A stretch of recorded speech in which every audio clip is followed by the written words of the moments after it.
along the beautiful shores of Lake Ontario. The 2015 Toronto Parapan American Games. And inside the old Maple Leaf Gardens, the new Ryerson Athletic Center. The men's and women's wheelchair basketball championships are being decided for the Parapan Am Games. It is day 5 of the wheelchair basketball tournament. It is quarterfinal day. On the men's side, we're getting set for a match between Brazil and Mexico. Brazil, impressive so far in the tournament, wins over Puerto Rico and Colombia, and then a very tight loss against the U.S. Mexico losses to Argentina and Canada, and then a win against Venezuela. My name is Rob Snook, working alongside 3-time Paralympic gold medalist in wheelchair basketball, Marnie Abbott-Peter.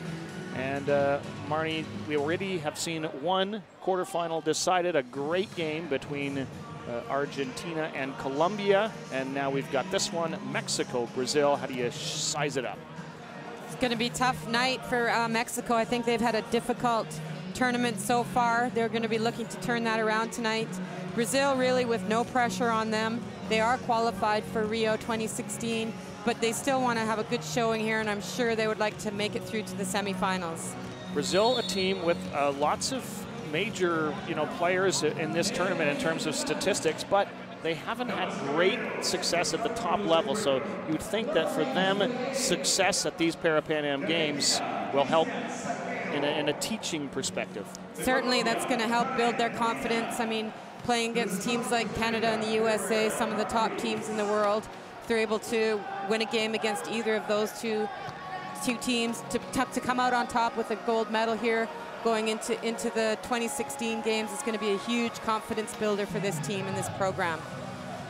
4 years ago, these two teams met in the bronze medal game at the Parapan Am Games in Guadalajara, Mexico, and it was Brazil coming out on top with the, in fact, they did not meet in the bronze medal game. It was Mexico coming 4th. It was Brazil 5th at the last Parapan Am Games, and Brazil's program has grown leaps and bounds since then.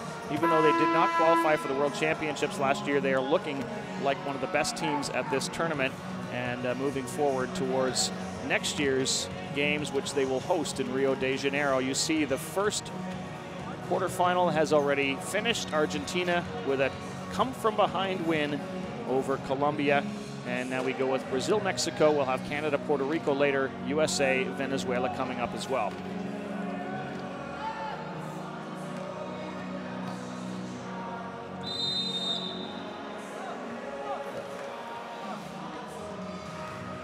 Officials for this one: from Argentina, Salguero; from Colombia, Molina; and from USA, Hargraves.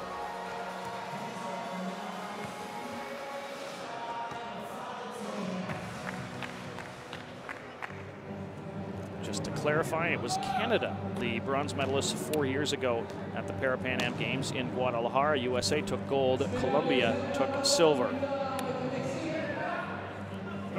Just goes to show anything can happen in these tournaments. Colombia now playing for 5th place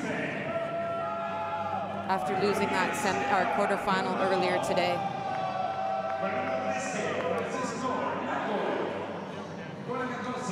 Brazilian roster. Numbers on the right, of course, or the Mexican roster rather, indicating the classification system. Higher the disability, the lower the classification number. And there's one of the key players on Brazil, Juan dos Santos, a 1-point player. And Marnie, you love him. I do. He is a fantastic player. You can see how long his arms are. He can push that chair. He's so quick and agile, setting lots of picks and creating opportunities for his big forwards to get open. You'll see he does a ton of work in the backcourt and in midcourt to really create those openings for their offense. De Miranda, one of those big forwards for Brazil, and then for Mexico, Edgar Perdomo and Eduardo Prieto, key players for their offense. Prieto plays the game with a lot of passion, and he has been really their leader throughout the tournament, averaging 13 points a game, 9 rebounds, which is 3rd best in the tournament, and 3 assists. Here we go, we're underway. Brazil in white, Mexico in red.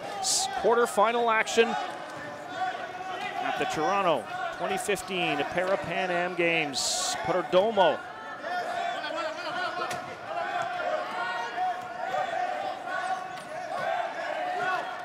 It is Dos Santos with the first shot of the game for Brazil. Rattles out. Mexico really coming out with some energy tonight. Really aggressive defense. We'll look to see Perdomo and Priete try and dominate the offense here. The veteran at Zavala, and inside it goes, and Prieto converts, and it's Mexico striking first. Leandro de Miranda will definitely be one of the players to watch for Brazil. Into the corner for Nascimento. Curls. Dos Santos. Yes! So that opportunity again, Rob, was created by number 4, Juan Dos Santos, in the backcourt, back-picking the bigger Mexican defender and allowing his team a man advantage in the offensive end. Paulo Dos Santos helped up by Edgar Perdomo. A little bit of contact there.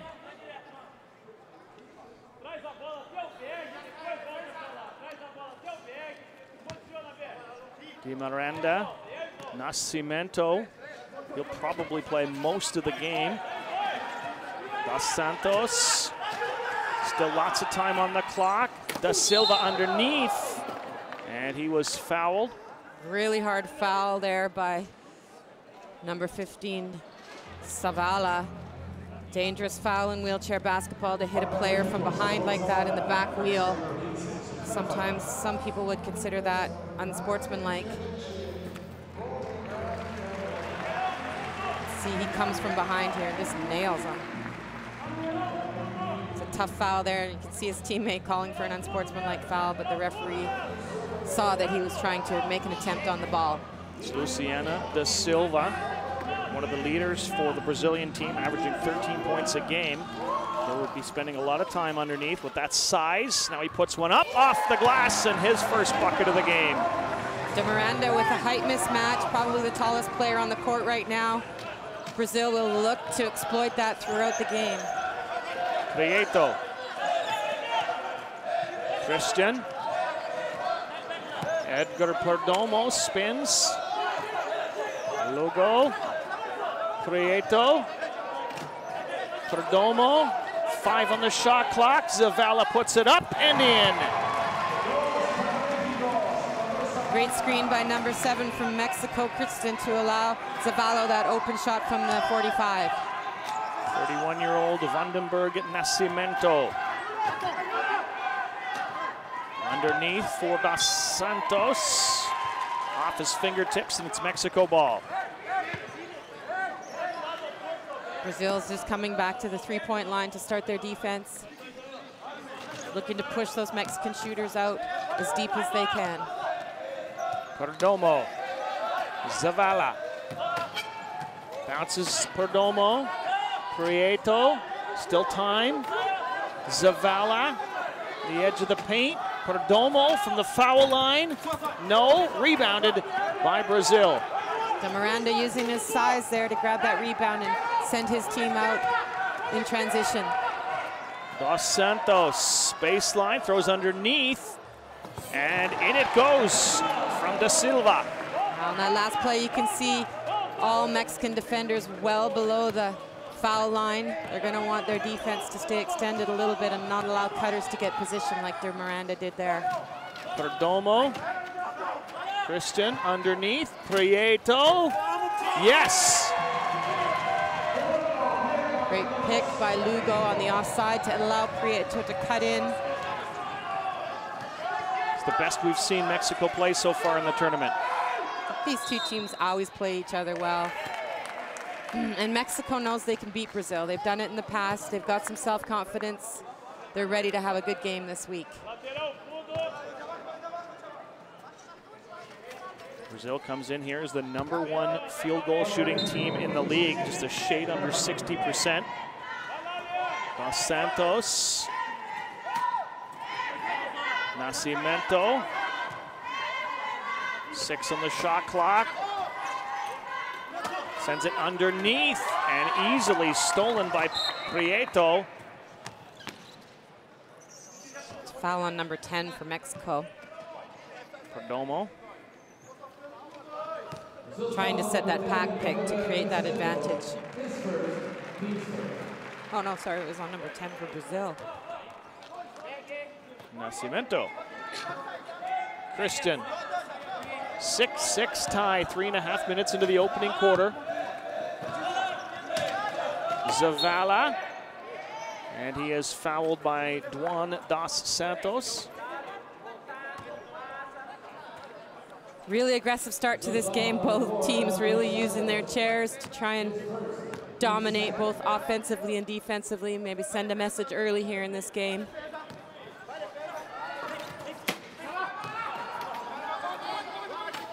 Christian. Zavala underneath. Prieto. No. Di Miranda, the rebound. Dos Santos leading the charge for Mexico. Nascimento.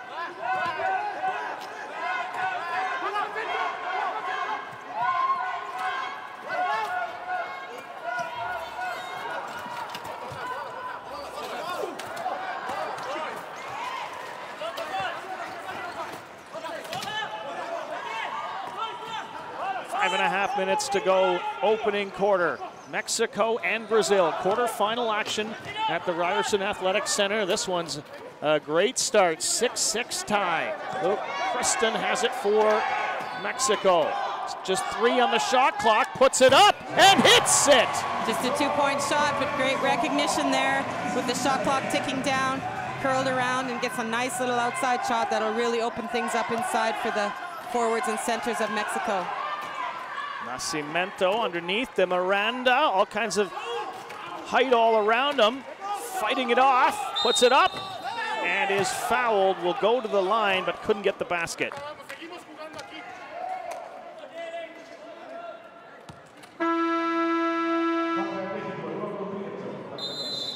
Leandro Di Miranda, an important cog in the Brazilian offensive machine, has been held in check so far. Timeout call, 8-6. Mexico leads Brazil just about halfway through the opening quarter.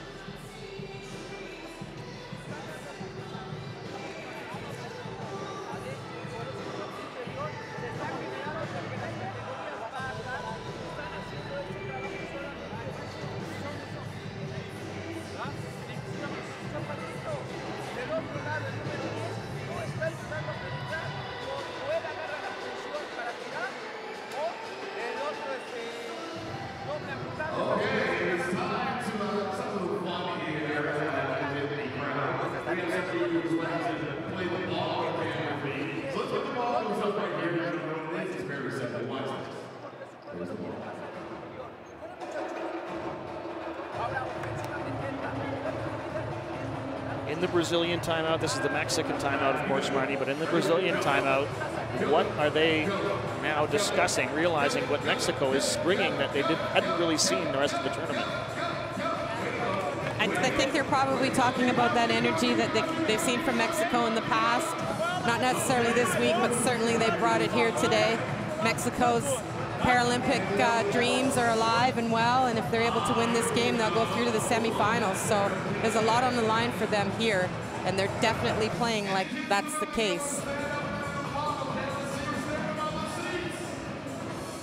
As much as Brazil wants to prove and go through the front door, there has to be, it's human nature that you think, oh, well, we know we're going to go to the games, but and now probably fighting that sort of human nature is the next step. Definitely they don't have that pressure or that motivation, so it could be a factor today here. It'll be interesting to see how the game goes on. Mexico leading Brazil 8-6, 5:01 to go in the opening quarter. Leandro Di Miranda to the free throw line for Brazil, and he hits. Di Miranda shooting 50% from the line so far in the tournament. Better now. Well, back to 50. Zavala, the 42-year-old veteran for Mexico. Perdomo, Zavala, free throw line, foul, hits. And he'll have a chance at 3. Yeah,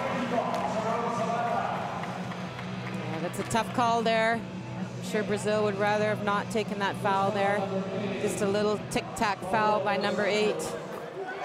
Push on the chair. Enough for the official to make the call and put Zavala on the line.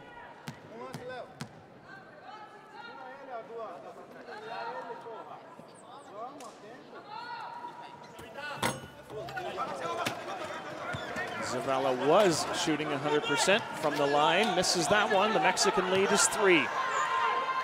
De Silva underneath. De Miranda, no foul. And it is off of Brazil.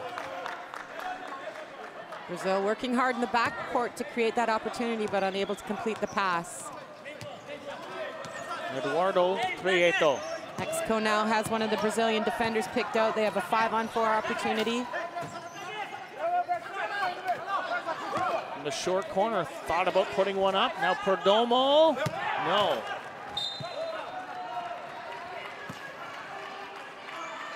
Brazil back to offense with Nascimento.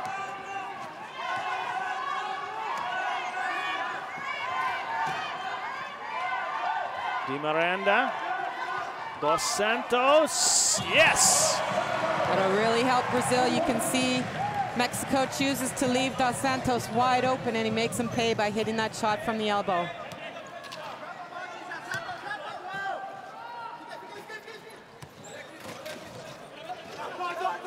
Underneath, Prieto, rebounded but out of bounds off of Brazil. Oh, they're not happy with that call. I think Prieto was looking for a call under there. Really not a very effective shot attempt.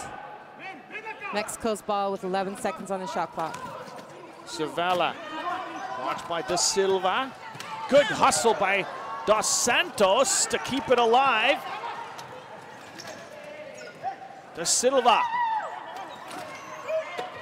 Underneath, De Miranda, no. Good defense by Mexico to recover on that broken play. Still 13 seconds on the shot clock. Brazil ball. And substitution coming in is Garcia for Mexico. Perdomo heads out. Great intensity and hustle by both teams here. Everybody's chasing down the loose balls. No one's willing to give up an inch anywhere. Really great start to this game. Dos Santos, Di Miranda has more field goals in the tournament than anyone else. Doesn't put one up there. Dos Santos. Traveling call. So in wheelchair basketball, you're allowed to push twice on your wheels. Then you need to dribble, pass, or shoot, or else it's considered traveling. And turns are counted as pushes. So just one little turn there constitutes a travel by Brazil. And you could turn by shifting your body, but not by moving your hand on your wheel, correct? That's right, yeah. Prieto, Zavala. Up, no, short. De Miranda bats it away, but it'll go out of bounds. Mexico ball. Mexico doing a good job trying to chase down those offensive rebounds. Really aggressive, good attack.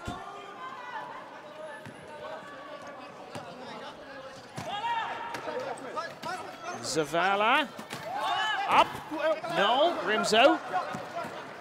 And here comes the Brazilian attack, trailing by a point. 3-on-2. De Silva, glass and in. So that whole offensive opportunity there was created in the backcourt by little number 4, Dos Santos, setting an excellent pick and allowing his team to go forward on the 3-on-2.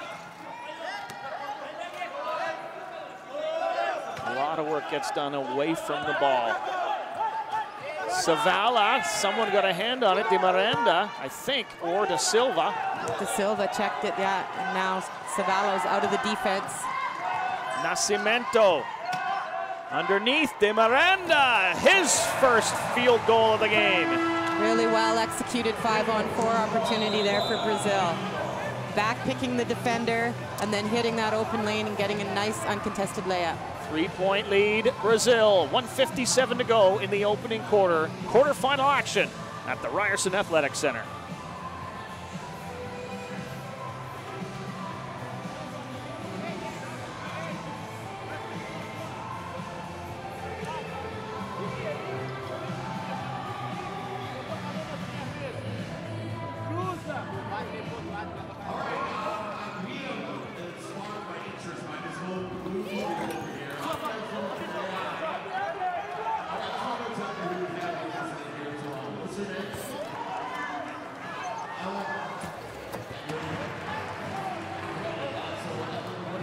Silva, 6 points in the game. He and De Miranda came into this game sitting second and third in scoring, and De Miranda finally got his first basket, his first field goal.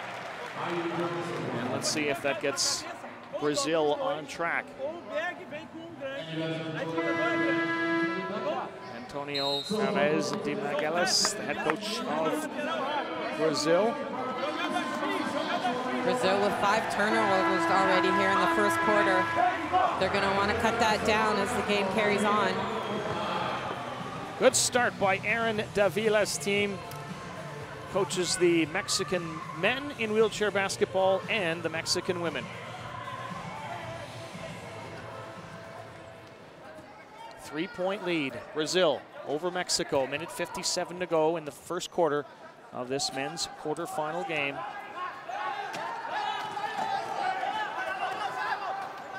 Lugo, no, rebounded, De Miranda, and he is fouled, and I believe it was Lugo.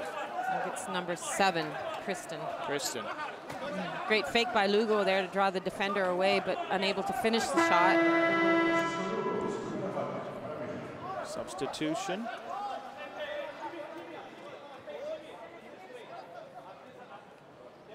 Into the game for Mexico comes German Flores. Out goes Lugo.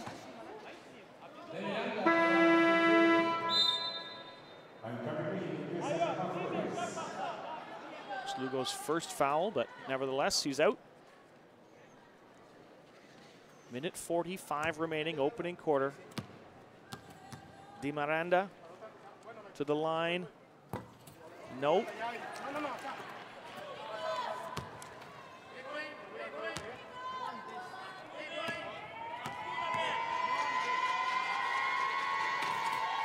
He likes the noise. He can focus a little bit more. Averaging 18 points a game so far in the tournament. Brazil with a little full court pressure here, creating a turnover. And a steal. De Miranda. Dos Santos. Nascimento. Da Silva. Good hustle by Dos Santos. That's Juan Dos Santos underneath. De Miranda, no. Rebounded. Yes! Wow, De Miranda showing some real toughness under the basket there. Fighting for that offensive rebounding and then shooting it back in with 3 defenders on him. And another turnover. And the basket won't count, but Brazil coming with all kinds of pressure here late in the first quarter. That'll put Mexico in the bonus. Brazil will be shooting now for the remainder of this period on any defensive foul. Paulo Dos Santos, 42-year-old veteran, plays like a 22-year-old. All kinds of energy and endurance. And Prieto goes down hard. And the referee a little slow on the whistle.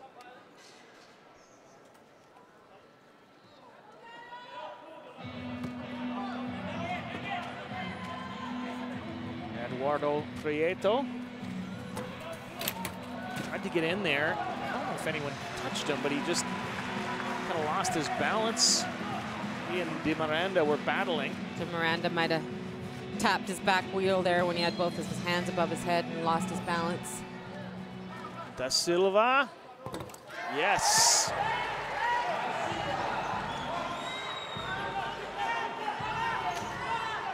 Da Silva with 8 points now.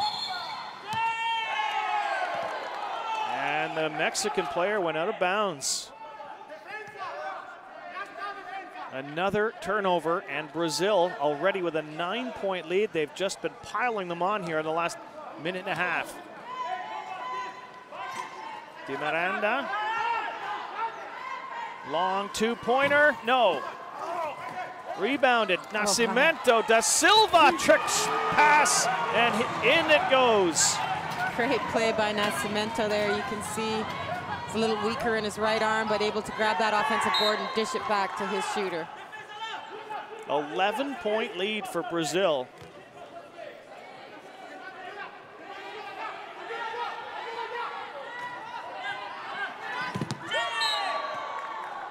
And the ball off of Brazil, according to the official.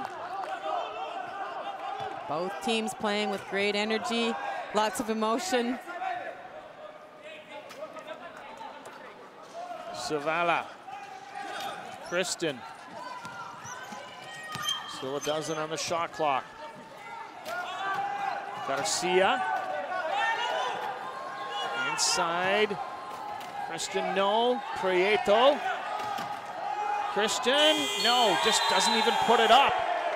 8.6 seconds left in the period. Just not aware of the shot clock there. They need a little help from the bench, letting them know that. Good rotation by Mexico, though, to get to the open shooter.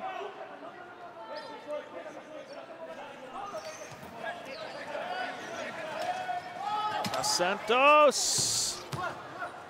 And the other Dos Santos, and blocked by Prieto. After a great start, Mexico lets it slip away a little in the late stages of the opening quarter. It's 21-10 Brazil after the first.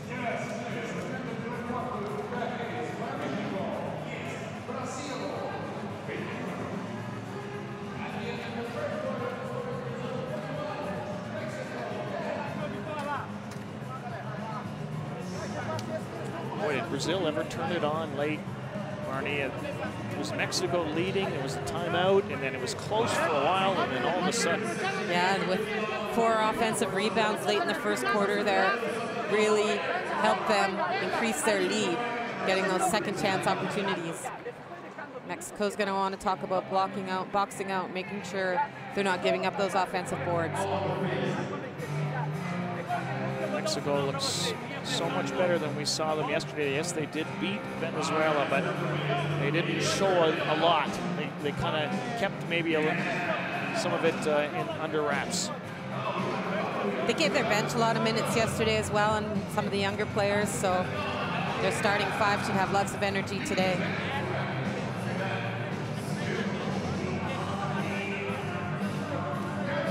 Twice Brazil has been a bronze medalist at the Parapan American Games, did it in 03 and in 07.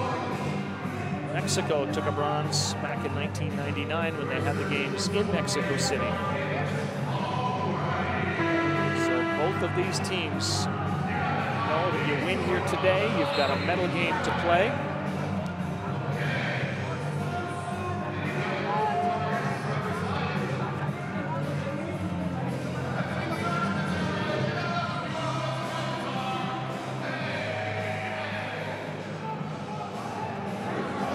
Everybody's got something to say on both benches.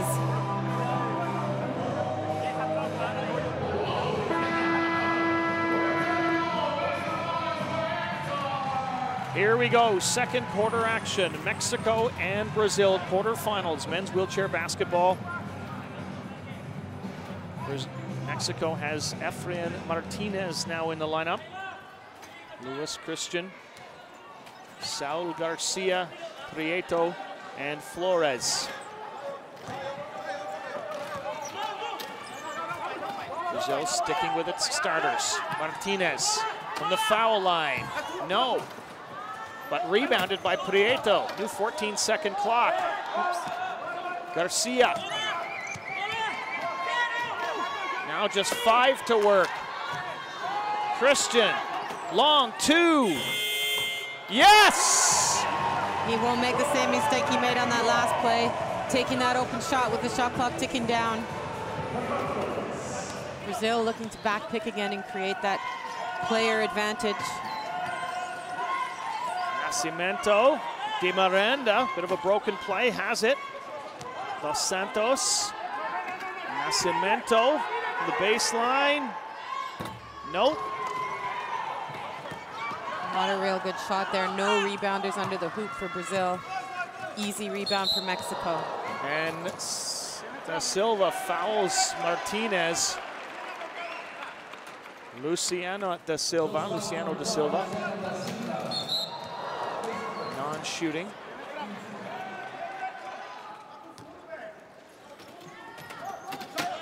Luis Christian underneath. Prieto all alone.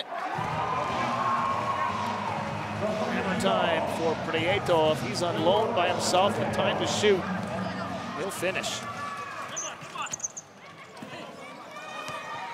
Nascimento averaging over 36 minutes a game, more than any of the other Brazilian players. Great condition. Dos Santos cutting into the paint. One-hand shot almost dropped. Both teams still playing with that intensity we saw to start the game. Some subs coming in on both sides here. Sergio Alexander and Eric da Silva for Brazil. Perdomo is back in the game for Mexico. Edgar Perdomo.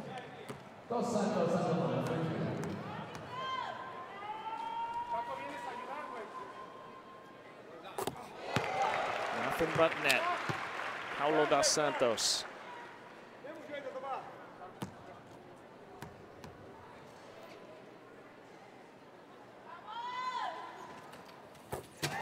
And the Brazilian lead is 9 again. Lots of time left to be played here in this game, though, Rob. Perdomo, Martinez. 3-on-2 for Mexico here. Brazil does a good job of recovering on their defense there to shut that down. Logo, Perdomo. 5 on the shot clock. Martinez works his way in. Perdomo, does he get it up in time? No. Either way, wasn't in. Shot clock violation, they'll take the ball on the side out here.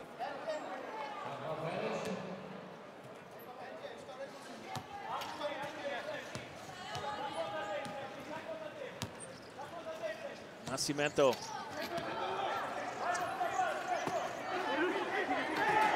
Underneath, Alexander.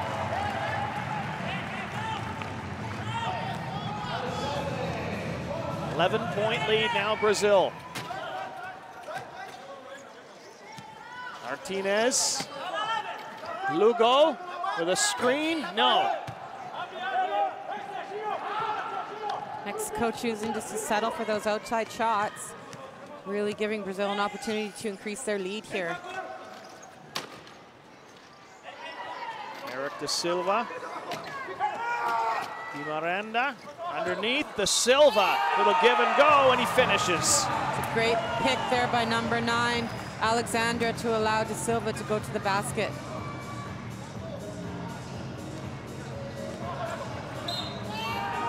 Eric da Silva shooting more experienced than any of his teammates. Almost 100 international games to his credit. 36-year-old, averaging 17 points a game so far in the tournament. Rattles out.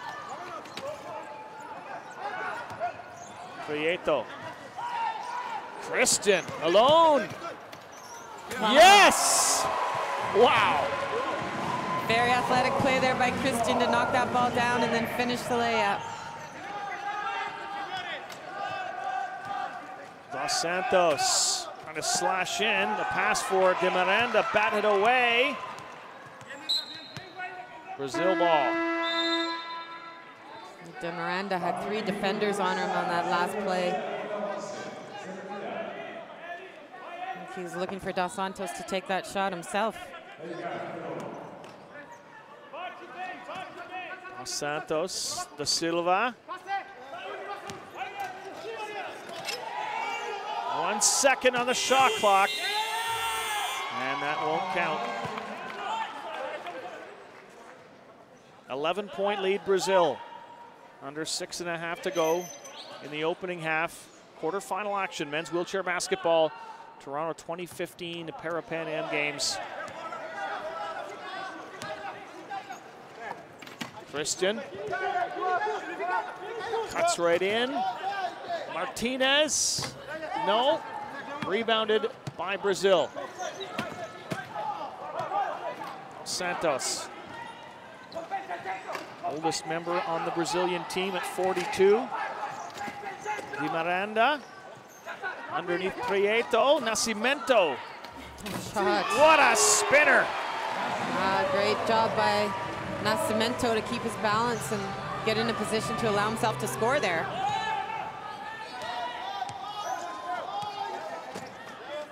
lead 13. And Garcia couldn't handle the pass behind him.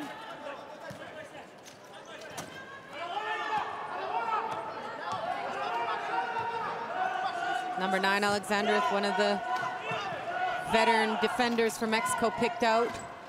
Oh, great defense by Mexico there. And here they come with Prieto. 4-on-2. Prieto, almost a circus shot after getting fouled. There'll be a foul on number 9, Alexander. That's his first personal, team's second foul for Brazil here in the second quarter. Zavala coming back in for Mexico. Martinez will take a rest.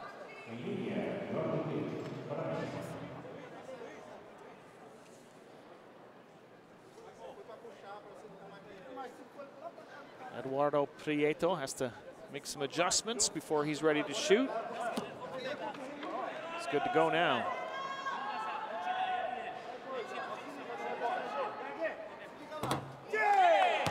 These are his first free throws of the day.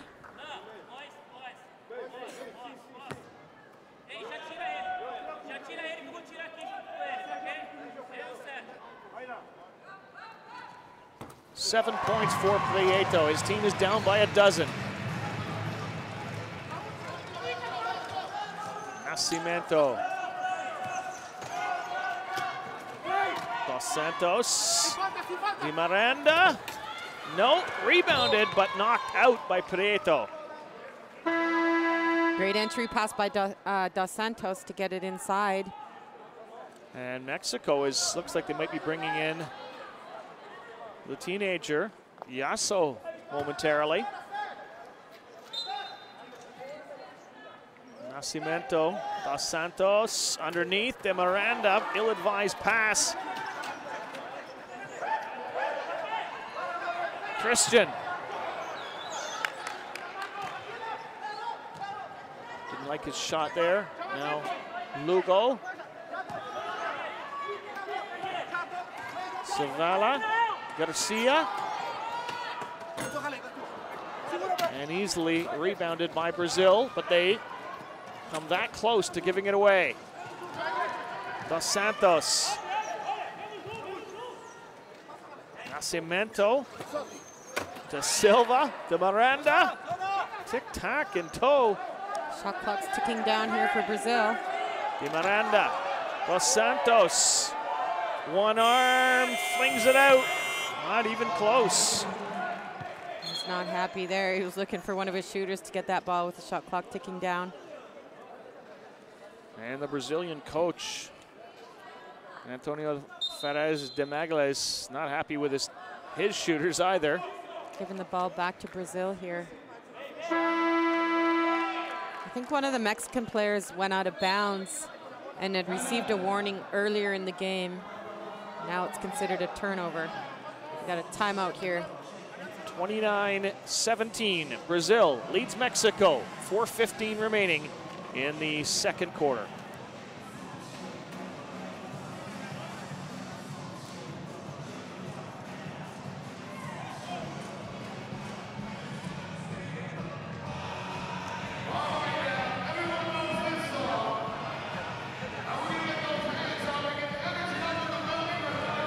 Is it what Brazil's doing or what Mexico's no longer doing that has changed the tide of the game? I think Brazil's just had a little bit better shooting percentage.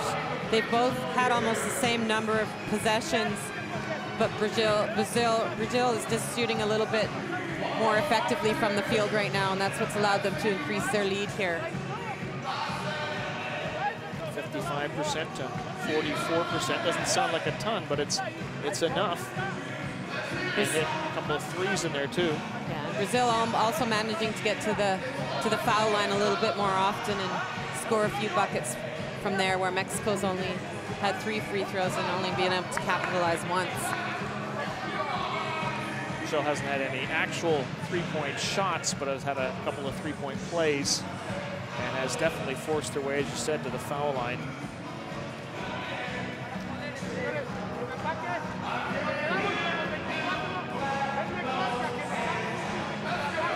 Mexico's going back to that lineup, Rob. We talked about the classification system earlier with the 14 points allowed on the floor at once. Mexico has a lineup here where they run 3 Class 4 players and 2 Class 1 players. With Brazil only having 1 Class 1 on the floor, it might be interesting to see how that matchup works at that second spot where their second Class 1 will be guarding and playing offense against a Class 2 from Brazil. So it could be a bit of an advantage for Brazil here.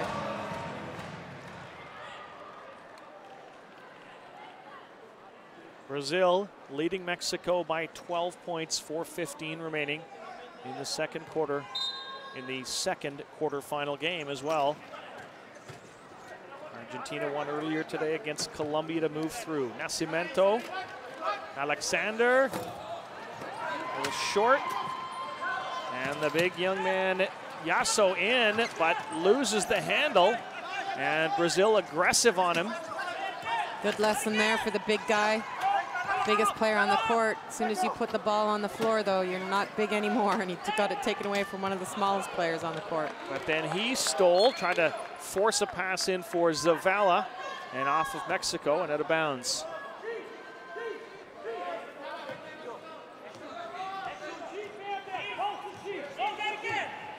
Brazil, full shot clock to work here. Di Miranda. Sergio Alexander, no. And Yasso rebounding for Zavala. Jimenez, Prieto with Yasso joining him on the 2-on-1. Yasso, no. And Da Silva and Nascimento just interrupted his shooting a little.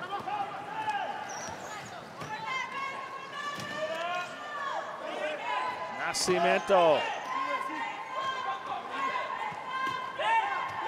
weaving his way in underneath De Miranda. Great rotation by Brazil there. Good patience, waiting to get the ball to their shooter. Timeout call, Mexico, 2:59 remaining. Second quarter, down 31-17 against Brazil.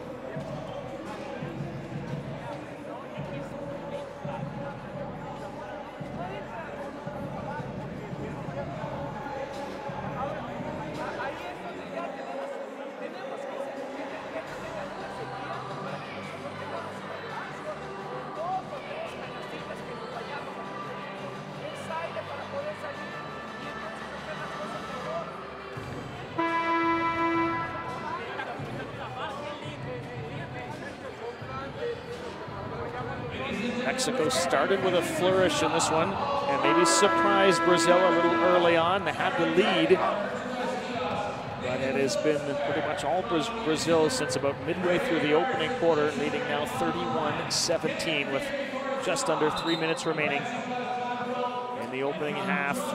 Rob Snook alongside Marnie Abbott-Peter, 3-time Paralympic gold medalist in wheelchair basketball. Mexico inbounds. 18-year-old Luis Yasso for the oldest member of the team, so the oldest and the youngest, Salvador Zavala. 42-year-old takes his time underneath Prieto. Good defense by Brazil there, just tipping that ball away and creating the turnover. Di Miranda. Nascimento. Sergio Alexander finally gets one to drop.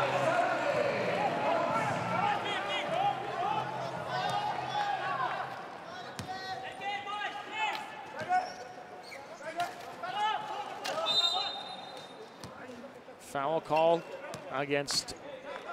Good aggressive defense there by number 8. Santos.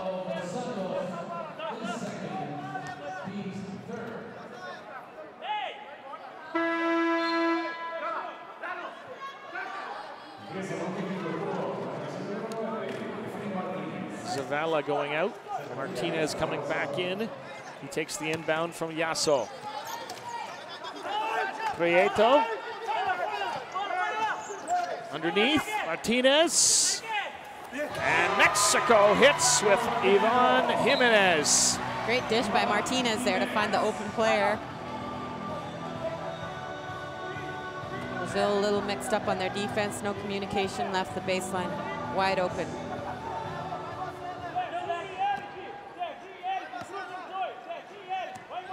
Still, the Brazilian lead is 14. Late stages of the second quarter. Di Miranda. Alexander, yes, now he's found his range. Took him a while, but now he seems to be hitting, and Mexico's really keying the defense on the bigger Brazilian forwards and leaving those wide open shots for Alexander. Martinez, Prieto, yes!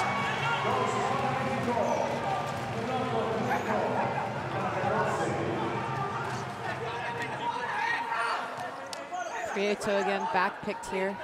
Da Silva. And takes advantage of the size mismatch. Lugo is trying to guard him. That's going to be tough. Brazil pressing full court. Martinez. Now of a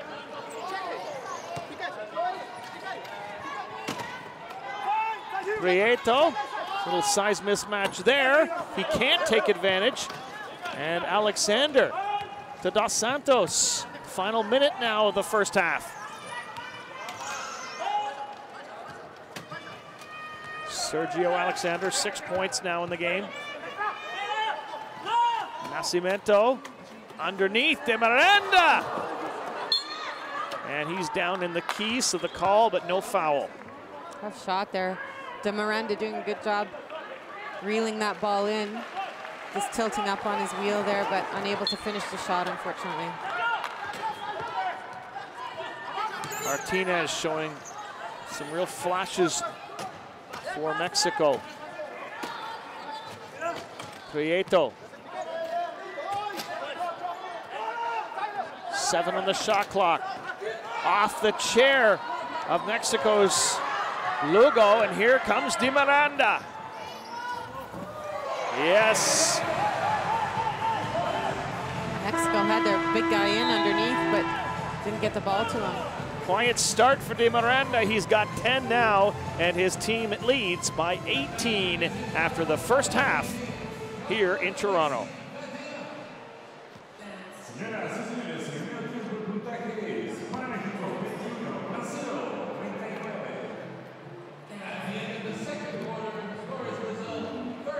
Water typically rises to its level, and De Silva and Di Miranda came in as the leading scorers for Brazil. Had a little trouble early, but they both got 10 at halftime.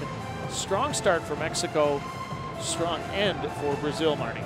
Yeah, Mexico maybe getting a little fatigued, but playing very well and probably getting the shots they want, just not able to finish. Gonna have to refocus at halftime and adjust their shooting focus a little bit, maybe come back in the second half a little stronger in that area. Salvador Zavala heading to the dressing room. One of the leaders on the Mexican team for a couple of decades now.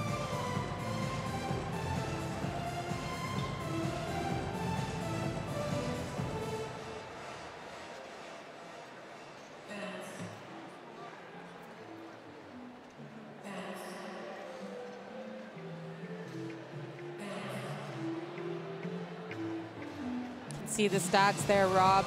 Points from turnovers, significant for Brazil, able to score 12 points off of turnovers. Really the difference in the game at this point.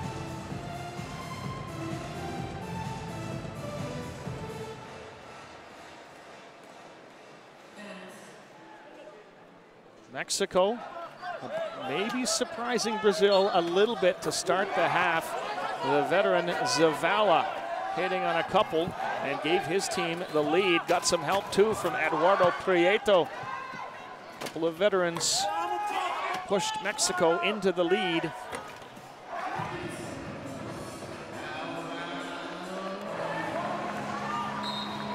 hard-fought opening half, make no mistake. Martinez, Dos Santos, both paying the price.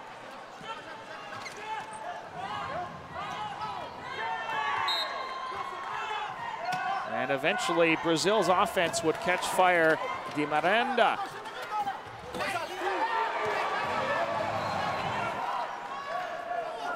And Da Silva, their two leading scorers. 10 each in the opening half as Brazil comes back strong, leading 39-21 over Mexico. And again, Da Silva and his team, 18-point lead at halftime.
So we're here at halftime here. The score 39-21. Brazil leading right now over Mexico. We still got lots of basketball left. But before we do that, let's get into a game we like to call half a minute to win it. We're here with our contestant. Who's ready? What's your name? Okay, Karen, where are you from? Toronto. All right. Anybody else here from Toronto? Nice, polite Toronto cheer. That's great. We'll get you guys a little louder later. Okay, so half a minute to win it goes like this. We put 30 seconds on the clock, and we give you a topic, and then you have to name as many correct answers within the topic. The topic is name as many Canadian cities as possible in 30 seconds. You guys can help out too. Don't confuse her, but help her. 30 seconds on the clock. 3, 2, 1, go.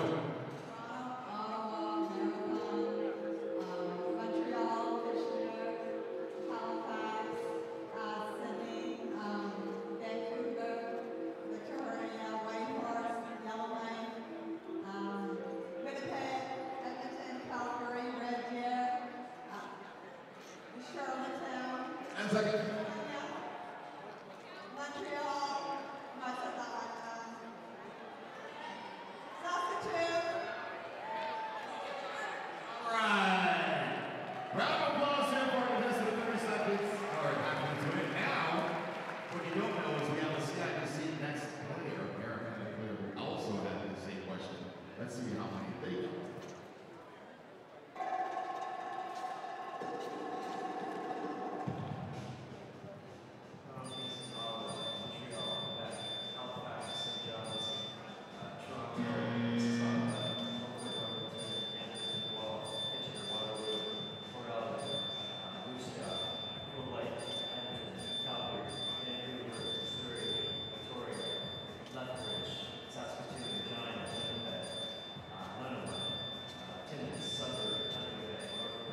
So clearly he does a little bit more touring around Canada than we do.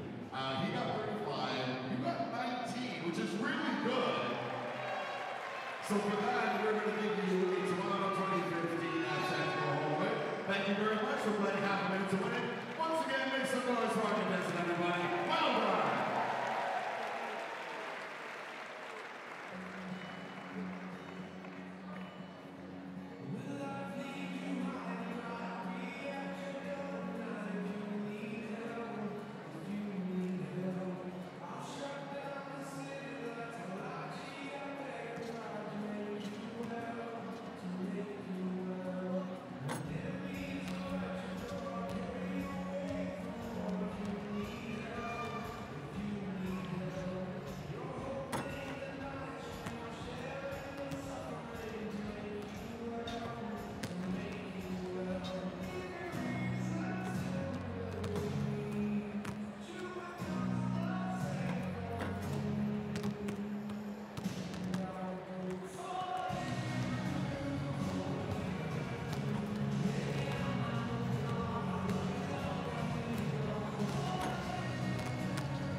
Once again, fans, just to keep you informed of the rules and regulations of wheelchair basketball, take a look at the video board to find out.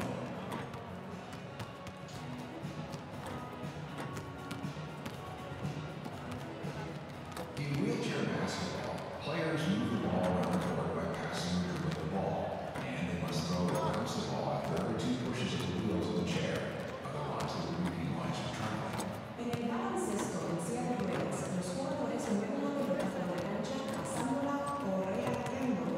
Solo que en este caso debe lanzar o hacer rebotar la pelota cada 2 impulsos a las ruedas de la silla.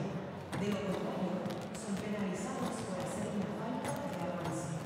The game is played over 4 quarters of 10 minutes each. 2-minute breaks will take place at the first and third quarter, and a 15-minute break will take place at halftime. The objective is to throw the ball into the opponent's net. 1, 2, or 3 points are awarded for each basket, depending on where the ball is thrown. The team with the most points at the end of the game wins. El objetivo es introducir la pelota en la canasta del equipo contrario. Se otorgan 1, 2 o 3 puntos por cada canasta, según desde el lugar en que se dirige la pelota. Gana el equipo con más puntos al final del juego. The size of the court and the height of the net is the same as the eagle ball in basketball. El tamaño de la cancha y la altura de la canasta son iguales que en el baloncesto convencional.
final matchup.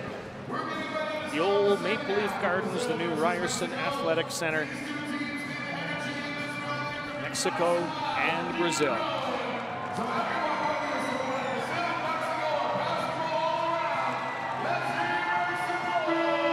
Mexico started strong.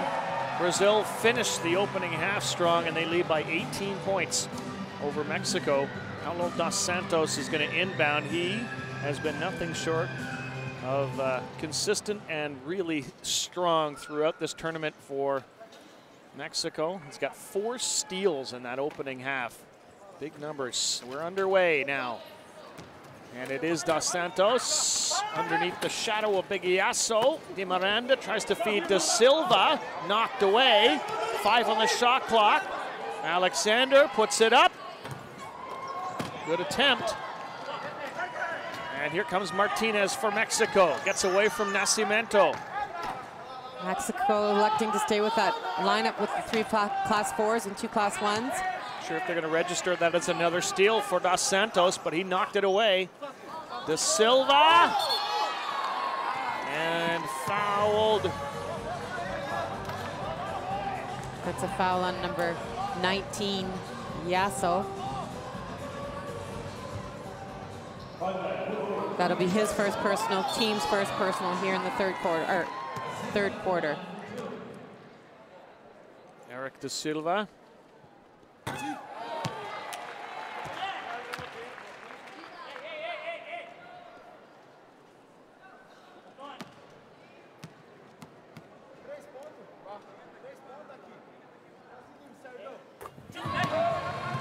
Six points in the game for De Silva. His team now ahead by 20. Efren Martinez trying to get Mexico back in, heads to the baseline, cuts into the paint, off the glass and in, with De Silva lying down in the paint. Great seal by Lugo, number 13 for Mexico, to allow that opening and help Mexico get that basket. Opening minute, third quarter, quarterfinal action. Brazil in white, Mexico in red. Leandro Di Miranda. So in the backcourt, Brazil has one of the big defenders picked out. They choose to play 4-on-4. And the ball off of Mexico. It'll be Brazil ball again. Iaso was way behind the play. Now he comes back to his own defensive side.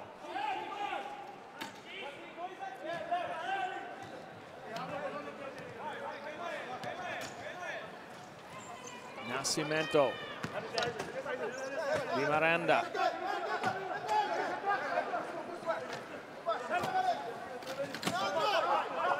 Dos Santos. Bingo. Dos Santos doing a fantastic job of picking and then rolling to the basket to create those opportunities for himself. Lugo, Prieto. Some time to work now if he can find some space. Prieto. Big Iaso underneath. Yes. Good job by Iaso to get himself open inside. Really hard to stop once he's posted up in the middle of the key there. Brazil slowing things down on offense. Their lead is 18. Use the shot clock. Di Miranda. Sergio Alexander. And the pass from Iaso is way behind Prieto, otherwise he'd have been in alone. And they get one anyway. Jimenez. Mexico doing a good job on the 3-on-2, getting the ball to the open player for the easy layup.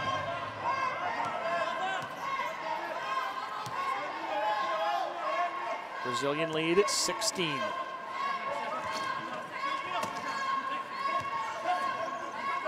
Nascimento. 7 on the shot clock now. Underneath Di Miranda, and a 3 in the key call against Brazil. So in FIBA rules, just like in the stand-up game, 3 seconds is all you're allowed in the key before you have to exit and then enter again.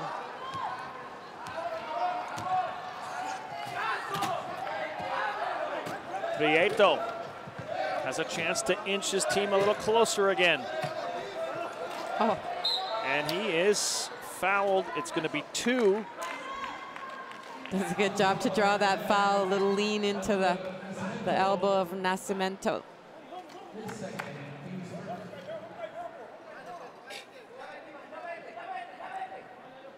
Eduardo Prieto, 28-year-old on the Mexican team. He has pretty much been their leader through this tournament.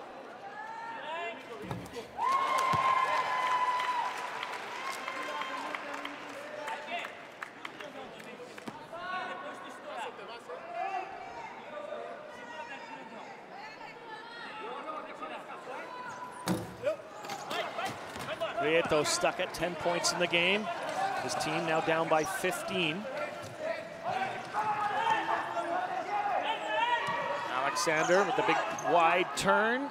Underneath, Da Silva hits. Da Silva doing a good job getting open on the baseline, hitting a tough shot from underneath. Martinez, good ball handler, good chair mover. Prieto, collision, Dos Santos, no foul. Prieto hoping that Yasso was open underneath, but he couldn't get his chair through. Foul called against Brazil. Second team foul for Brazil here. Mexico coming out strong here in the third quarter, are actually leading the quarter in scoring. A little confusion at the timekeeper's table, scorer's table. They just weren't sure who that foul was called on. I think they're just clarifying. Third foul. It was on number 8, Paulo Dos Santos, who's been doing such a phenomenal job for Brazil this afternoon. He's going to take a break. His first break of the game, and Da Silva will join him. The other Da Silva comes in. One of the other Da Silvas. There are 3 on the Brazilian team. Prieto, and gives it right to Da Silva.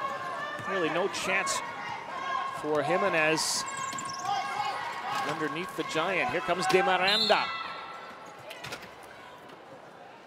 There's a foul before the shot there, so they'll get the ball on the baseline. 15 seconds on the shot clock for Brazil.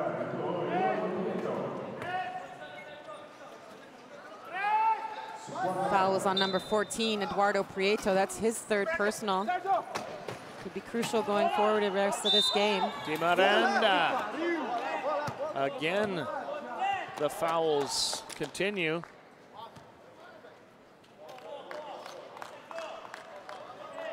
This will be a shooting foul on De Miranda. He's already got 10 in the game.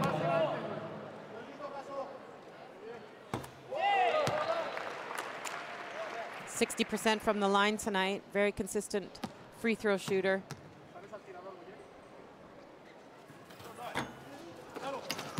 Now Prieto with the 3 fouls, rebounds, and it's on De Miranda. He was hoping that Prieto was going to get an offensive foul, which would have given him 4. They're really going to look to work him. Looks like Mexico's going to bring some subs in. Christian in, Yasso out, Garcia in, and Jimenez out.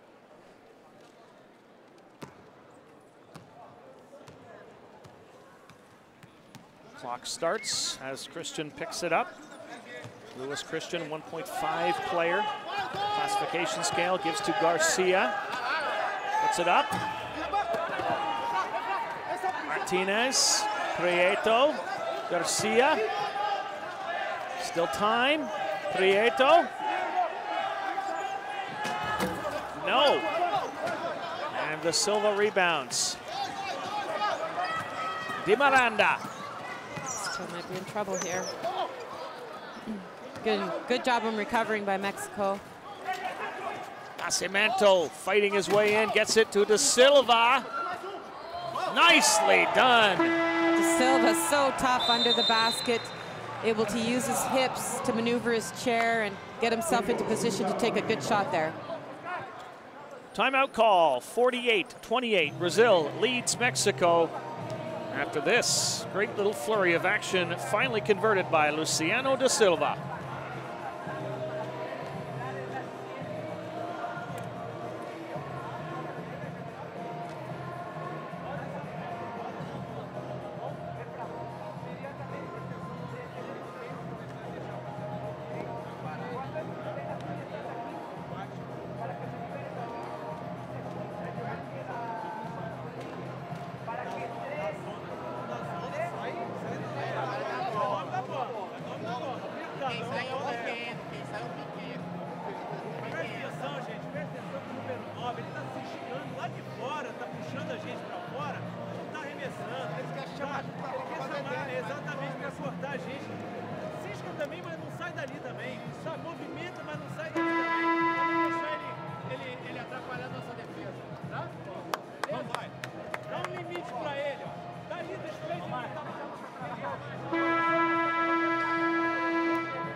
Mexican team looking for a big comeback here, down by 20, 5:10 to go in the third period.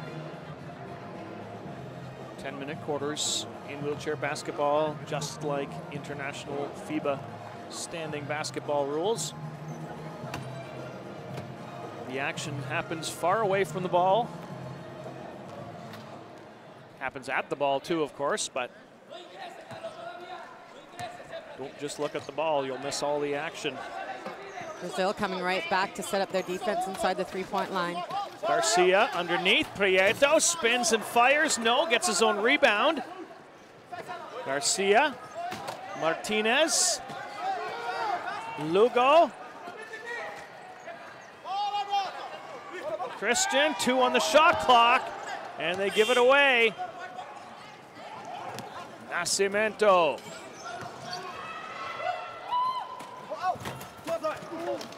Looked like No chair contact on that. Yeah, might have got a hand on it as well. Might have got away with one there. That's lucky for him. Nascimento. Alexander, time. Nope. Mexico coming out quickly in transition. Have one of the Brazilian defenders backpicked. Da Silva not quite in the defense. That gives them an advantage somewhere. Martinez.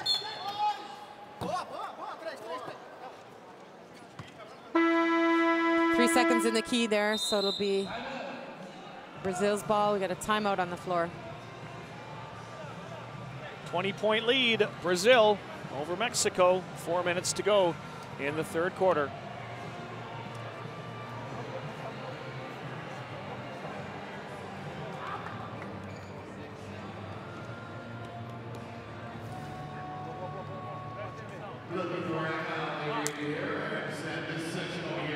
See the assistant coach on Brazil's bench there, Matteo Ferriani. He's been a coach in the Italian Professional League for many years, a couple of different teams. Also an excellent coach himself, has really helped this Brazilian program.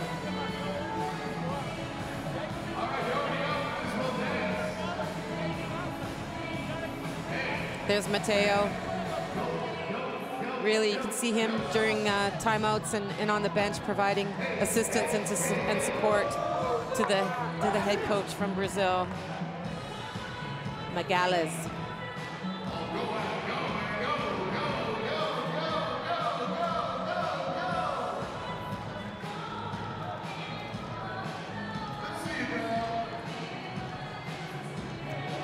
Number 10, Nascimento, such a big contributor. The Brazilian side as Prieto is to the Mexican side. Prieto 10 points in the game, 5 rebounds, 3 assists, got a steal as well. Three fouls as well, which is significant at this point in the game. His team really needs someone else to come forward. For sure, they need some scoring from some of the other players.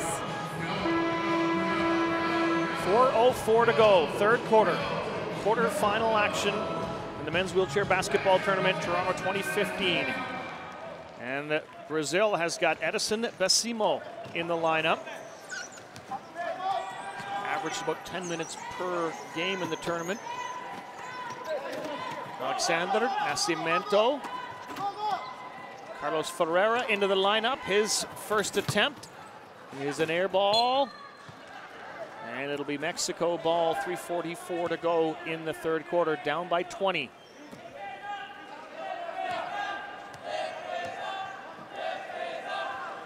Lots of movement on the Mexican offense. Let's see if it translates into points.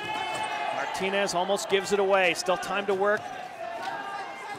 Garcia finally puts up a shot. He seemed reticent to do so. Basimo. Nascimento.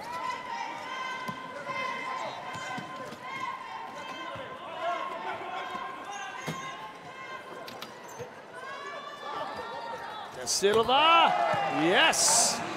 Gets free underneath and drops it in. Great entry pass there from number 7, Fiera on the offside. Give Brazil that opportunity for scoring.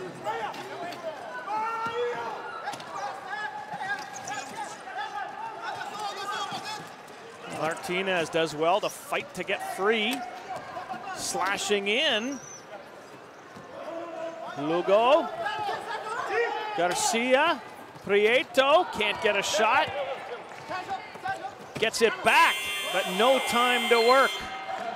Prieto's questioning whether Brazil had possession there when they knocked that ball out of him on that underhand scoop shot, but the official did not see it that way. Had he seen it that way, it would have been a new shot clock, and they'd have been able to steal it and start another new shot clock.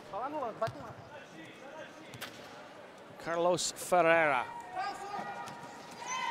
Eric Da Silva now from three-point land if he wants to shoot, doesn't.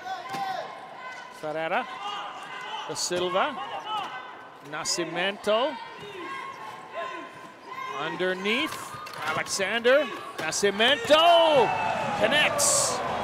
Great pick and roll and a little give and go there by those two players. They had two of the bigger Mexican defenders on their side, but were able to beat them to score there. Zavella back in the game for Mexico. Prieto can't get around Basimo. Zavella. Shot clock's kicking down here for Mexico. Doesn't seem to want to shoot. Finally puts one up. It's short, but he's fouled. And will go to the line, Da Silva. His first personal.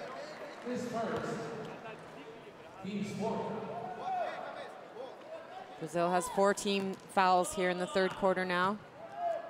Salvador Zavala, top 10 scorer last year at the World Championships, where Mexico finished in 14th spot. Has been used somewhat sparingly by Mexico in the tournament.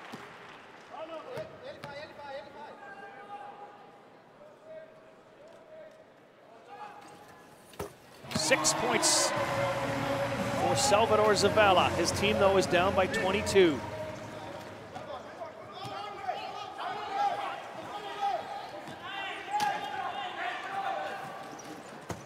Alexander. And count it. He'll go to the line with a chance at 3. It'll be number 4 on Prieto. That's not a good thing for Mexico at this point in the game. Backs right in.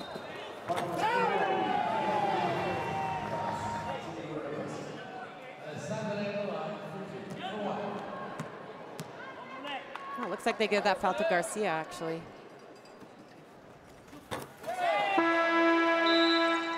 Prieto saying thank you. No, it is on number 4. Well, now they put it up. You're right. He's going to come out now. We'll see the young rookie from Mexico, Luis Yasso.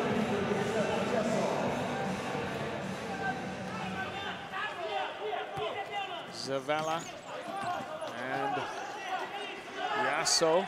Good defense by Brazil. Big pressure here. Kristen.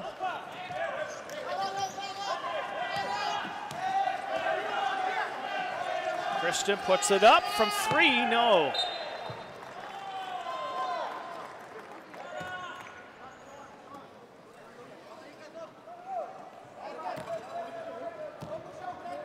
.25-point lead Brazil. Late stages, third quarter.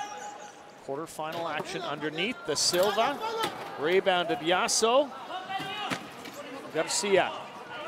Yasso. Just stripped of the ball. And Da Silva saying it was off of Mexico, but the official disagrees. Yeah, so the big tall center is going to need to, with a little more experience and training, will understand that him putting the ball on the floor is probably not his best choice. Long shot by Garcia, won't fall, at least, yes, Garcia. And now Nascimento trying to track one down. Went out of bounds before he could get to it. Good hustle by Nascimento.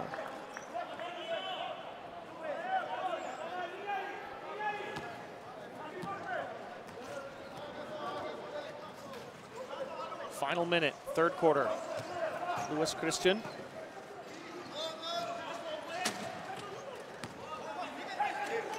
Zavala.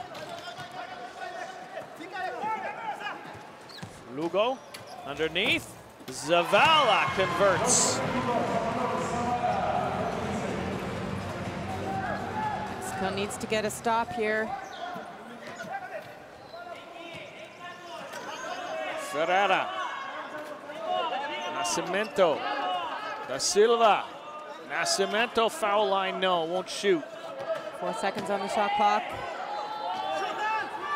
They put it up, and it's off the mark, and that's the end of 3 quarters here in this men's wheelchair basketball quarterfinal. It's a 23-point lead for Brazil over Mexico.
Mexico ball to start the fourth quarter, down 55-32 against Brazil. Men's wheelchair basketball quarterfinal action. Sandoval is in the game now for Mexico, as is Perdomo again. Sandoval. Yasso. Perdomo. Prieto is still on the bench. Lugo gets one up, won't fall. Good defense from behind there by Brazil. Got a tough shot for Lugo to get off. Racimo, no. Flores. Foul call against Brazil. Brazil's foul number 10, is third.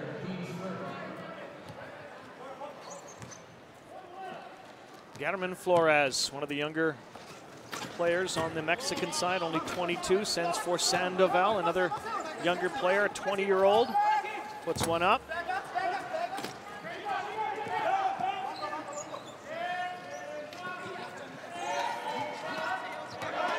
Da Silva, Ferreira, Basimo, short, Sandoval, and back comes Mexico and a giveaway.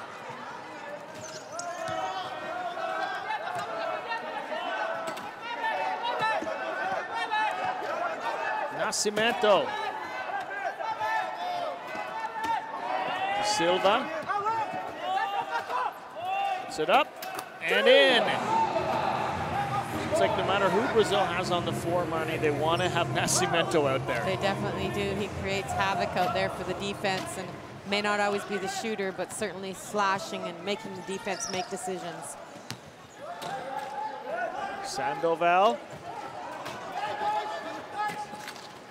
Yasso. Nice rebound by Da Silva. And Nascimento all alone may get rewarded for all of his hard work off the ball, and does. He's leaking out early there to create that opportunity in transitioning, hit the fast break. Only 6 points for Nascimento, but he contributes in so many other ways. Offensive foul against Mexico.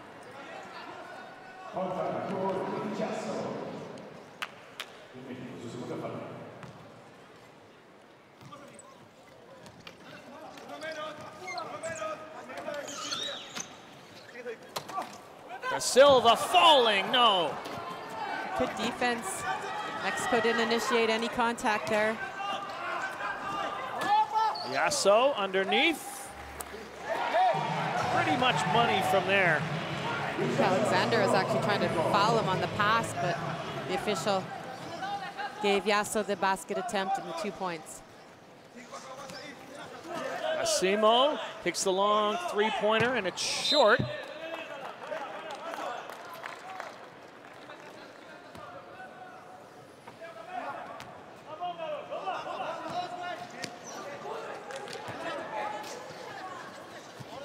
Sandoval trying to show his stuff here in the fourth quarter.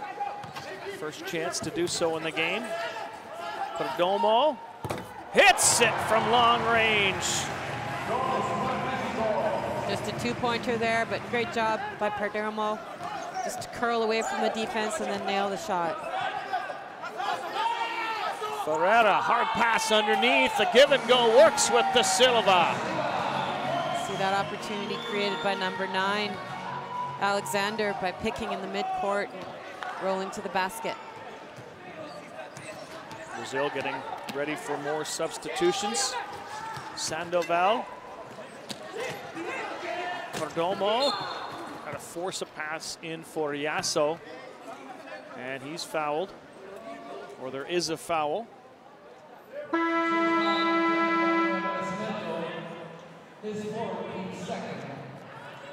Second foul of the quarter for Brazil. De Miranda back in the game for Brazil. Ezequiel Sousa comes in for the first time. And Dos Santos as well back in, Marnie. Perdomo. Flores. Mexico just having a hard time getting any quality shots. Really, Brazil's defense is doing a good job forcing them to take shots that they might not want to take, but with the shot clock ticking down, they're forced to put up those shots. De Miranda. Ferrara. De Miranda, still time to work. Dos Santos. De Miranda. Off the mark on that three-point attempt. And good job by Brazil to keep it alive. Dos Santos, Sousa, yes! Sousa, one of the younger players here on this Brazilian squad, just 22 years old. Hasn't played a lot of minutes this week, but has taken advantage of his opportunities here. 4th assist of the game for Dos Santos. Actually, I don't think they counted that one. Sousa, Dos Santos.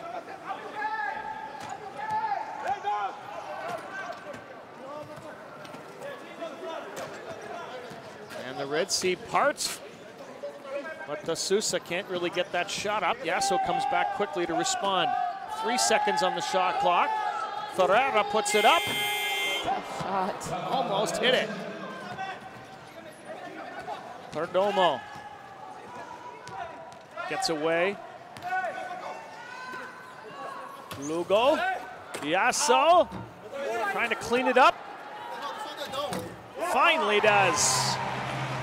Yasso doing a great job on the boards underneath there. Just his 2nd basket of the game.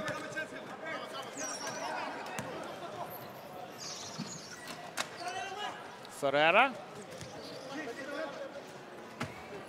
Underneath, De Miranda. Nice pass by Ferreira. Great dish by Ferreira. A really good pick by De Miranda to block out the Mexican defender and then roll to the basket. Wow. That was a nice volleyball bump. He's from Brazil, after all. They're known for their volleyball skills. Oh, absolutely. Best country in the world at volleyball. Wow. Nice little offensive flurry there. Starts on the beaches in volleyball, maybe, and it ends in the basket. But Brazil out front, 67-38 on Mexico.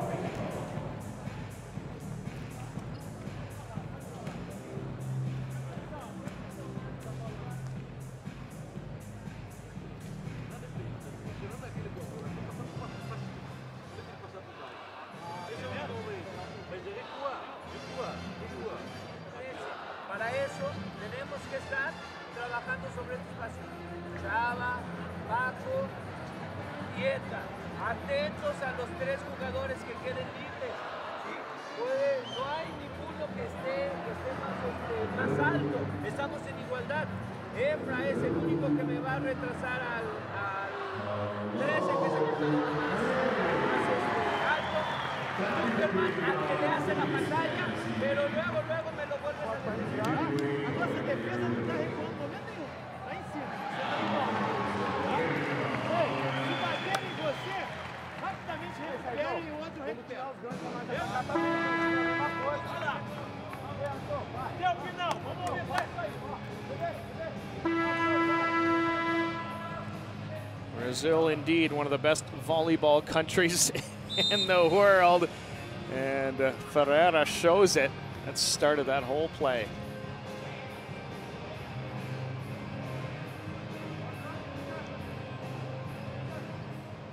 I think we've got another timeout now. Because that one wasn't enough. No. More to talk about. Give the teams a chance to regroup and talk about their strategy going forward here.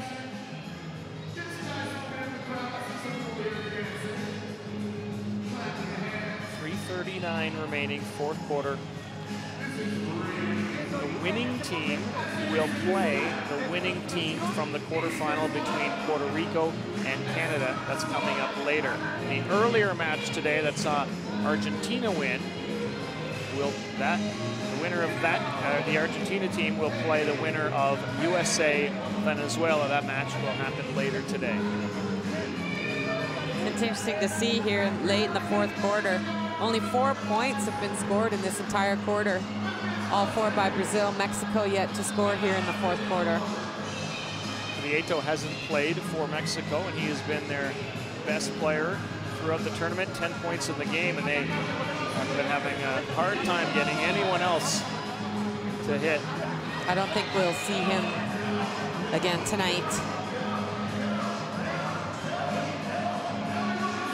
It's the assistant coach for Mexico, Rosa Camara. She's a former national team player. I played against her back in the day, Rob. Remember her being a stalwart of the Mexican national team. They've played in many Parapan Am Games. They were always there at the Paralympic Games in the early 90s and through the 2000s. Very knowledgeable in wheelchair basketball.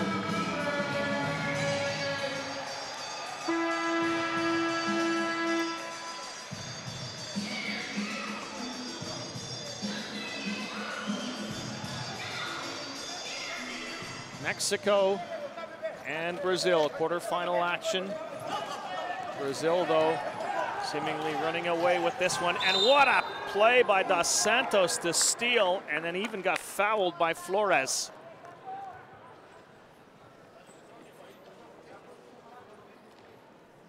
Dos Santos has had a great game tonight for Brazil. Not necessarily reflected on the scoreboard, but certainly an important piece of their offense and defense. Dos Santos, Di Miranda, and he tried to feed inside for Carvalho, who's into the game now for Brazil.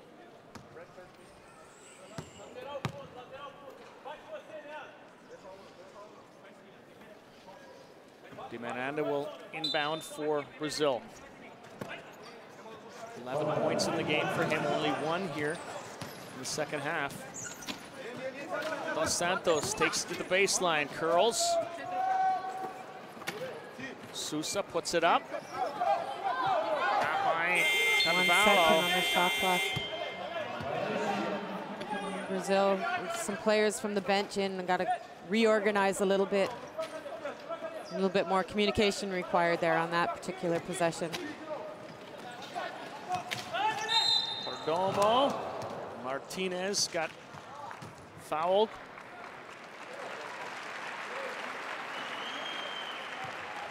Foul on number 8, Paulo Dos Santos. That'll be his 4th personal. Not a worry anymore, though, for Brazil. Less than 3 minutes to go in the 4th quarter. Their lead 29 points. Perdomo. Sandoval. Flores fouled. Good job by Flores.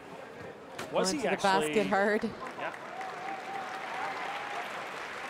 It's on number 5 for Brazil, Sousa.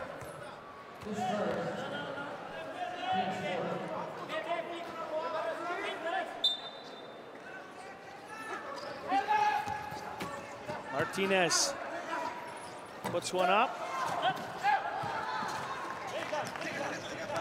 Back come Brazil with Di Miranda. Dos Santos.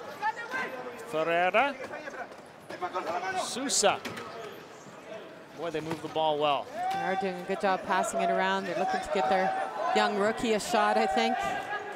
Shot clock's ticking down here, though.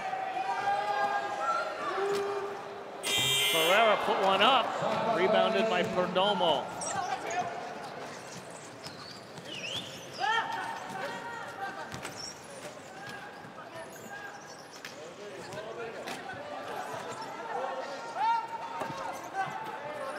Martinez.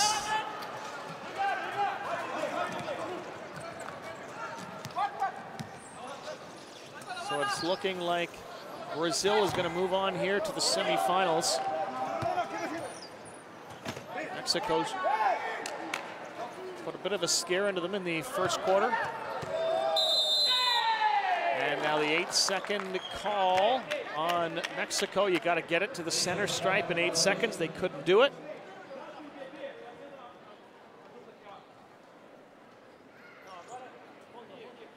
Eduardo Prieto hasn't played since the 3rd quarter. 4 fouls, and Mexico deciding to just keep him on the bench. Still play in the 5-6 game against Colombia, and Di Miranda's shot just would refuse to drop.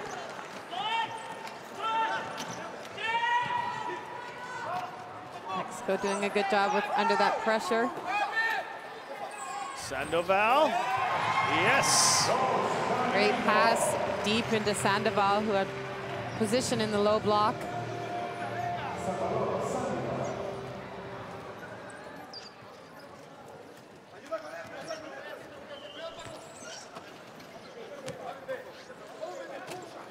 Ferreira, Dos Santos, Sousa, yes. Left-hander. Nice shot from behind the screen. Final minute now. Sandoval converts on the pass from Martinez. Mexico still playing with some energy, really getting out quickly in transition. getting that fast break opportunity. Ferreira takes a three-pointer. No. Lugo, Martinez. Uh-oh. Giveaway. Perdomo couldn't reach it. Great speed shown by Ferreira. In the final half minute, and now a turnover. Mexico back they come with Efrain Martinez. But again, the defense still strong for Brazil. Martinez finally puts a shot up, gets his own rebound, and again, finally puts it in. Nice little one-on-one move there against Dos Santos. I think Dos Santos may have given him a little inch or two there that he might not have given him earlier in the game. That'll do it for Brazil. They move on to the semifinals, beating Mexico 69-44.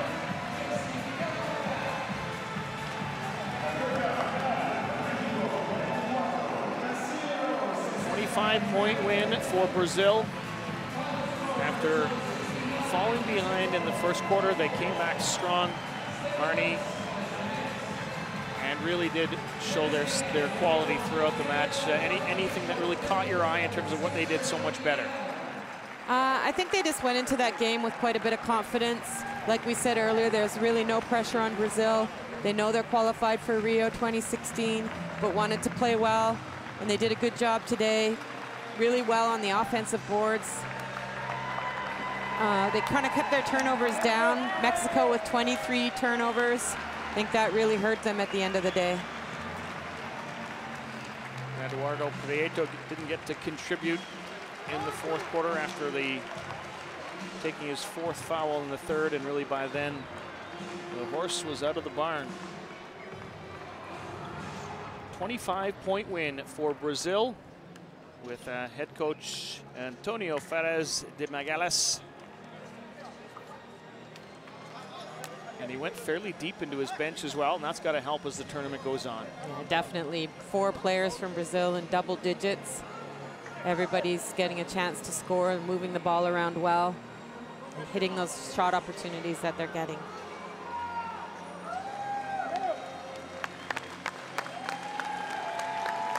And some fans in the stands that they're showing their appreciation for.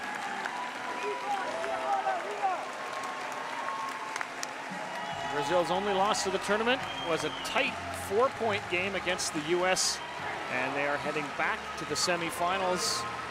They hope maybe another shot at the U.S., but we'll wait and see. Depending on who their next opponent is, it will be the winner of Canada, Puerto Rico.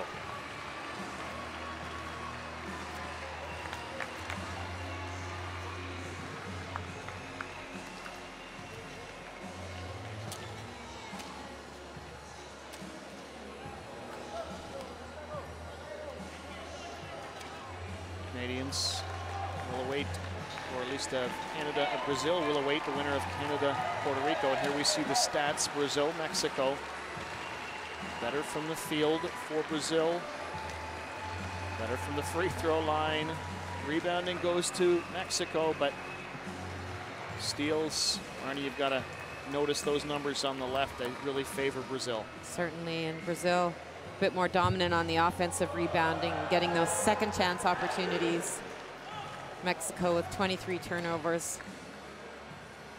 Came out with lots of energy and really, gave it their all tonight, but unfortunately weren't quite able to stay with the Brazilian squad.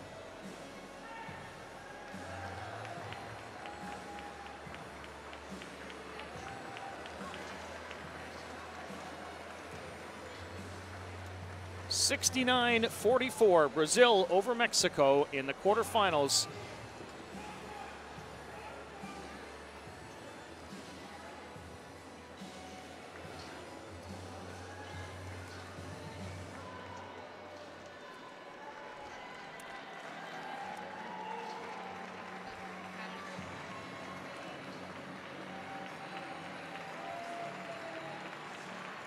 There you see the bracket.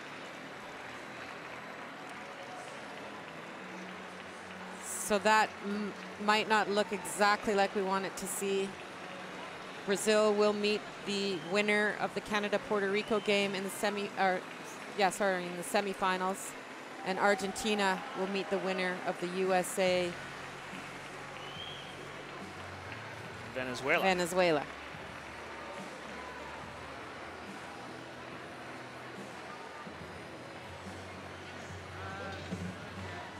then Colombia will play Mexico for 5th and 6th place. This was a big test for Brazil, and they met the challenge of Mexico, led by Dos Santos, Da Silva.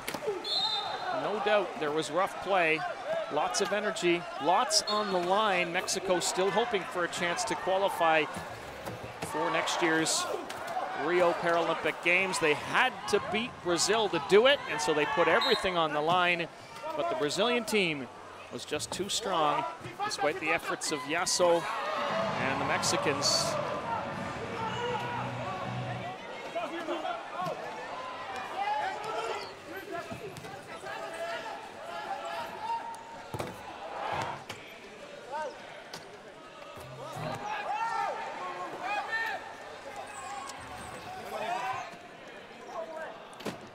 Both teams using quite a few of their players on the bench throughout the game.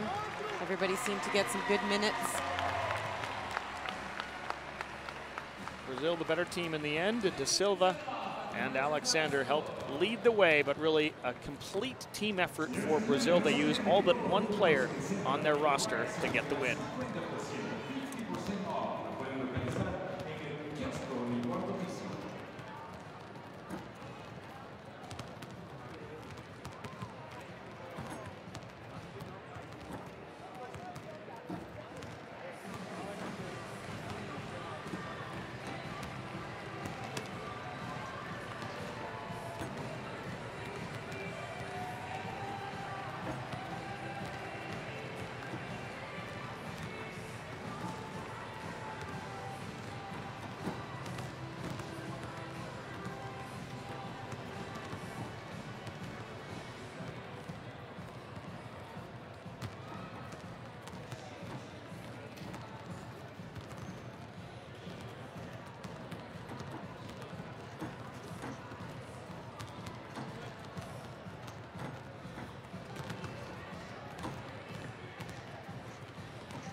messieurs, veuillez bien accueillir sur le terrain l'équipe représentant Puerto Rico. Señoras y señores, démosle la bienvenida al equipo de Puerto Rico. And please welcome to the court the team representing Puerto Rico.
Voici maintenant la présentation des joueurs débutant avec Puerto Rico. Señoras y señores, la presentación del equipo de Puerto Rico. Players presentation starting with Puerto Rico. Del número 0. Con el número 0. Number 0. Carlos Pijuan. Del número 2. Con el número 2. Number 2. Daniel Cuno. Del número 4. Con el número 4. Number 4. Kermit Vázquez. Del número 7. Con el número 7. Number 7. Carlos Martínez. Del número 9.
Ryerson Athletic Center, the home of wheelchair basketball during the 2015 Toronto Parapan Am Games. It is quarterfinal day on the men's side.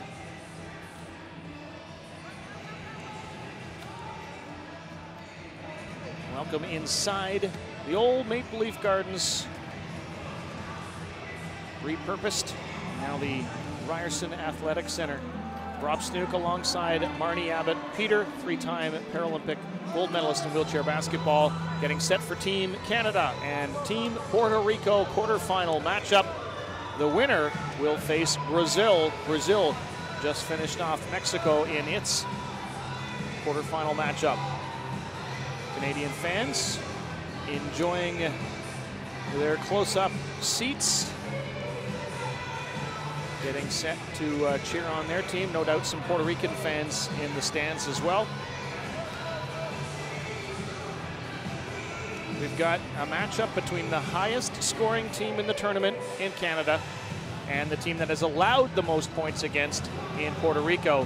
And so that means, Marnie, that Puerto Rico has to do something different than they've done throughout the tournament. What do you think that is? They do. Puerto Rico's got some tough matchups without any 4.5 players on their squad. They play that midpoint lineup. Usually those players not quite as tall. It'll be interesting to see. I'm guessing Canada's going to want to try and get it inside into the paint, try and get some easy shots with those height advantage and classification advantages underneath. And we've seen that pressure defense from Canada earlier in the week. Puerto Rico unable to handle some of the pressure that they faced earlier in the week. So they're going to want to try and make sure they have a good press break plan and see if they can execute their game plan. Quarterfinal matchup, Canada, Puerto Rico. Puerto Rico with losses so far in the tournament against the US, Colombia, and Brazil. Canada with wins over Venezuela, Mexico, and Argentina.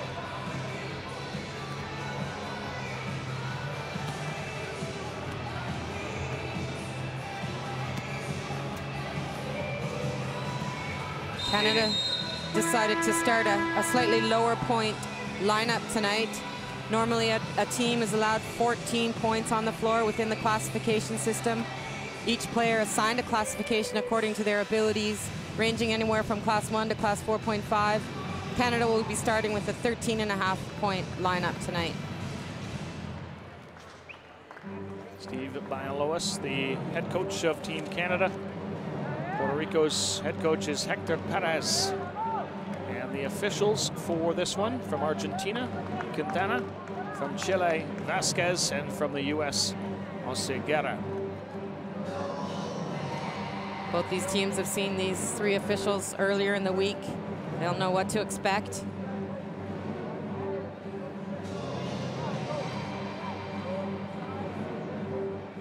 Starting, or at least the full lineup for Canada, and there are those points that Marnie alluded to. You see Dion Green's name, and then a 4.0. In fact, Dion Green is a 3.5 player, but all those numbers tell you what their disability level is, their classification level, and you can only add up to 14 points on the floor. And without any 4.5 players, which is the maximum you're allowed, it'll be hard for Puerto Rico. Bo Hedges is one of the two co-captains for Canada. You see there the 2.5 beside his name. Shares the captaincy with David Eng. Adam Lancia, another one of the Canadian players. You see him, he could be an important player coming off the bench. And for Puerto Rico, Jose Calderon pretty much leads the team in every statistical category, along with Carlos Ocasio. Ocasio will have the ball in his hands an awful lot in this game. And so it'll be Calderon tipping off against Eng, the Canadian starting five with Abdi Dini in the lineup. Bo Hedges, Chad Jasmine, Adam Lancia is in fact starting. And Pijuan, Vasquez, Martinez, Calderon, and Ocasio. First ball for Canada, Lancia underneath. It comes to Dini, goes ricocheting off chairs. It's Puerto Rico ball. Canada with that pressure defense right up on the chairs.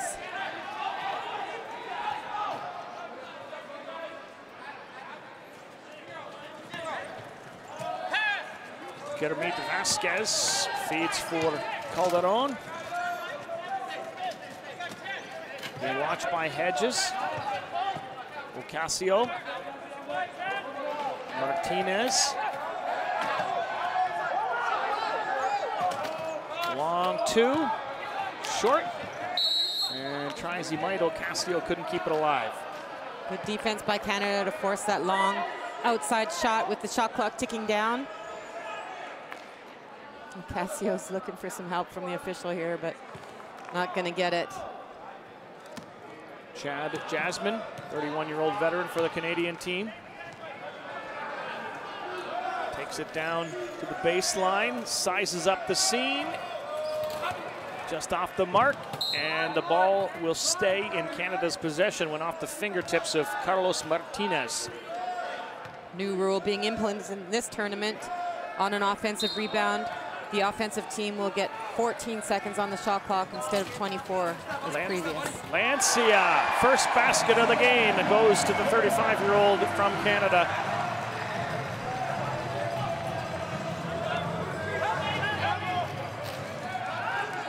Martinez.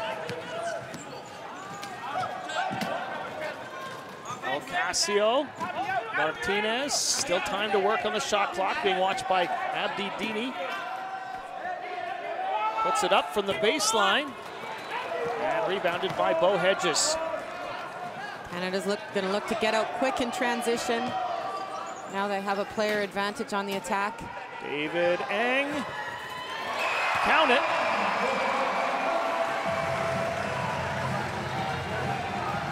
See that height mismatch of David Eng being taken advantage of right from the middle of the key there.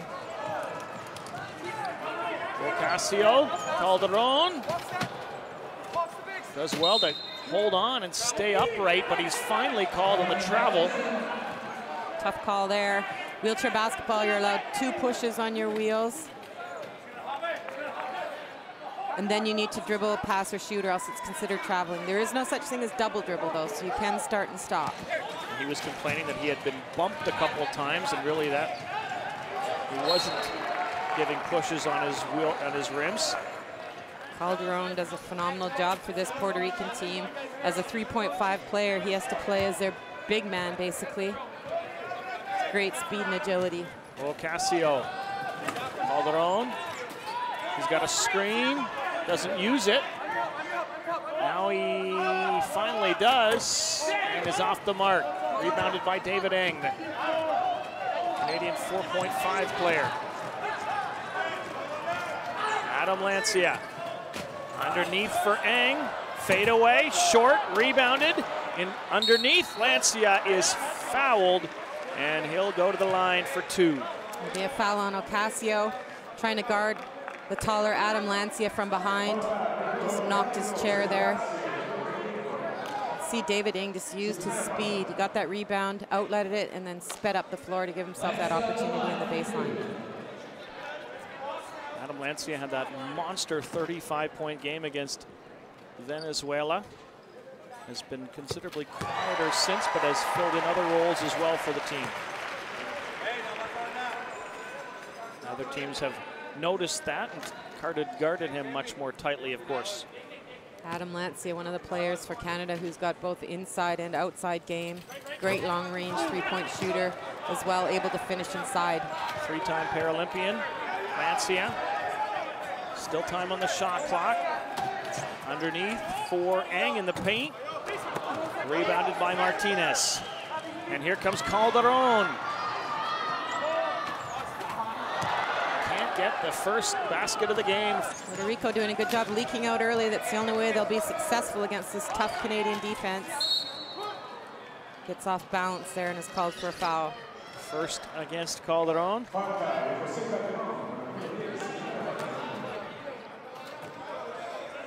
Chad Jasmine will inbound for Canada, leading 5-0. Nearing the 3-minute mark of the opening quarter. Quarters are just as long as they are. 10 minutes is standing basketball. Adam Lancia launches a 3, no. Calderon. You hear Bo Hedges yelling instructions. The leaders on the Canadian side. Ocasio, three-pointer is good. Good job by Ocasio, getting that three-point shot off. He had a double screen from his teammates. Nice look from long range. Hedges from the foul line. Didn't bounce for him. Ocasio, a chance to tie it. Does indeed. Little miscommunication on the Canadian defense. Puerto Rico good in transition, getting out on the break and taking advantage of that. Lancia takes it down to the baseline, back up into the paint. Nice rebound by Dini, and it's going to be out off of Canada. No, they're going to call it off of Puerto Rico. They're surprised too. Canada ball with 12 seconds on the shot clock.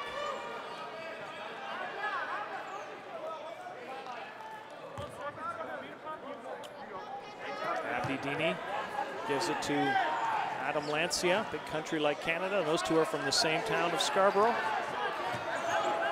David Ang off the glass, grabbed by Lancia. Hedges, short, gets it back, no look pass, Ang. Finally, Canadians convert. Great job by Abdi Dini under the basket there to tip that rebound and allow Canada with that extra second chance opportunity. Carlos Martinez.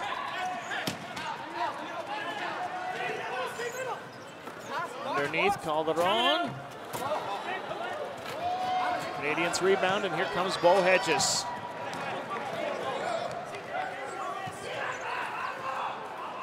Dini underneath.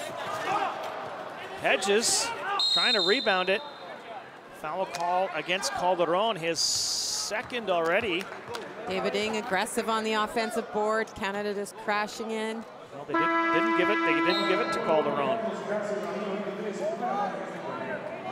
Ocasio. Ocasio's his second foul. Got some hockey subs coming in here for Canada. Full line change.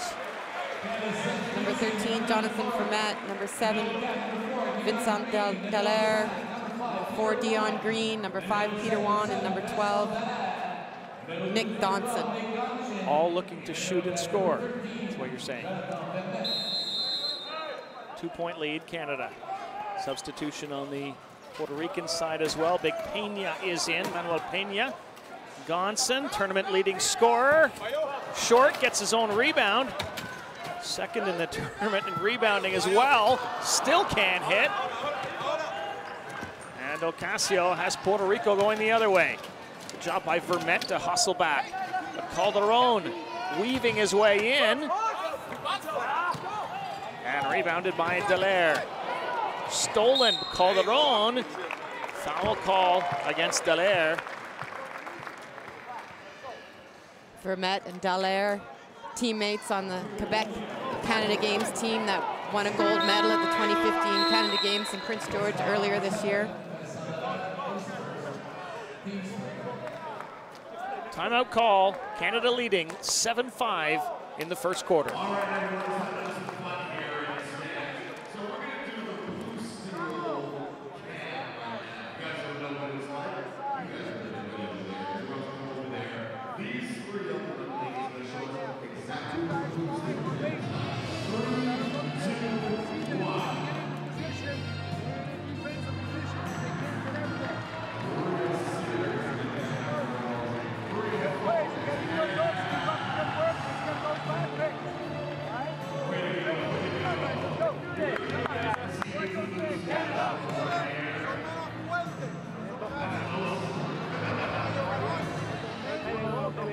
Hector Perez telling his team, fuerte. Pretty sure that means something about being strong.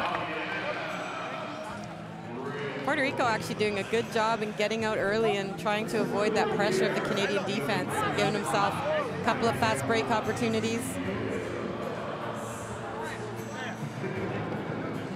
Canadian timeout finished, but the discussion continues. Vermette, Johnson, Wan, Green, and Dallaire.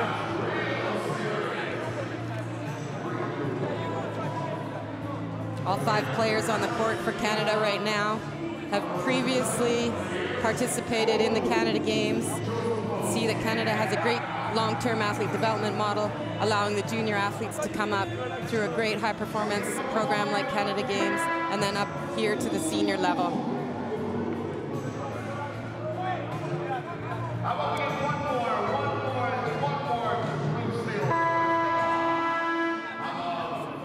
4:39 remaining, opening quarter, 2-point lead for Canada. Jose Calderon, Puerto Rico's leading scorer, goes to the line.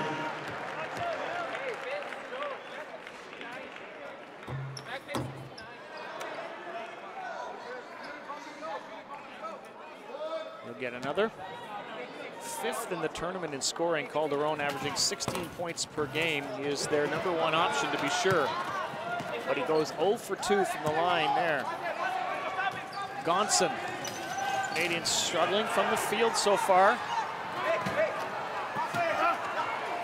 And Dallaire converts. Vincent Dallaire with those long arms, able to catch that ball and doing a nice little reverse underneath for 2 points for Canada. It's going to be a foul on Dion Green. You can see Green not getting chair position, needing to be in front of the offensive player, and he was beside there, grinding into his wheel. But because he took it before the shot, no shots. No free throws, that's right. No free throws, yeah. Calderon and Ocasio, those two seem to have the ball the most for Puerto Rico. Good job by Jonathan Vermette there. He did have that chair position you want, and that's a foul on Calderon. So Puerto Rico's 2 best players, both with 2 fouls each, Ocasio and Calderon.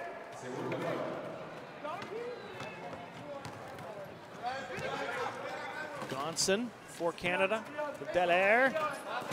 Underneath, Green, no. Great Canadians will get it pass back. inside there, though, to give Green that opportunity. Gonson 10 seconds on the shot clock for Canada. busts his way in and finally gets the first to fall.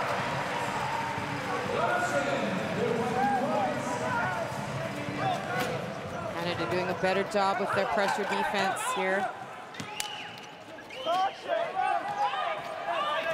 Peña, Martinez alone. Yes, sir. Dion Green got caught up on the offside there, unable to rotate over to the wide open Martinez. Nick Gonson, 23-year-old from Saskatchewan. Vincent Dallaire doing a good job here at center. And Gonson. Took him a while to find the rhythm. Now he's found it, it looks like. 5 points.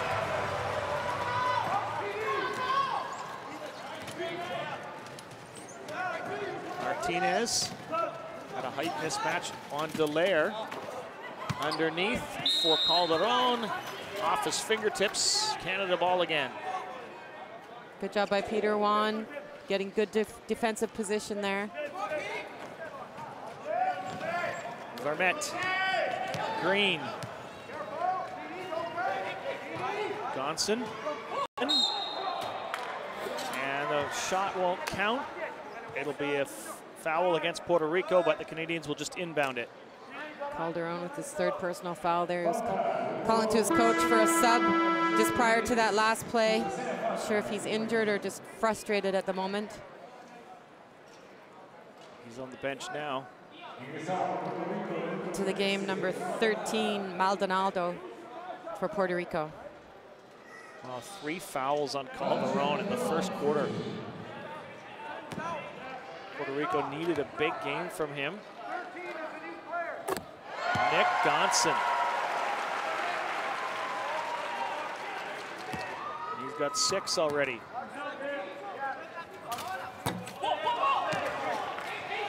And then will hustle, use those great chair skills to rebound. Nice pass underneath for Dallaire. Good job by Canada. Starting to spread the gap a little bit here now. Maldonado. Carlos P1. Casio. Puts up a 3-point attempt and hits his 2nd of the game already. Ocasio solid from the three-point line. His team doing a good job to screen for him and give him those open looks. And a turnover by Canada.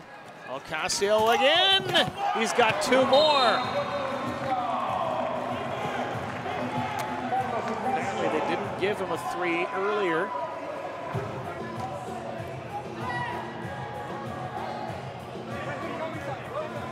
Great focus by Ocasio, knowing the contact's coming, just focused on the hoop there and finishes that shot well. Correction, he does have 2 3-pointers, as we first thought. And 10 points in the game for Ocasio. Canadian lead is down to 5. Gonson, he'll try the 3. And Maldonado rebounds. Ocasio.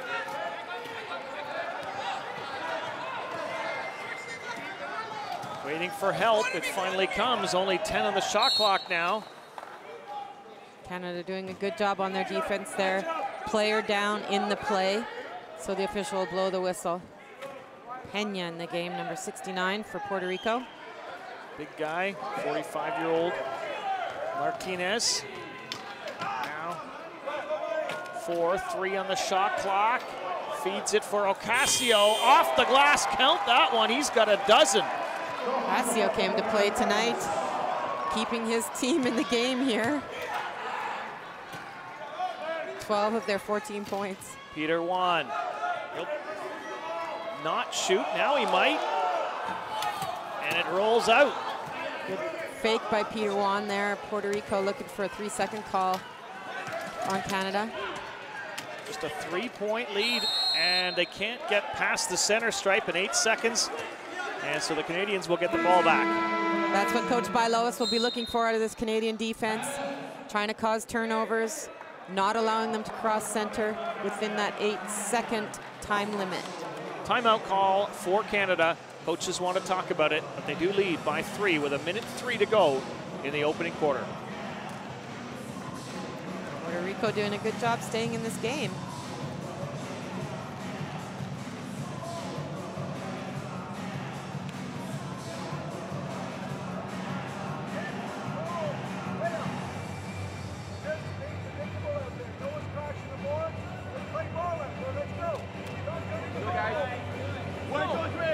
Canadians a little better from the field, now 33%, but Puerto Rico at 50% from the field. And all due to Carlos Ocasio, 5 for 5 from the field and 2 for 2 from the three-point line. Outstanding start for him.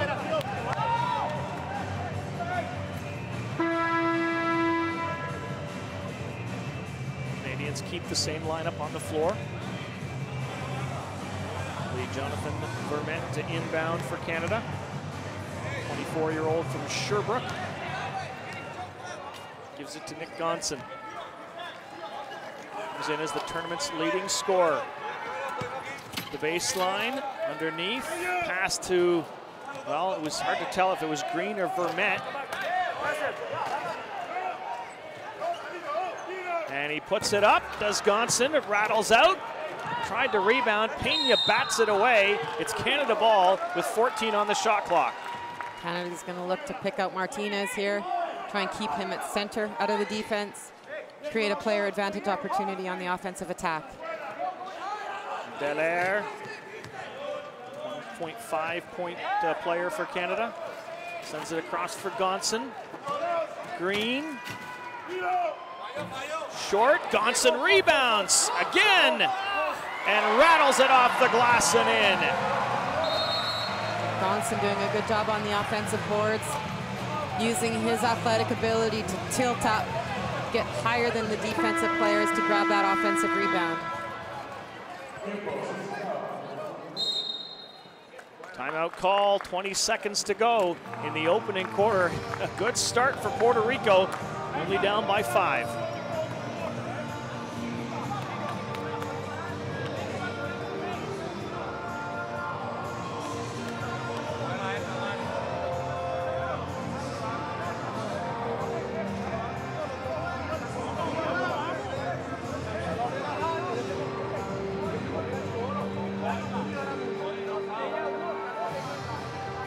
Lots of player-led discussion going on here.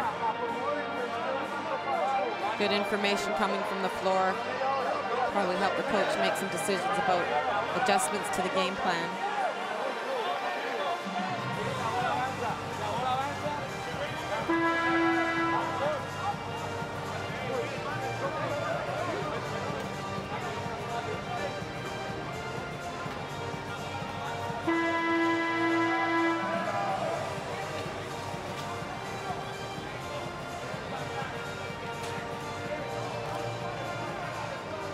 Ocasio inbounds for Martinez.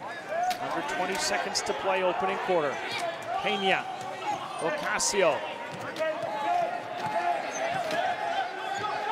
Now 9, long attempt by Martinez. Made into 5 seconds to work.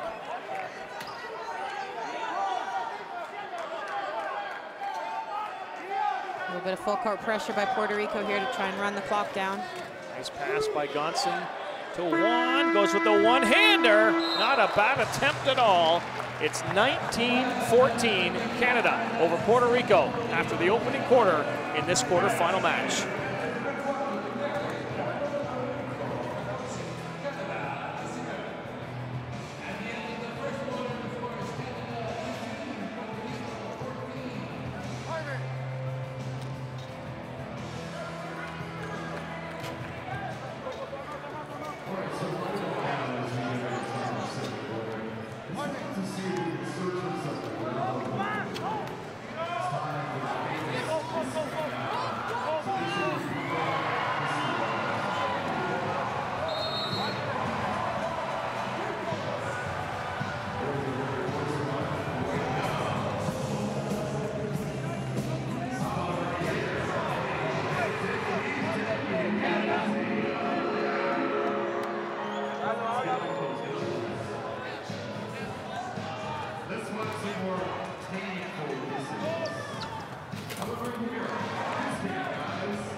Start of the second quarter, Canada has 4 of its 5 starters back in the game. Nick Gonson replacing Adam Lancia. Dini, Ang, Jasmine, and Hedges on the floor for Canada. Puerto Rico will inbound with Carlos Ocasio, who has been by far their best player so far. 12 points in the game. 5 for 5 from the field.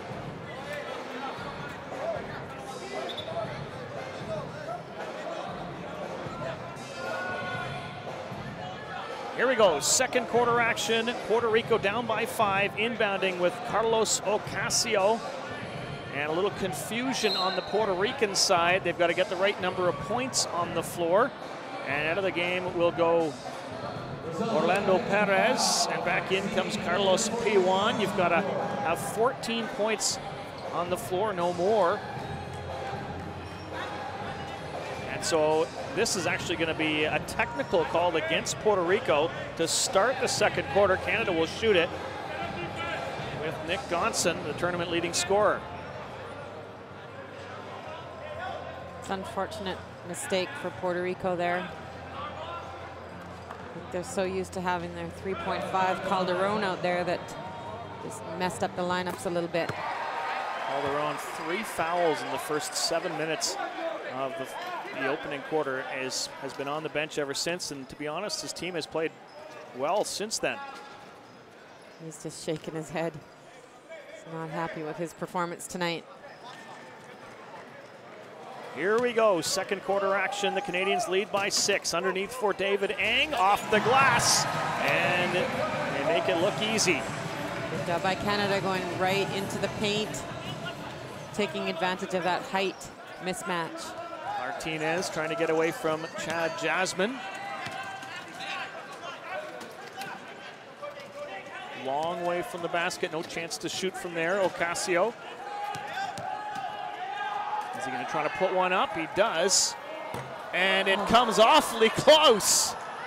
All right, I was wrong. It wasn't too far to shoot. Canada come back now with a player advantage. Gonson cruises right through the paint and back out. Looks up, fakes the three-pointer, still has. Underneath for Ang. And the basket won't count. 3 seconds on Chad Jasmine, trying to create that high seal, just picking off the defense to allow David Ng to slash in over top, but unfortunately just a little too long in the key. Into the game for Puerto Rico now is Ralphie Diaz, 48-year-old veteran.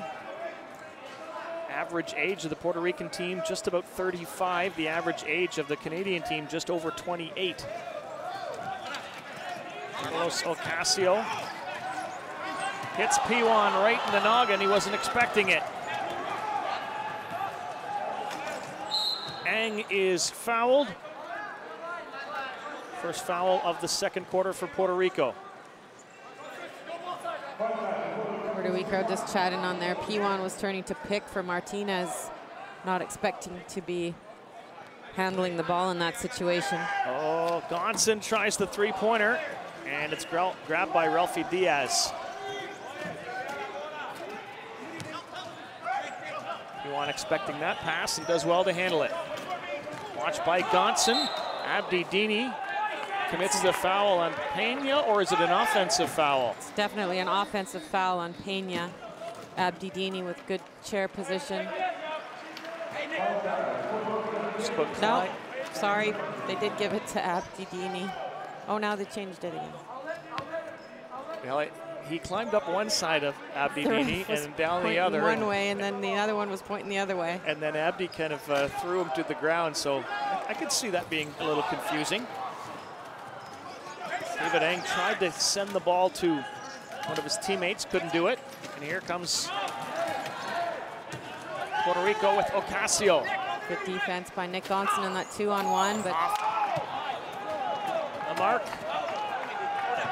P1 able to seal him out there to give Ocasio a good opportunity. Bo Hedges, Gonson, good reaction. Still 10 on the shot clock.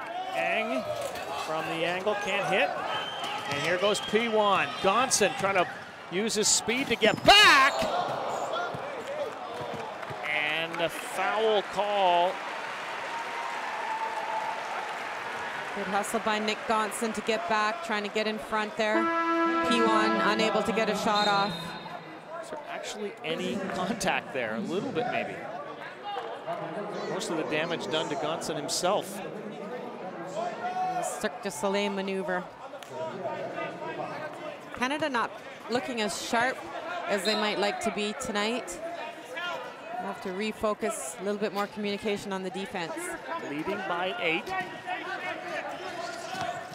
Martinez puts one up, short. Gobbled up by Gonson. Martinez doing a good job. Now he heads back down low. Abdi Dini for Canada. And a foul against Pena of Puerto Rico. Pena not willing to give up the baseline there to David Ng, recognizing he was beat. He used his chair to stop that opportunity. Chad Jasmine, Ang. Dini. Gonson. Underneath on the give and go to Dini, and he couldn't gather it in under the shadow of big Manuel Pena. Pena just gets it across the center stripe in time and manages to stay in bounds. Gonson looked like an octopus there, and now Martinez. And Jasmine will rebound.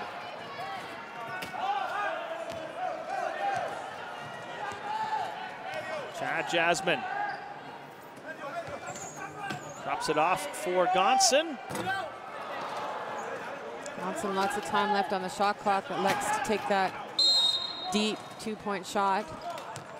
Offensive foul called on Puerto Rico, or is it? No. It's a foul on Abdi Dini. Canadians getting ready for another change, another substitution. Dini's going out. So is David. So is Nick Gonson. Dion Green and Jonathan Vermette into the game for Canada. 8-point lead for Canada. Puerto Rico the ball. Ocasio, Diaz, and Bo Hedges fouls him. Tough matchup on the offside. Puerto Rico doing a good job picking. Bo Hedges just gets back and tips the elbow of Diaz to put him to the line for two. First foul for Hedges. Ralphie Diaz drops it in.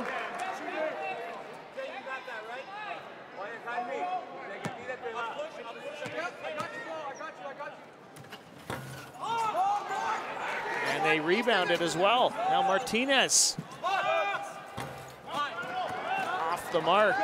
Puerto Rico had something good going there. Here comes Jasmine back the other way. And in transition, two Puerto Rican defenders out of the defense. Should have a player advantage. And Vermette, or at least Vermette came up short. Canadians get it right back again. Bo Hedges, full shot clock to work now for Ang, who does well to grab the high pass. Canada might want to slow things down a little bit, get a good, there we go. And David Ang hits it anyway with lots of time on the clock. Good veteran leadership by David Ng to nail that shot, help Canada refocus and regroup. Carlos Martinez. Ocasio.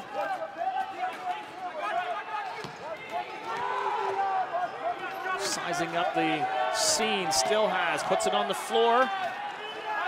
He's gonna have to put it up. He does, short. Good defense by Canada on that possession, really shut down any opportunity for Puerto Rico. Hedges. Underneath Ang. No. Good job by Vermette, but Ocasio gets a hold of it anyway. Oh. It's a foul there on Martinez, trying to go through a space that's nowhere near big enough for him to fit through. Offensive foul on 7 for Puerto Rico. Carlos Martinez. Timeout call. Canada leading 24-15 over Puerto Rico. Just under 5 minutes to go in the second quarter.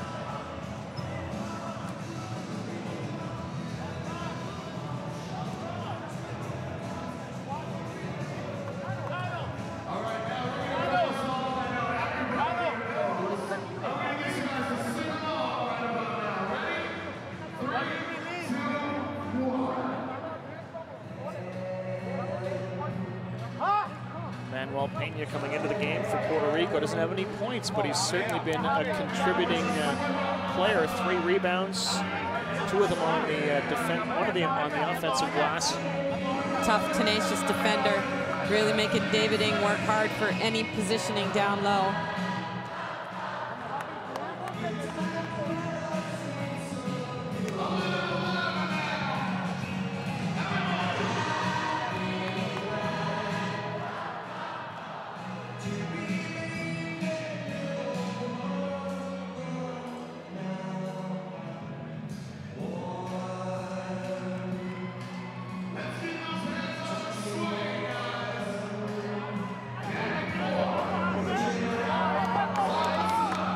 has used all but 2 of their players so far in the game. Puerto Rico has gone fairly deep in their bench too, using all but 4. Puerto Rico with 4 team fouls now. Next one, we'll have Canada shooting the bonus. 4:54 remaining. Second period. Team Canada leading Puerto Rico 24-15. Quarterfinal action. The winner will face Brazil in the semifinals. Brazil winning earlier today against Mexico. Bo Hedges. 2 subs in here for Puerto Rico. Martinez is taking a break on the bench. Jasmine, Ang, Hedges, puts one up and in.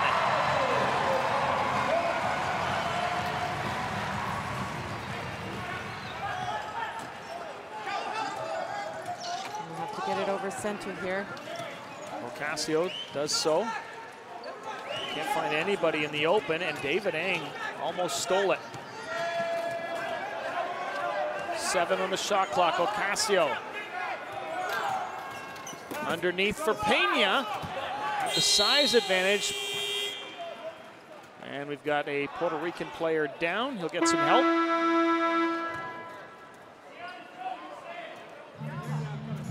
No foul on the play. Carlos Soto.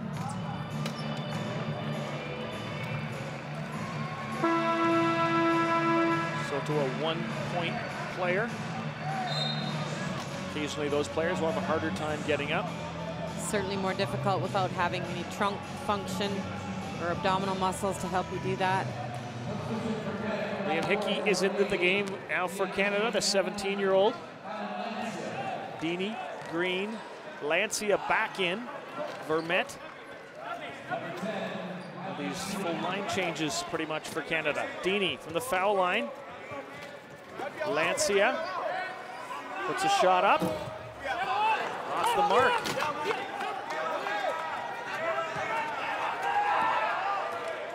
Canada doing a good job defensively. That's an offensive foul there on Maldonado. It is their 5th team foul, but because it is an offensive foul, there will be no free throw shot. Maldonado still slow to get up. That is Ralphie Diaz, yeah. So he's going to have the strap back in again. Do you have to wear straps, Marty? No, you don't, but most players do. Really gives you an advantage in terms of being locked right into that chair. You can use your hips to maneuver the chair. You do fall down. Sometimes easier just to pop back up. Does anyone not that you know of? I do not know of any players playing now that don't use strapping. Lancia thinks about shooting from the baseline, goes underneath for Hickey, and he doesn't want to shoot. Still has time. Now he puts one up off the glass and in. Safe shot for the kid. Good job by rookie Liam Hickey. Guessing this is the first quarterfinal game he's ever played in at this level. Great finish on that basket. 13-point lead, Canada. Diaz, Puerto Rico. Perez calling for the ball. He's got Adam Lancia guarding him. It's a tough matchup for him with the shot clock ticking down. 6 seconds and 5. Now P1. And finally they lose it. Canada. Back they come on offense with Lancia. Slashing his way in. And it's batted away. It's still Canada ball. Casio doing a good job defensively there. Adam Lancia bringing the ball down, giving him the opportunity to knock it away.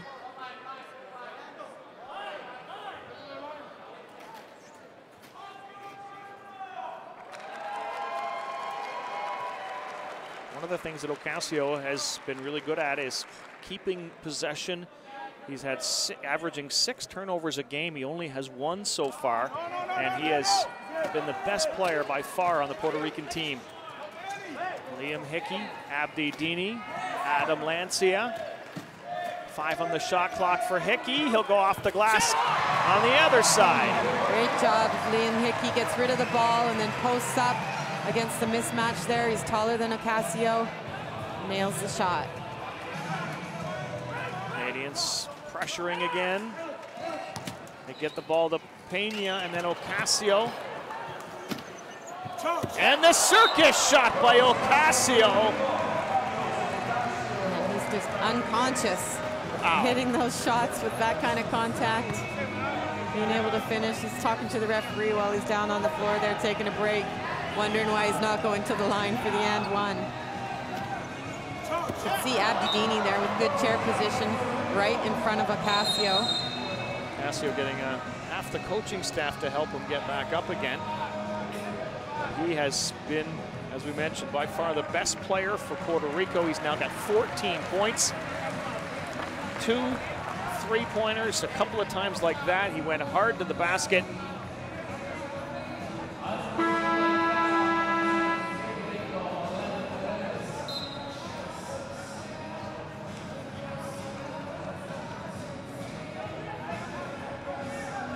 And it's actually Canada going to the line here. I think they gave him maybe a technical for some of his advice he was giving to the official from the floor there. I like that, advice. Suggestions. Next time you might want to think of doing this. Dion Green. Should be Canada's possession at center now. And thus Abdi Dini awaits for the ball.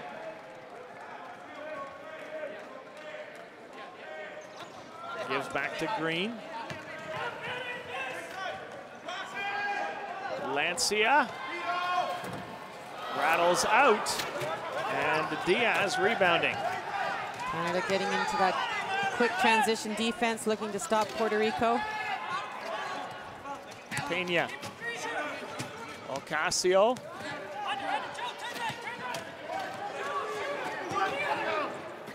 Finds his way in, gets a shot up, and that's 16 points for Carlos Ocasio.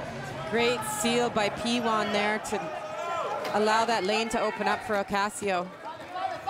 Liam Hickey. And the St. John Slammer just slams one home. He's got 6 already for Liam Hickey. I know, the team's not called that, but I just renamed them. It sounded good. Here he comes again. Hickey gives to Lancia. Lancia with the fadeaway. Pulls away from the defense there, giving himself some space to finish that shot. 5 now for Lancia after missing a few.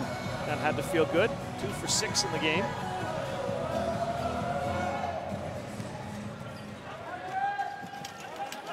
Manuel Pena looking for some help, and it comes in the form of Ocasio. Final 40 seconds of the second quarter. Ocasio looking to get a shot. That one won't fall. Vermette. Lancia. Dini. Here comes Hickey to help, but good defense by Ocasio. Now Green is open. Can't get the spinner. Good recognition of the 2-on-1 on the offside for Adam Lancia to pass that ball over. Nice steal by Vermette to Lancia. In! No, it's not going to count. 3 in the key called against Canada. He barely had possession of the ball for 3 seconds, let alone be in the key for 3 seconds. Here's Canada with their pressure defense in the last few seconds of the second quarter.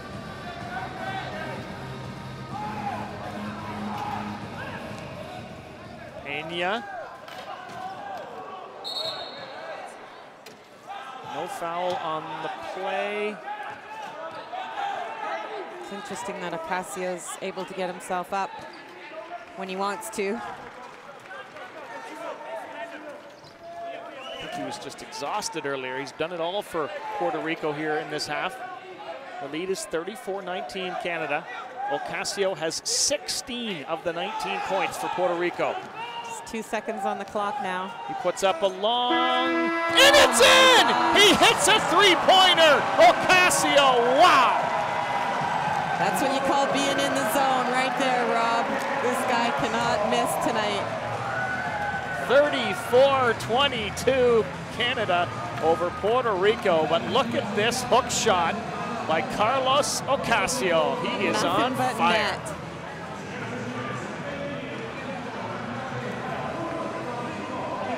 He's just laughing his head off.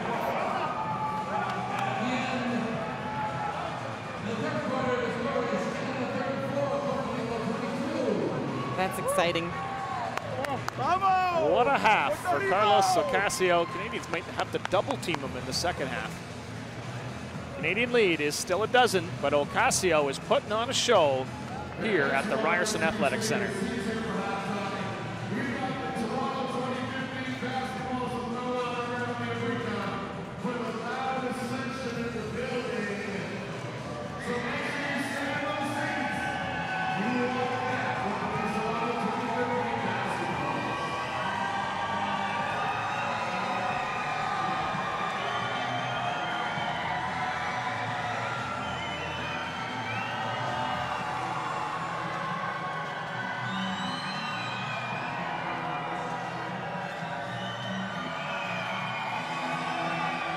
Canada able to capitalize on those 14 turnovers by Puerto Rico, getting 12 points from turnovers. A little bit more aggressive on the offensive rebounding end as well, giving themselves some second chance opportunities.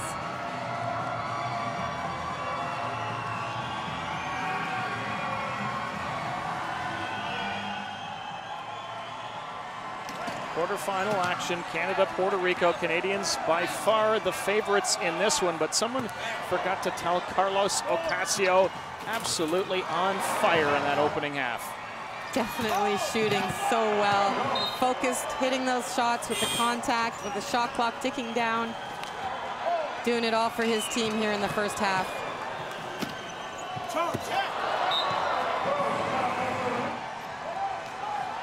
And then finishes it off with that long bomb. Ocasio just for Puerto Rico. Canadians got contributions from young Nick Gonson.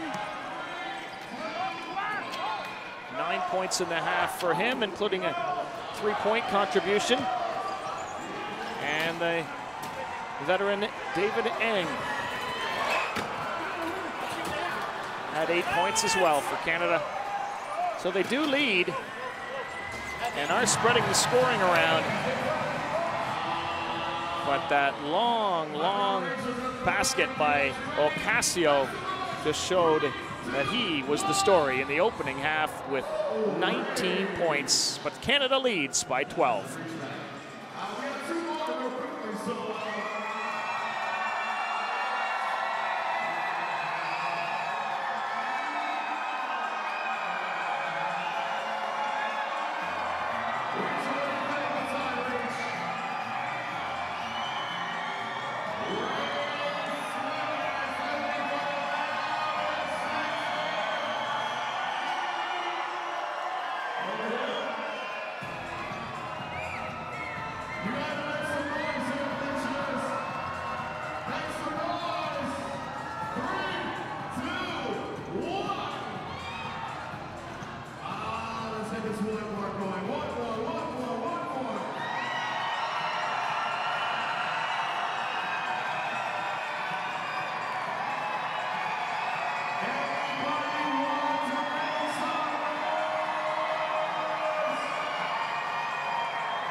Everybody stand up, stand up.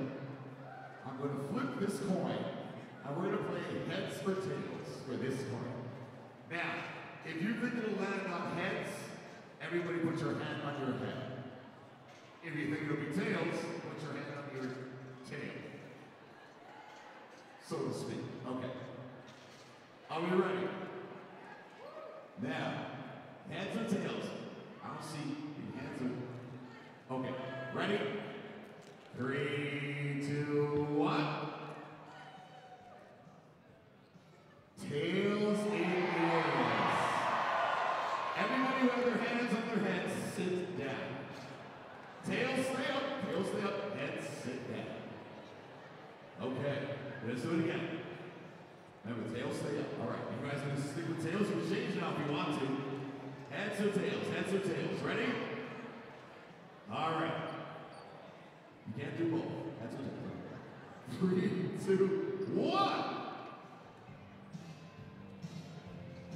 Heads it is. All the tails sit down, heads stay standing. Heads stay standing. A lot of way to go, guys. Okay, we have a lot of heads still. Okay, let's do one more time. Because we want to narrow it down to a couple of people to bring them down here to make somebody a winner. So, once again, heads or tails. Ready? No cheating, guys. 3, 2, 1. Tails it is. Okay, a lot of people sitting down. All right. Anybody with heads? Okay, so how many tails we have? Is that good?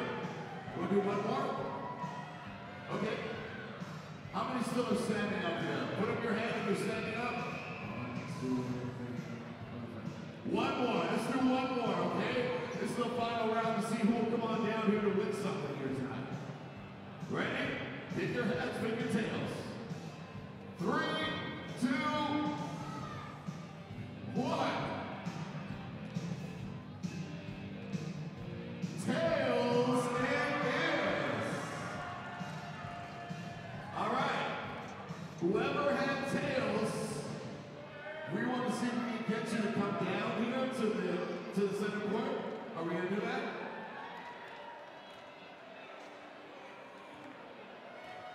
Make sure you put up your hands right now. Come on down here. Come on down, everybody come on down and make sure that you're going over to this side of the court. And in the next break, we're going to make somebody a heads or tails winner. So make your way up now, no cheating. Make sure if you're the last person with tails, make your way right here. And we will possibly make you a winner of some prizes in Toronto 2015 here. All right, next up we're playing heads or tails. And guys, make sure you make a lot of noise for these two teams.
Second half action set to go. Canada in white, Puerto Rico in blue. Carlos Ocasio is going to inbound the ball for Puerto Rico. He has been absolutely red hot in the game. 19 of Puerto Rico's 22 points, but they are down by 12. Quarterfinal action. Winner will face Brazil in the semifinals.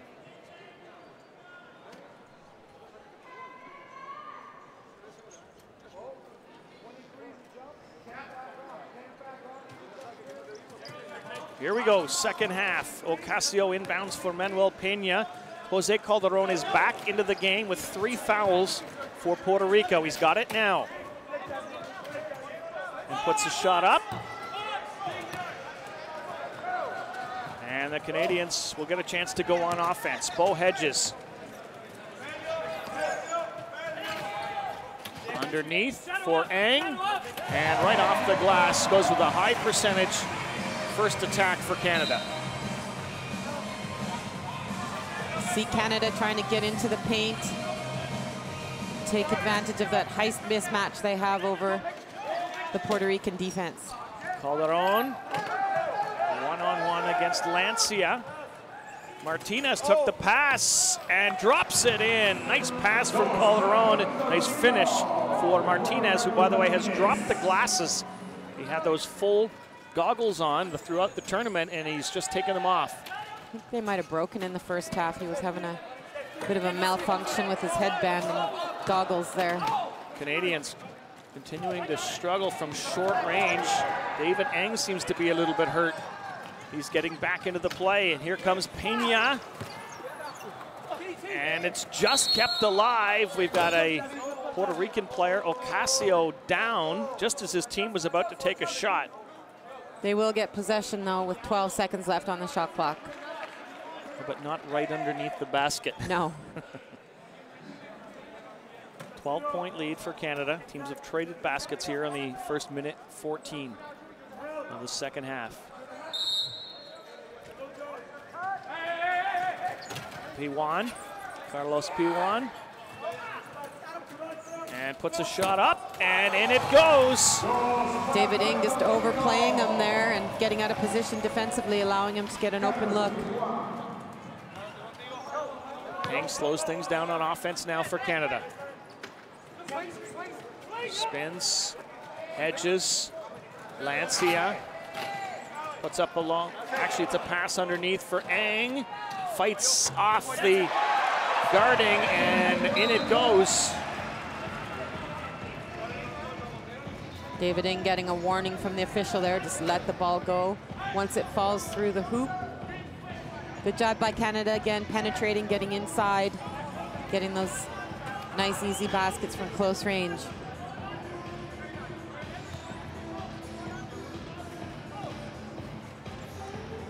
Carlos Ocasio, 2.0 player on the classification scale, and he's playing up a couple classes in this one.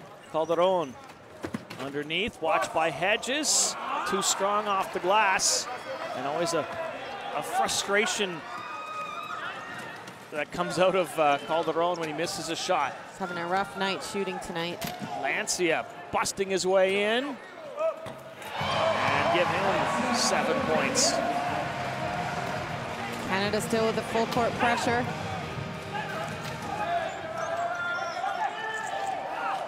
And a nice steal, Hedges. And he gives it away right to P1, tending the pass for Ang. And then he gives it away. Now the Canadians go to Lancia underneath. It's a foul on Calderon. His 4th foul.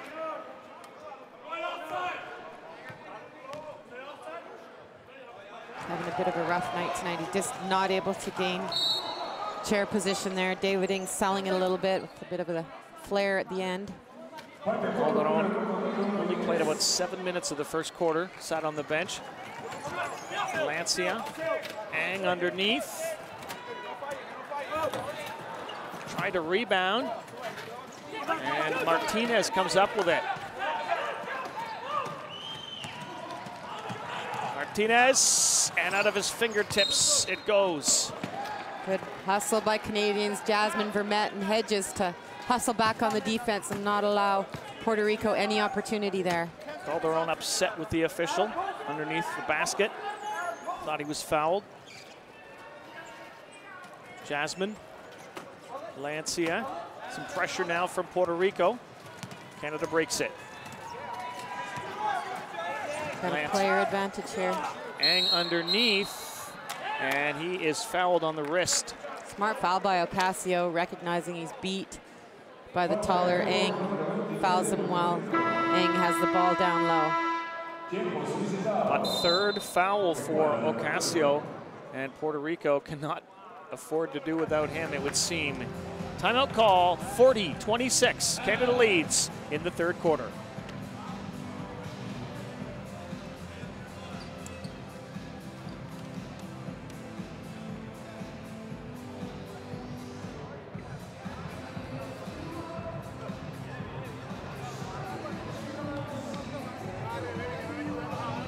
Ocasio, after that red-hot opening half, has yet to score, but we're only 3 minutes and 8 seconds into the third quarter.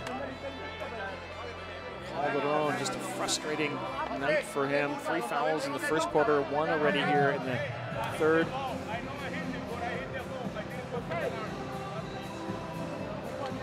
I didn't hear every word, but I think I heard English there. Sometimes you'll get that, Puerto Rican side.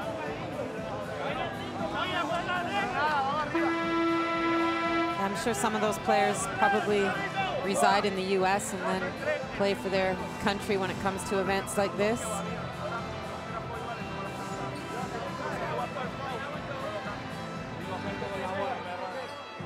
Canada is going to be shooting here with David Ang. Technical, we think.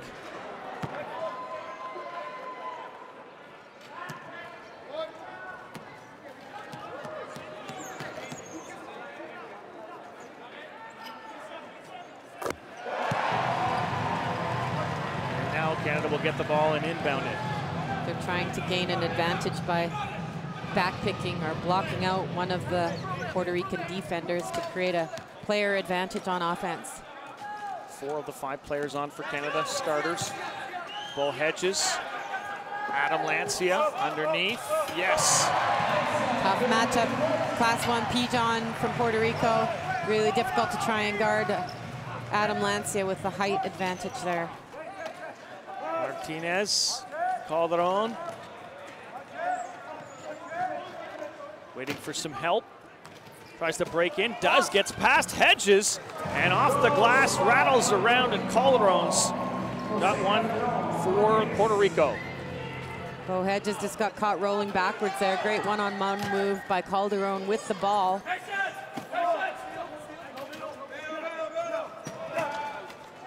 David Ang. Seems like such a wise shot to just go right off the glass. It's definitely one of his favorite shots. It's perfect range for him. 15 points for David Ng to go 6 rebounds here tonight. 2-on-2, Calderon, P1 on Hedges and Ng, the 2 Canadian co-captains. Calderon. Looks like Ng's not gonna get beat the same way as he did on the last chance. Ng comes into at least Hedges. Ng comes in to help out.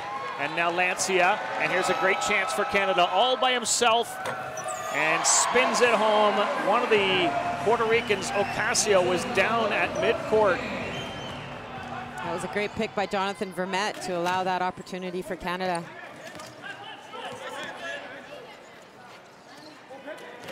Again, the low pointers contributing for the Canadians. Jasmine and Vermette out there doing their part now.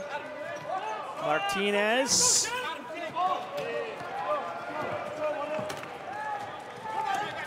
Canadian lead is now 19. 3-point attempt, and David Ng has got 18 points. Canada really stretching things out here in the third quarter, outscoring Puerto Rico 16-6. Calderon. offensive foul, I think, on Pena. Great defensive position by Joe Vermette there to draw that foul. So now Pena's got 3, Ocasio's got 3, and Calderon playing with 4 fouls. We're just past the midpoint of the third quarter. Canadians with changes, substitutions. Looks like P1's going to get a break here for Puerto Rico. And number 9, Perez, will come into the game. Both teams are going to get a break. Timeout call. Canada leading 50-28 over Puerto Rico in the quarterfinals.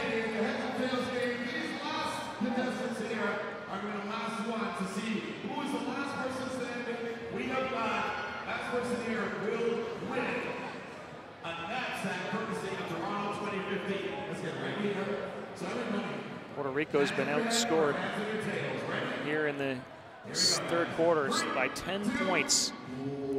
And what was a fairly close game is now a 22-point lead for the Canadians. Canada doing a great job here in the third quarter. Really focused, executing their game plan, communicating well on defense, and not allowing some of those openings and opportunities that Puerto Rico saw in the first half. Canada's going to change up 4 out of 5 when they come out of the break. It'll be Gonson, Juan, Hickey, and Dallaire coming in. Jasmine will stay out.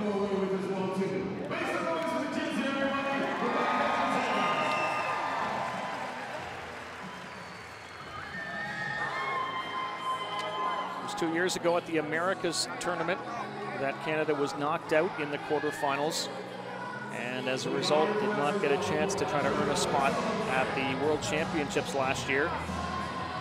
Ended up finishing 6th at that Americas tournament.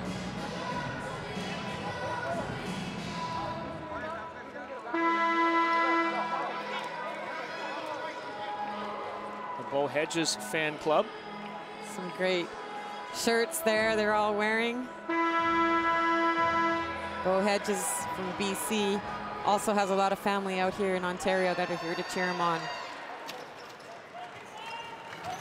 Team Canada in white, Puerto Rico in blue. Canada leading by 22 points. Nick Gonson. Nice little pass off. And Dallaire kind of ran out of real estate. Calderon. Great defensive play by Peter Juan there, but Calderon able to finish. Wow. Calderon making a contribution here in the second half. He really didn't get a chance to do so in the first. Gonson just sneaking right down, low, short, tries to rebound. Jasmine will. Canadians with the 14-second shot clock. Peter Juan had it batted away by Calderon. It'll be Canada ball, but only 4 seconds on the shot clock. We'll look to see a longer shot here by Nick Gonson or Liam Hickey. Gonson is going to take a long one. And it comes that close to hitting. Good job by Canada to get a quality shot off. Just a few seconds on the shot clock. Canada still with this full court pressure defense. Causing a turnover there. Yeah, Diaz couldn't handle the pass.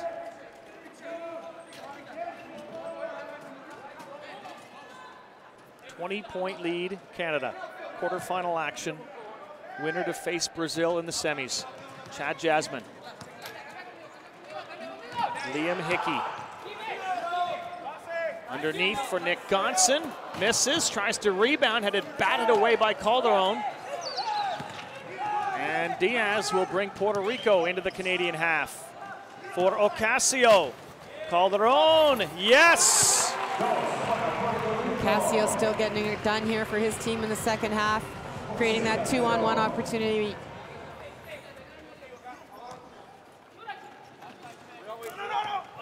Nice little pick by Dallaire. Trying to create some space for Gonson. Pump fake, still has it. Gets in close, misses again. Gonson's gone cold. Tough shot from beneath the basket there, but great job by Chad Jasmine. And quite a battle brewing there. Ocasio and Gonson. Referees let them play. Perez, Ocasio, 5 on the shot clock. Calderon, he's got all kinds of hands in the face. P1 puts one up, and they rebound it, Martinez. But finally, Canadians get it back. Hickey, Johnson.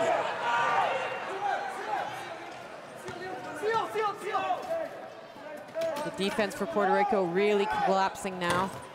And Nick Johnson taking one out of David Eng's book and putting off the glass and in.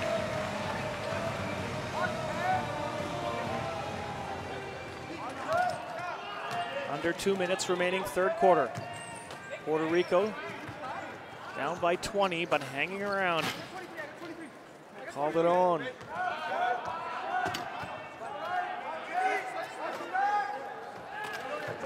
Ocasio.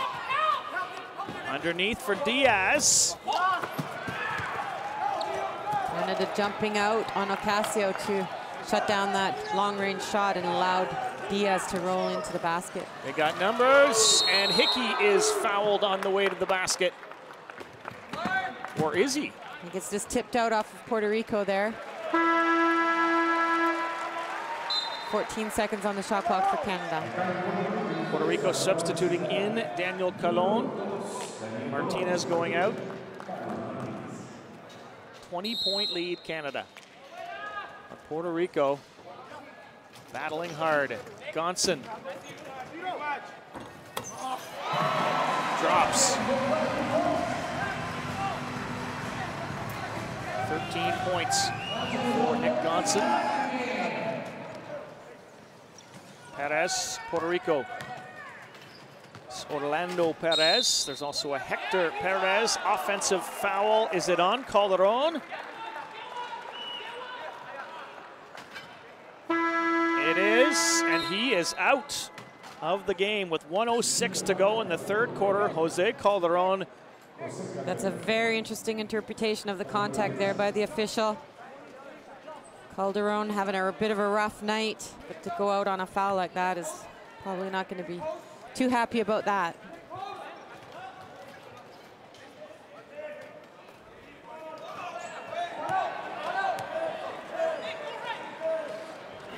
Hickey. He puts it up and in.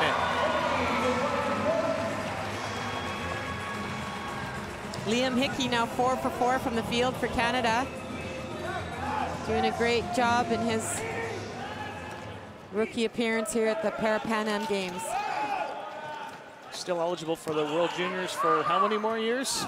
5 or 6. They play till under 23, right?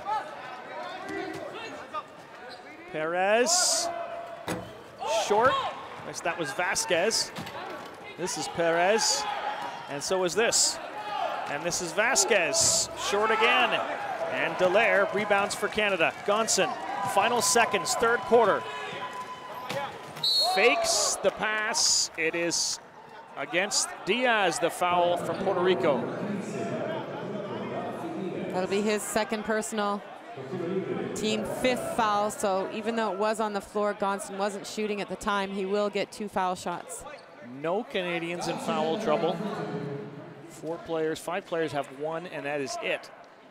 And you've got 1 Puerto Rican already fouled out and 3 more with multiples. Nick Gonson. Again, 14 for him.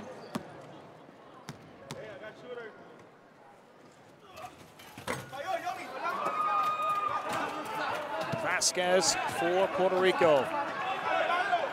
His team hemmed in here, and a nice steal. Dallaire puts one up, and it's short, and that'll do it for the third quarter.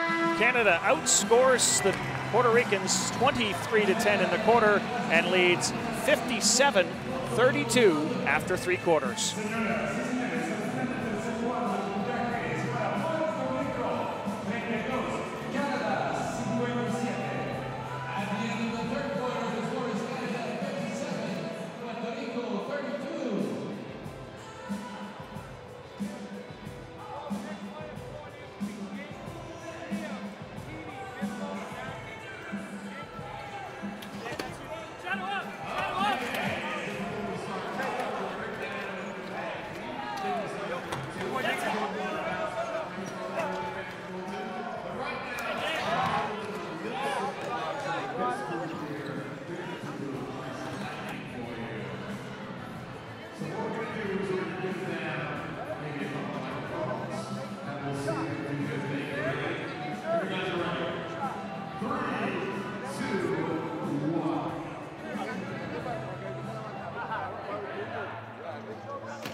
Here we go, third quarter action. Canada leading by 25 over Puerto Rico in the fourth quarter.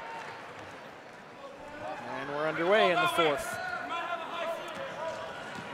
David Ng back in the game for Canada, along with Peter Wan, Abdi Dini, Liam Hickey, and Vincent Dallaire.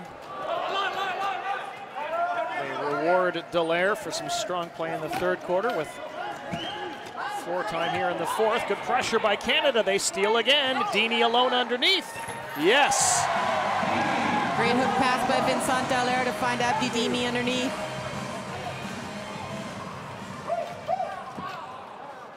Diaz tries to go through a hole that wasn't big enough. And we've got Puerto Ricans down all over the place. Official's going to call a jump ball.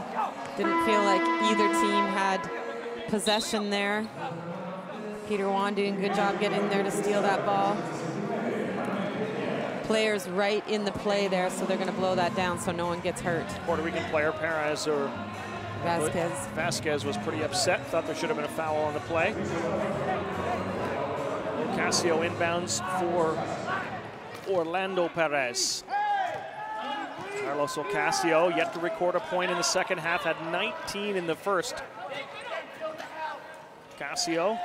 Shot clock's ticking down here. I'm not sure if they're aware of that. He fires one, and no. Needless to say, no. He has exited the zone. Yes, he was fully in the zone. If you're just joining us, he hit a shot to end the opening half. That was from about the half. A one-handed swinging hook shot that had everybody in the building stunned. Now Hickey goes from long range, and he's off the mark too.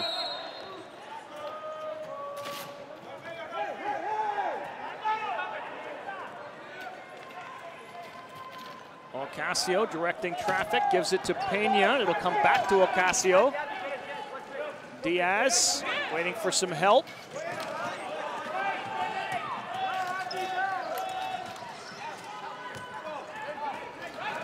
Ralphie Diaz trying to bust his way into the paint.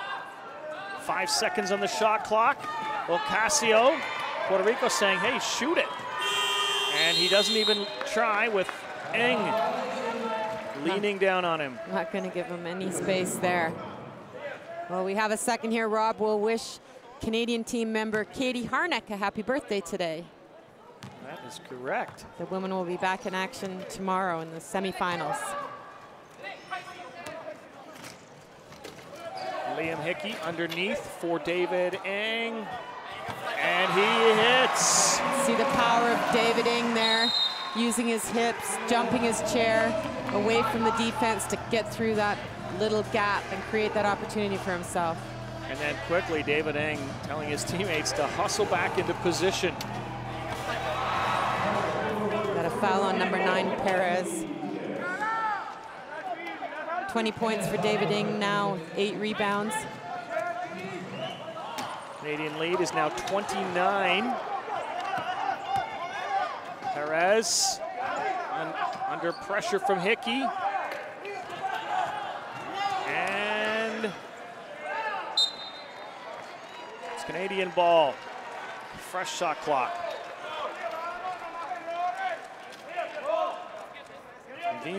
Vincent Dallaire has been playing this game since he was 7. He was an all-star at the 2013 World Junior Championships. He'll inbound the ball now for Canada. Vincent Dallaire, David Ng, really good examples of 2 fine athletes that have come through the program in Quebec, right from juniors on up. Quebec has produced many excellent athletes, both on the men's and women's national team over the year. They have a really good, strong program there. Seems like they have a strong program throughout the board in amateur sport, high-performance sport in Canada, able-bodied and Paralympic. Ng underneath, fouled, and he'll go to the line and a chance to add to his 20-point totals.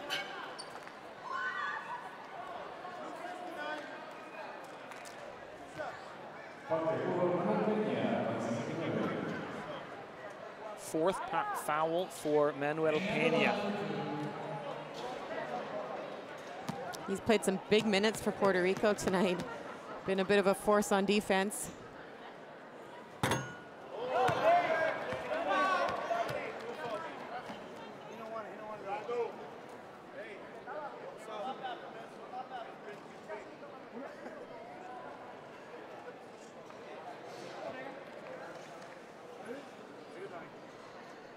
David Eng gets a chance to reset. He'll take his second foul shot now.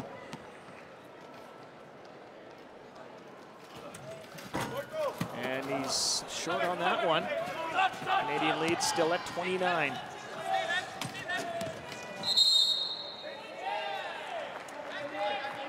Offensive foul.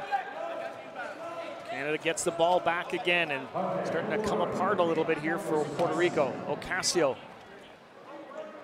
Good job by Canada. Maintaining chair position and stopping Puerto Rico right in their tracks. Ocasio can't believe it, but the foul is against him and he's going to head to the bench for a rest. Such a huge contribution for Puerto Rico tonight. Liam Hickey. And he gets his own rebound, and in it goes. Hickey's got 10. Padding the offensive rebounding stats a little bit there. Just a bit off balance. It was a tough shot. Good recognition, though, that he needed to get that shot off to avoid the 3-second call. Perez with a break for Puerto Rico. He's going to shoot a couple here. Sure. Unfortunately, Liam Hickey just tapped his back wheel there. That'll be his first personal, second team foul for Canada. Liam Hickey, 17 years of age, from St. John's, Newfoundland, playing in his first real big tournament with the senior team. Boy, he sure belongs on the team, doesn't he? He's definitely worked hard to earn his spot and really proven himself at this level. Canadian ball. David Eng couldn't get to it, but sportsmanship there from Abdi Dini to help Orlando Perez get upright. He's about to fall down again. It's interesting to see, just trying to push through those chairs that are already in position on defense. David Eng underneath, Peter Wan, yes. First 2 points of the game for Peter Wan. Canadian lead now 33 points.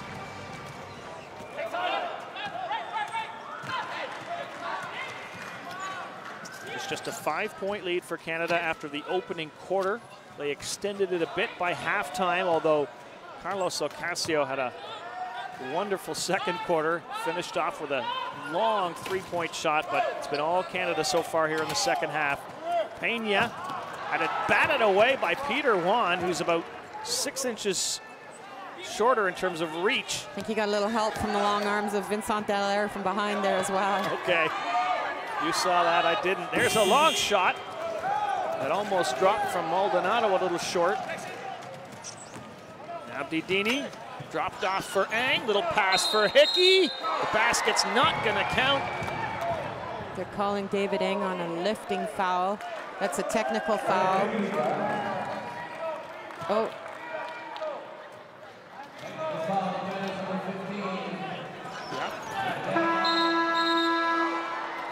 So.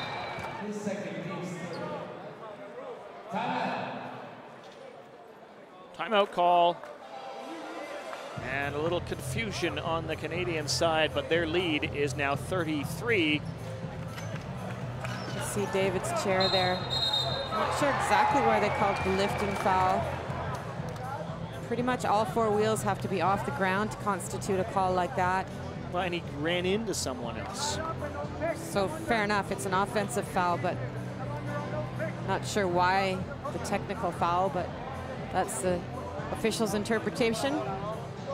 33-point lead for Canada, 6:13 to go in the fourth quarter.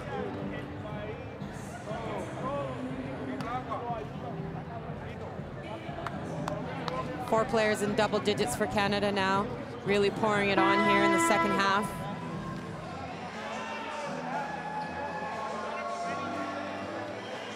David Eng's still wondering about that call, he's looking for an explanation.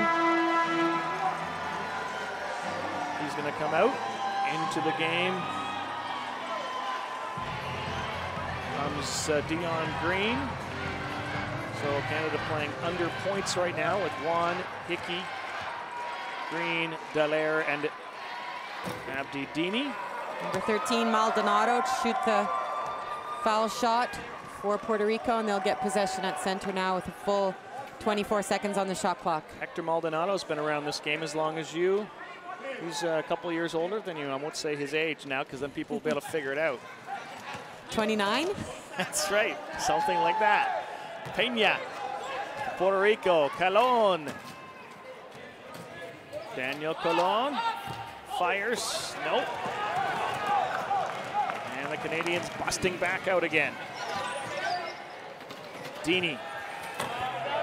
It's like he's done that 100,000 times before. Great court recognition by Peter Juan there to hit the open player on that break.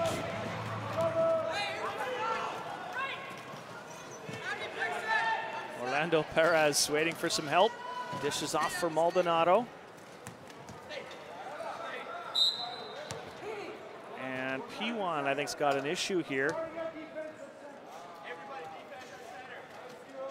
Rolón, number 2 in the game now for Puerto Rico. Fell down and was in the key, so the official blew the whistle. Puerto Rico will have the ball with 9 on the shot clock. A little confusion. Peter Juan was also taking some tape that seemed to be kind of tied up and handed that to the official. P1. And Dion Green taking the pass from Hickey. And can't get the spinner to drop, but Canada gets it back. Hickey under the big tree of Peña. And the foul call against Maldonado. Canada doing a good job on the offensive boards. 14 offensive rebounds in the game now for Canada.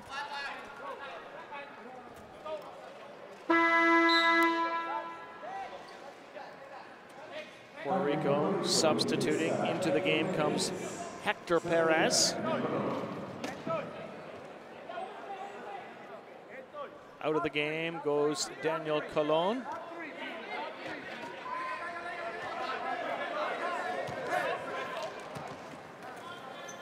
Green to the baseline, underneath. Wants that one. Great seal by Vincent Dallaire to allow Dion Green to roll to the basket. Tough shot from underneath there, though.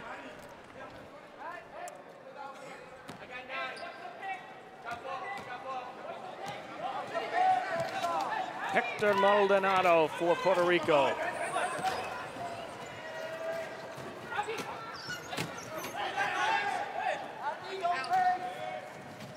Perez.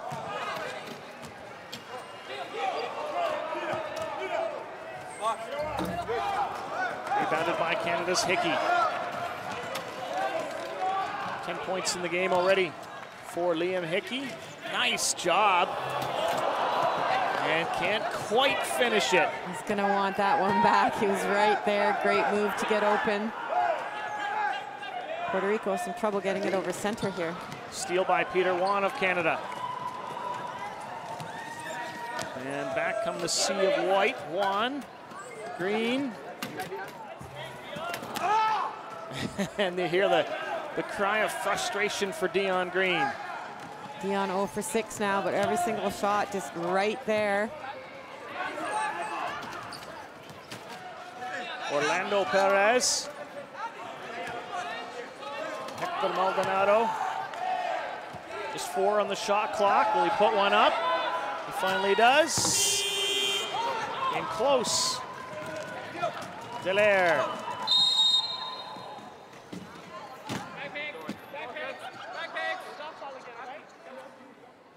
Will be a foul on 69. Peña, that's his 5th personal.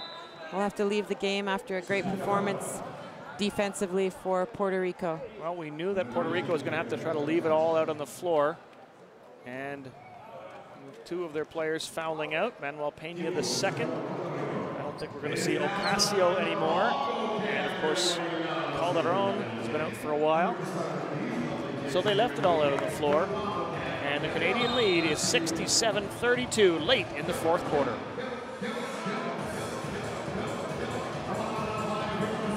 Puerto Rico unable to score here in the fourth quarter. Canada doing a good job of shutting them down defensively.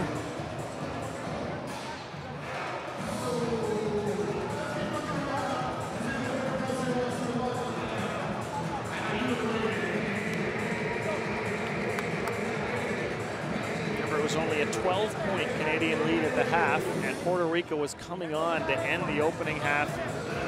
But Canada was strong in the third quarter, a 23-10 margin, and have outscored Puerto Rico 10-0 here in the fourth quarter. See Tyler Miller on the end of that Canadian bench, normally one of the starters for Canada, taking a bit of a break tonight, letting his teammates getting the job done. He'll be ready to go for the semifinals on Friday. It's looking like Canada and Brazil will meet in the semifinals. The other semifinal will be Argentina against the winner of USA Venezuela. That game happens later tonight. 35-point lead, Canada seems insurmountable. With 3:36 to go, I think we can fairly say it's insurmountable. Canada will play out strong here, finish the game on a good note with high-intensity defense and some quality offensive plays. Peter Juan taking the pass from Green, try to give it back to Juan. And Abdi Dini tried to track it down, couldn't do it. Canada bringing their defense back to the half court now.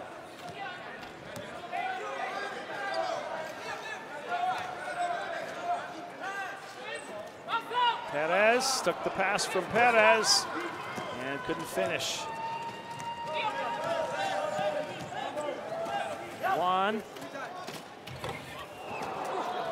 And nice job by Green to get it to Dallaire, and then Hickey, and in it goes, and he's got 12 points. Liam Hickey. Another offensive rebound for Canada, giving themselves that second chance opportunity.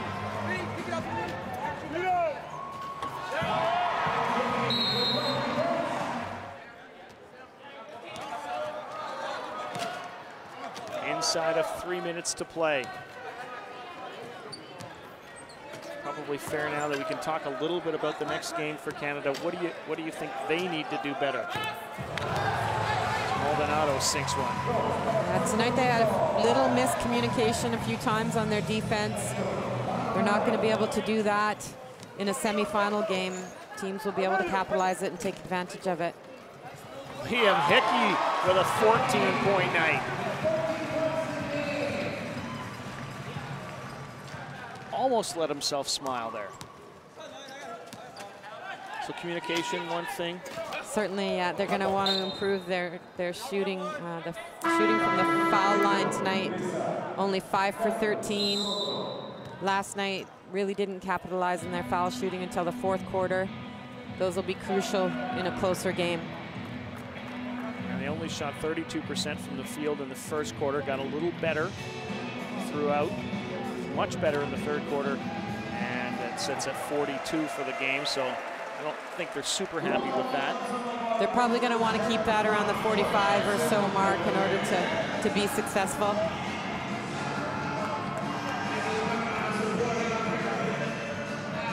For Puerto Rico, they will play in the 7-8 game against the loser of USA Venezuela.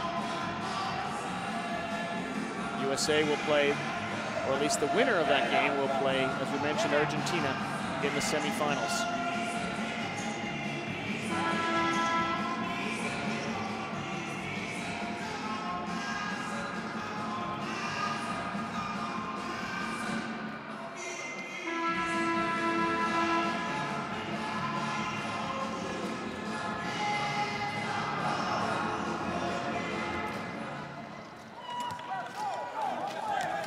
Liam Hickey has a path straight to the basket, and so he uses it to deliver the goods, and he's got 16 points. Vincent Dallaire just attacked Maldonado there and made him defend him, not realizing Liam Hickey streaking up behind him for an open layup. Orlando Perez, Hector Maldonado, Soto into the game now for Puerto Rico. That's Carlos Soto.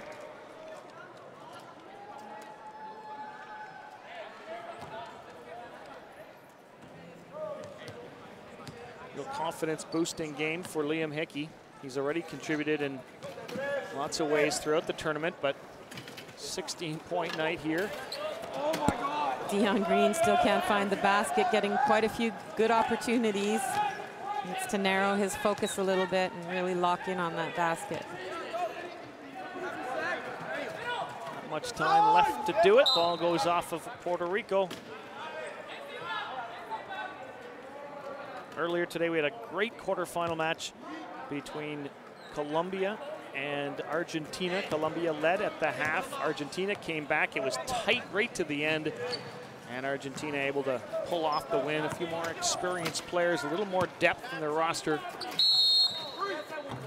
And the shot by Hickey's not going to count. 3-second call on Abdi Dimi in the low block, trying to set a seal there.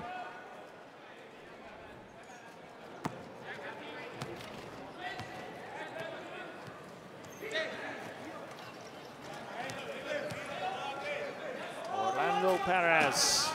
Inside of a minute to play now. Diaz. And the first attempt didn't go. He got a shot, but no cigar. Dini takes the pass and from Hickey and almost converts. Looking for a call there. Not very often you see a one-point player reach and do that. Yeah, he's got some long arms too to help him keep on balance there. Canada still playing that aggressive defense.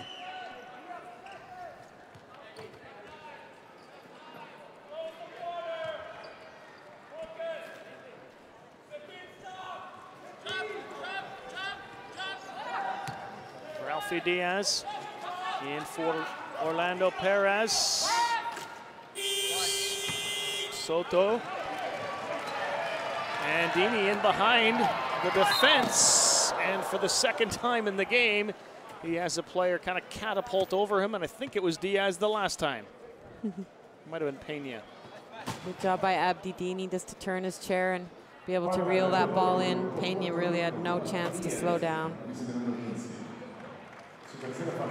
No, sorry, that is Diaz. Yeah, it was Ralphie. Ralphie.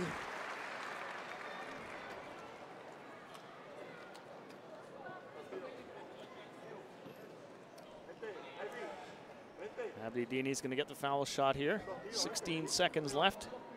Team Canada came into this not wanting to get stuck at the quarterfinals, as happened 2 years ago at the Americas tournament, and they have met the challenge well. It's close at the half. Far from close now.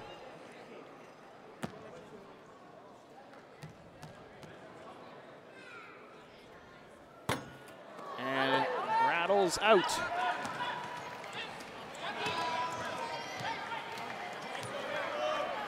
Perez, Maldonado, maybe one last shot.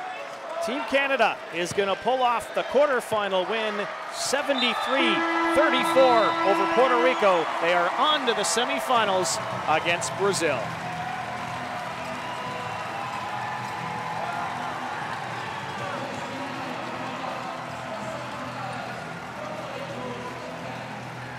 David Eng and company for the win over Puerto Rico. Eng scores 20 points, contributes 9 rebounds, that close to a double-double, and a couple of assists and a steal in as well. Maybe it wasn't the best night for Nick Gonson, but there's more to come for this young Canadian. Oh, Nick Gonson had 14 points and 7 rebounds in just 13 minutes of play. Great contribution by Liam Hickey, scoring 16 points, 5 rebounds, an assist and a steal to add to those statistics. Really fine performance tonight by Liam Hickey.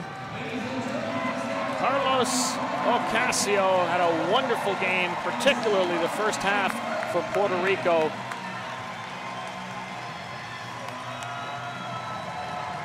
$19 points for Ocasio. Put them all in in the opening half. And Steve Bailos salutes the crowd. His team will get to play in the semifinals on Friday against Brazil.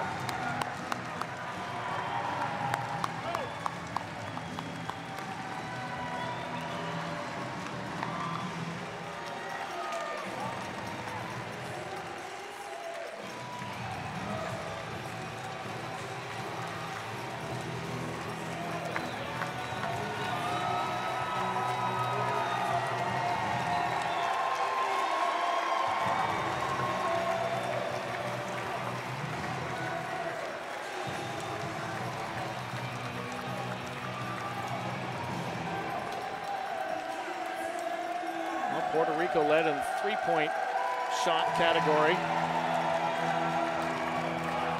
But Canada just about everywhere else, aside from turnovers.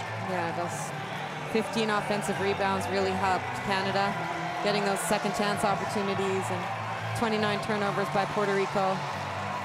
The difference in the game tonight.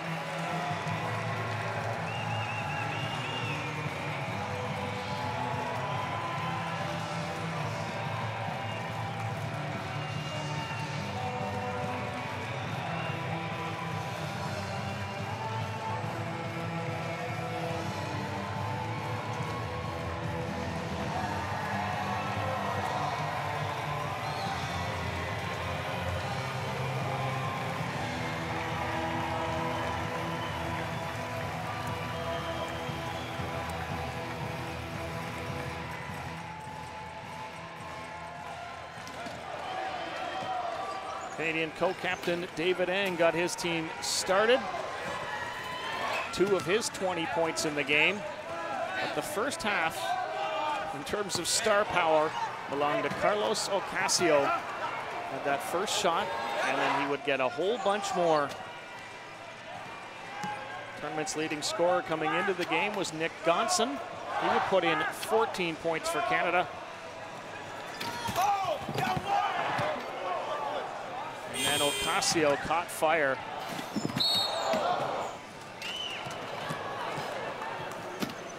Ocasio did a great job keeping his team in the game in the first half.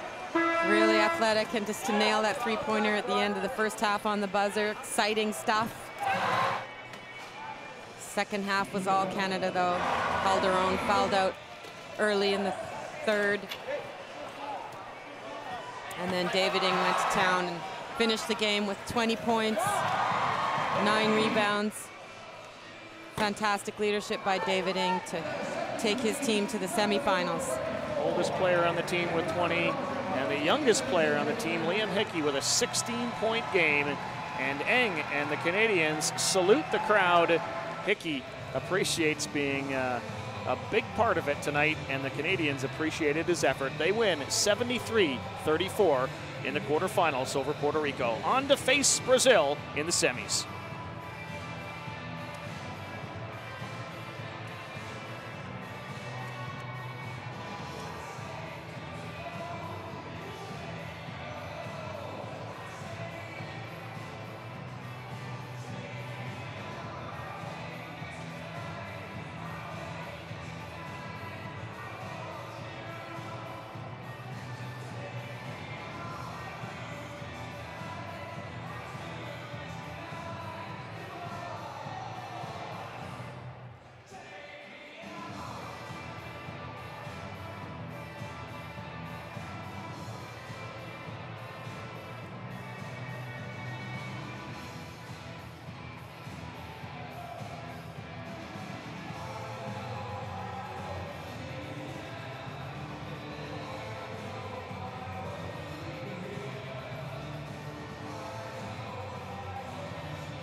Mesdames et messieurs, veuillez accueillir les officiels techniques.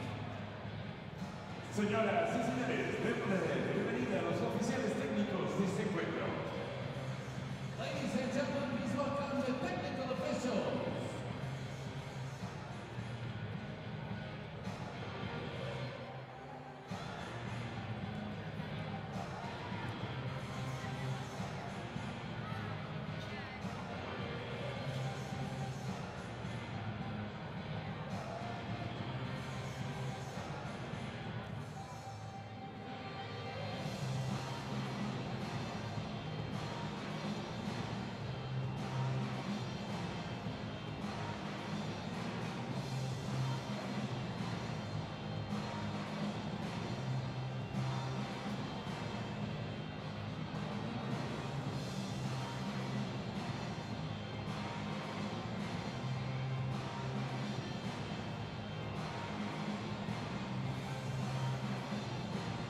Quarterfinal action, Canada, Puerto Rico.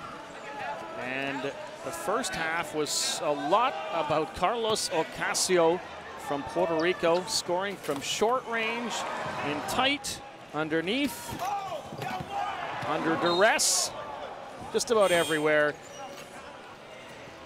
And contributing defensively too. Definitely on both ends of the court, playing really well for Puerto Rico. 3 for 4 from the three-point line. And then this. Wow. Right on the buzzer, you can see how excited he is. At 19 points in the first half to keep Puerto Rico in the game, but that would be it. He would never score another point. Canada came back with young Nick Gonson, who led the tournament in scoring, coming in, and he would eventually put in 14 points. Canada was able to rotate through their bench, giving everybody some minutes. See Nick Gonson, aggressive defense throughout the game by all the Canadians. Peter Eng jumping in as well, and he would eventually pour in 20 points, doing it from short range and long range as well, taking passes and delivering the goods for Canada. 20-point game for Eng. David Eng, one of the captains of this squad and a veteran player, really taking over here and helping his team be successful in this quarterfinal game.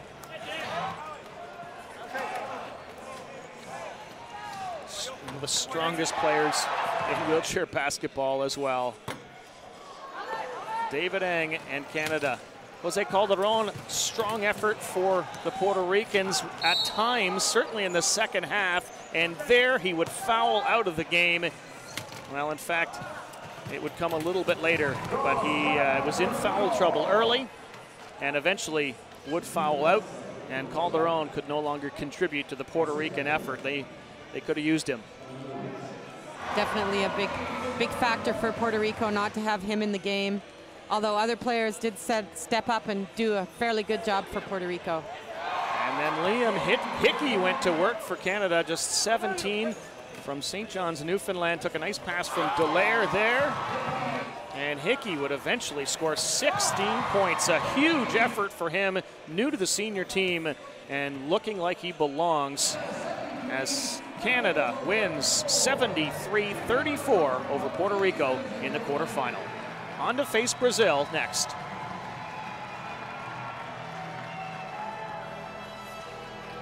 Stats will tell a whole big part of the story for Canada. You can see the number of turnovers by Puerto Rico, really a factor in this game. Canada very aggressive on the offensive rebounding, giving themselves 15 opportunities for those second chance buckets. Shooting a little bit better from the field. They're going to want to improve on that going forward to the semifinal. Did a fairly good job taking care of that ball with just 10 turnovers, 9 steals. Really a well-played game by this Canadian squad. 3 times as many turnovers for Puerto Rico, and that will put you in trouble, and that is exactly what happened. Canada comes on strong down the stretch, and they win it 73-34 over Puerto Rico.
Con el número 4, Jason Betancourt. Con el número 5, Ricardo Reyes. Con el número 6, Ellis Chinos. Con el número 7, Juan Corrales. Con el número 8, Reinaldo Silva. Con el número 9, Luis Marchán. Con el número 10, Kevin Matos. Con el número 11, Javier Gutiérrez. Con el número 12, Luis Rosales. Con el número 13, Manuel Aragor. Con el número 14, Giovanni González. El número 15, Nelson Solorzano.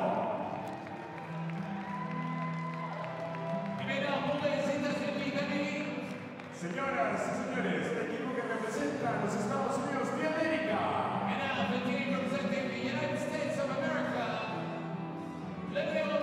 Con el número 2, con el número 4, con el número 5, con el número 8, con el número 9, con el número 10, con el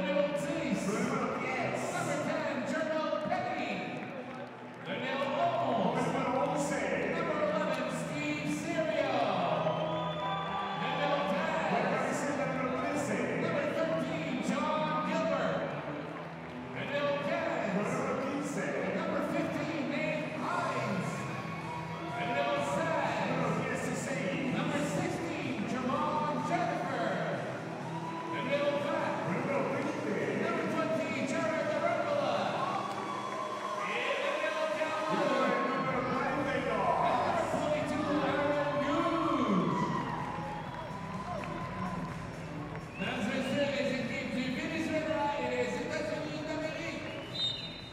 señoras y señores, el equipo de los Estados Unidos de América y Venezuela.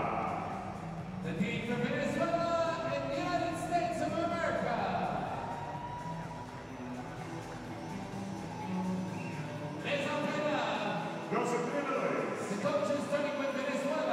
El entrenador de Venezuela, Homero Hernández, y su asistente, Eduardo González. And for United States, coach Ron Likens and assistant coach John Sikora.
nighttime in Toronto, outside Ryerson University's Athletics Center, the old Maple Leaf Gardens, inside the home of wheelchair basketball during the Toronto 2015 Parapan Am Games. It was the home of basketball during the Pan Am Games as well.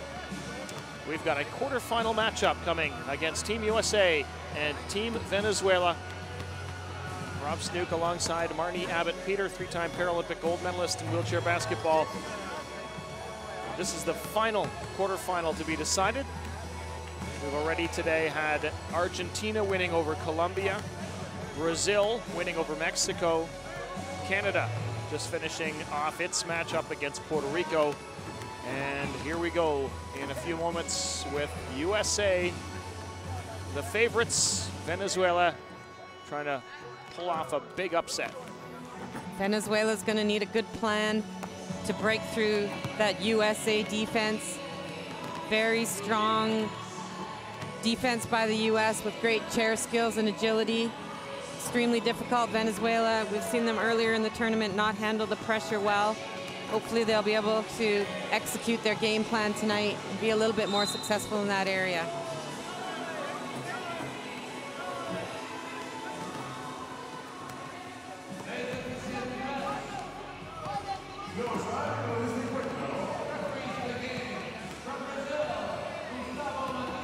USA with wins so far over Colombia, Puerto Rico, and Brazil. The Brazilian win was close. It was only 4 points. Venezuela with losses to Canada, Argentina, and Mexico.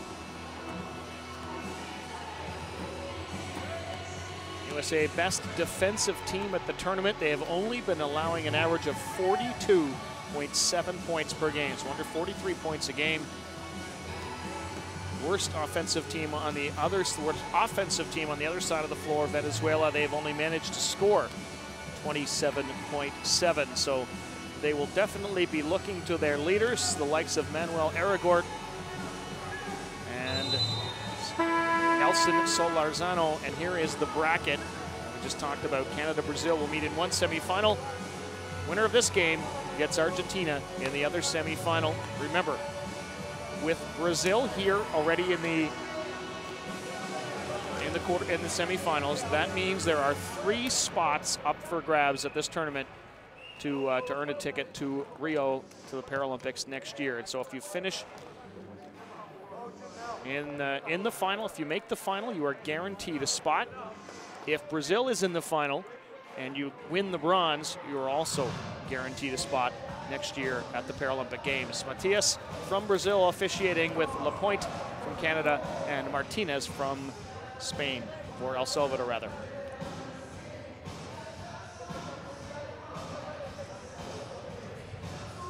There's the USA lineup. Rob, the US has been able to use their bench the entire week, so they'll be pretty fresh. You can see their jersey number as well as their classification number listed in the lineup. Number on the right can only add up to 14 points.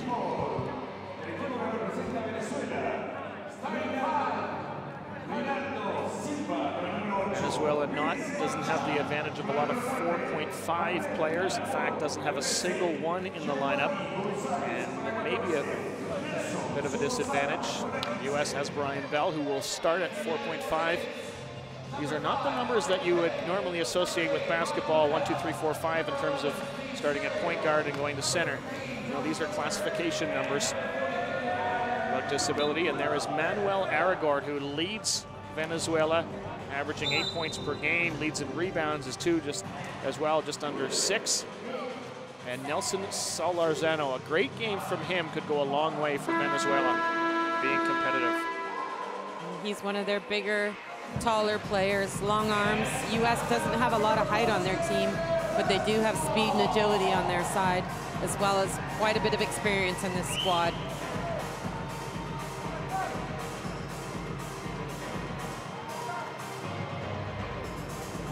Here we go, quarterfinal matchup. USA in white, Venezuela in blue. Winner will face Argentina in the semifinals. Steve Serio, who plays professionally over in Germany, takes the ball right in, gives it to Gooch, back to Serio, and USA just like that with the first basket, just 12 seconds in. USA coming back, not electing to play that full court defense. Just gonna look to keep Venezuela out of the paint. Nelson Solorzano. Venezuela will need him to hit those kind of shots if they're going to be competitive, and great job by Gilbert to trap two Venezuelans in. U.S. had numbers there for a bit. Now Serio, close to the baseline, fakes. Underneath for Bell. And he hits it off the glass, 4-0 USA already. We've seen some great patience by this U.S. offense this week, really passing the ball around, getting the shot they want. Shooting percentage was outstanding earlier in the week, and looking like they're off to a good start tonight. Solorzano. Aragort, watched by Serio, and he runs out of time, and USA gets the ball back. 24-second shot clock in wheelchair basketball, much like you would see in FIBA rules, international basketball. Mikey Pay, another one of the American players who plays on a pro team in Germany, RSV Landhill, and there he goes with his first. When he gets hot, Arnie, he gets red hot. Mikey Pay, certainly one of the people that'll be looking to score here. That's an unfortunate call there on Solorzano, offensive foul, his first personal. Pay and Serio play together on that German team. They played last year and won. Their team won the entire Champions Cup.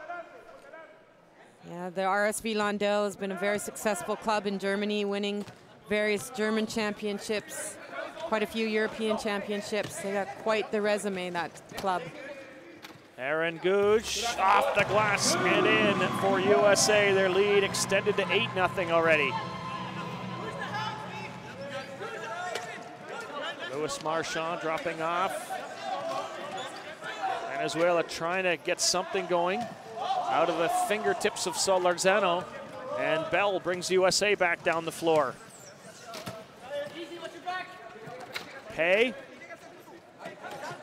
Serio has a screen, uses the screen, and hits. Steve Serio takes a look around, see what's available, and then realizes he has the open shot and nails it. Already a timeout being called by Venezuela. They're down 10-0 early in the first quarter.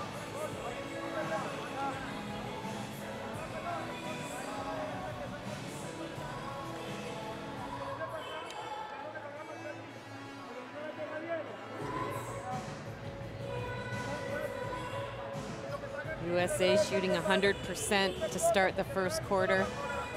5 for 5 from the field.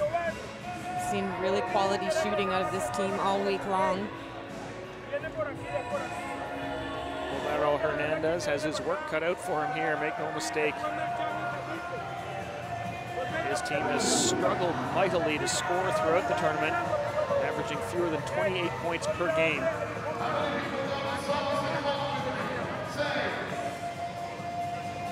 USA head coach Ron Likens, John Sikora and Rob Taylor, his assistants.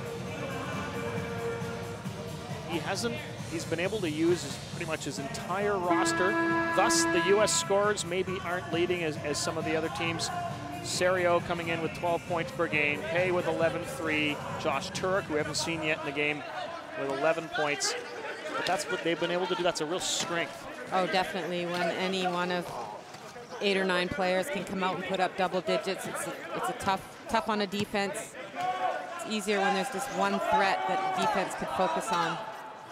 Solorzano with the shot clock running out. Not even close. He is hemmed in now. Brian Bell and John Gilbert doing a good job on him. Try to create a U.S. odd man advantage here. And do exactly that. Pay. Brian Bell puts the ball on the floor, cutting into the paint, puts a shot up and in, and the U.S. string of perfect shooting continues. Great patience by the U.S., really waiting and working to get the shot they want. Aragort, short. And USA will have the ball already ahead, 12-0. And here come the substitutes for Venezuela. Into the game come Ricardo Reyes and Juan Corrales. Wow, USA 6 for 6 from the field. USA backpicking, trying to keep one of the Venezuelan defenders out of the defense to create that player opportunity, and there it is. And Gouge taking advantage, and he'll go to the line and for the and one. It's a foul on number 7, Perales. Doesn't have chair position there, just taps Gouge as he's taking that shot.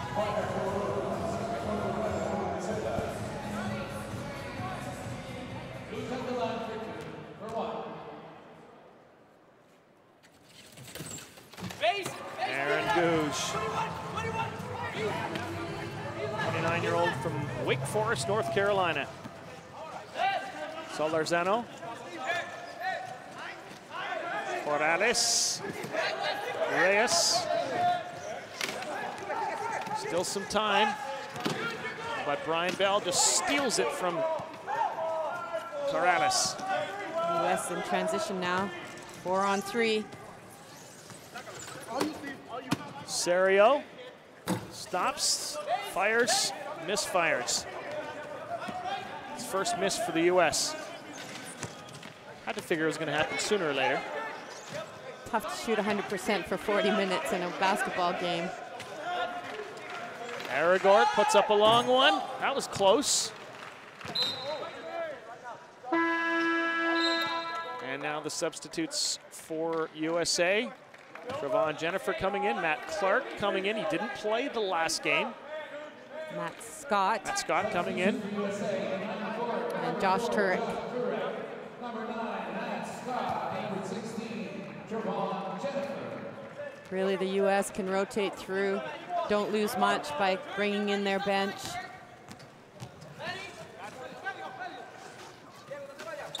Turek. Scott. Serio puts it up. That one rims out. But as close as it could be, though. Venezuela looking for that elusive first basket and haven't really been able to penetrate the paint at all. Corrales. Reyes. Solorzano. Aragort. 2 on the shot clock. Aragort working really hard to get that position in the low block, but unable to finish the shot. Matt Scott. Turek. Glass and in for the US. Good pick and roll by the US there. Turek just looking to block one of the defenders and create a 2-on-1. Nice read and a nice steal for Serio. Scott. And up it goes, and in it goes.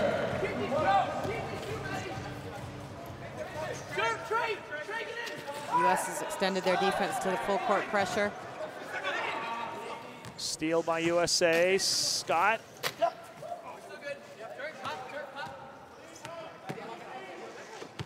Turek. Scott.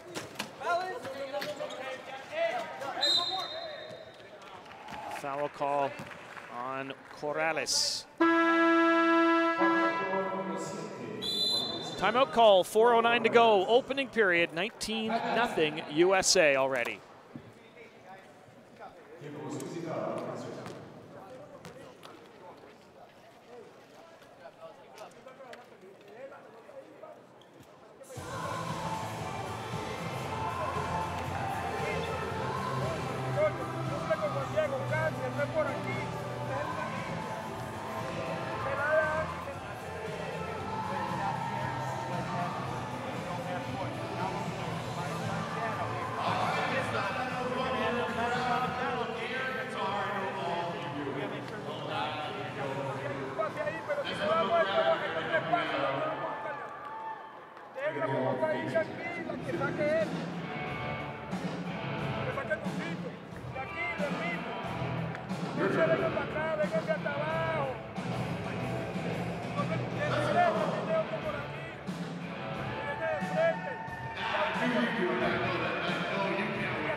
USA unbeaten so far in the tournament, wins over Colombia.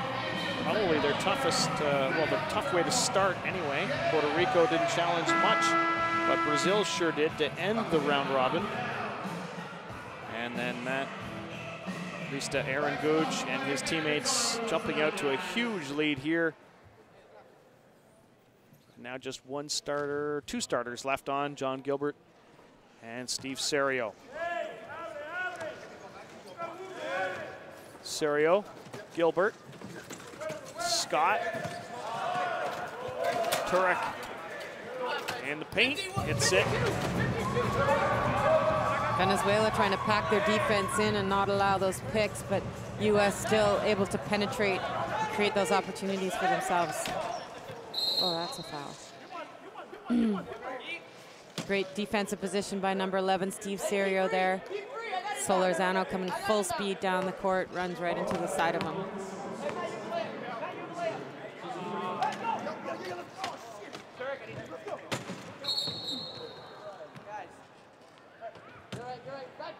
Another foul here. It is on Corrales.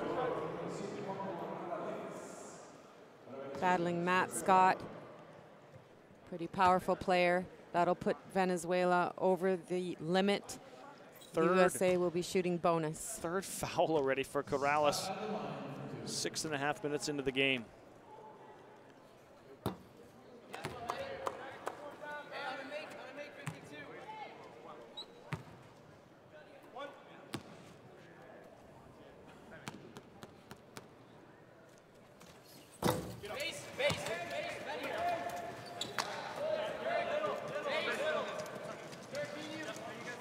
U.S. coming back to the three-point line to start their defense. Reyes. Giovanni Gonzalez. Trevon Jennifer gets a hold of the ball for the U.S. Quick outlet for Serio. Gutierrez back pick now out of the defense. Matt Scott. That'll be a foul on Gutierrez. Extremely difficult to play defense from behind. Once you're out of the play, it's tough to get back in without that lateral movement that they have in the able-bodied game.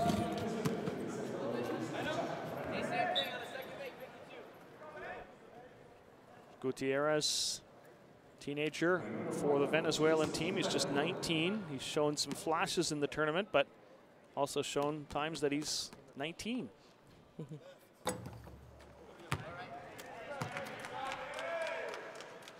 USA just 1 for 4 from the foul line at the moment, although 10 for 12 from the field. The U.S. team went to the World Championships last year, took home a silver medal, losing only in the final against the Australian team. Aussies always strong in wheelchair hoops, men and women. And there you go for the Gutierrez, the teenager we just talked about. He can do it. Great quickness and agility there to grab that ball, turn his chair, and get a good shot off. U.S. team was also a medalist in London in 2012, a bronze medalist. They beat Great Britain for bronze in that one. Depth of wheelchair basketball in the U.S. is very deep, and it's historic too. They've been doing it for years, and real world leaders. And like other countries, have had their ups and downs. Reyes for Venezuela. Gonzalez, Gutierrez, ill-advised. Back come the U.S. Scott, great speed, but lost it. Good check by Marchand there to strip Scott from getting a layup. Betancourt, Marchand, Reyes, Marchand. And Gutierrez had it knocked away. It'll still be Venezuela ball, 7 seconds on the shot clock.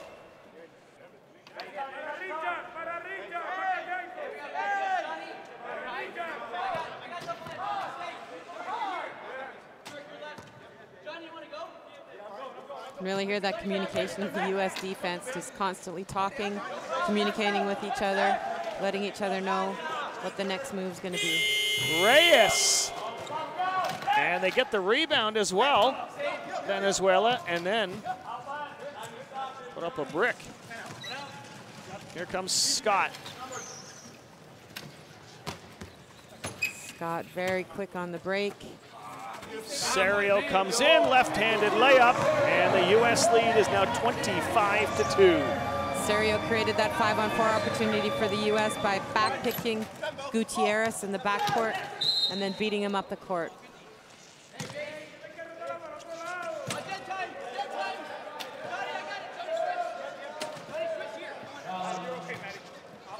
Luis Marchand will inbound for Venezuela. Giovanni Gonzalez.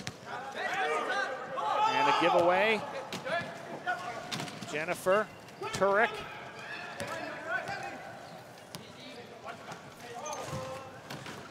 Scott underneath. Gilbert. And in it goes. Gilbert, +1 for the U.S. Catches that ball and is able to square up and get a great shot off. Shows some real athletic ability there.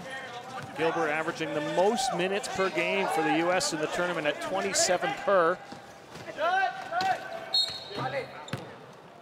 Foul call against the U.S. and Matt Scott. His first, team second.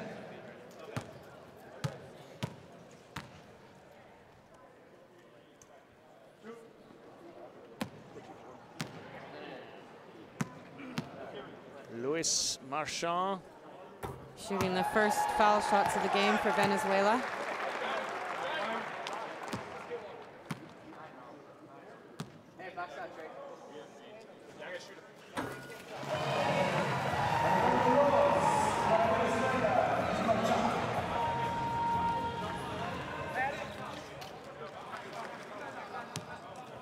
Gilbert and Serio, the last two from the U.S. starting lineup. They go pretty deep on their bench on almost any game.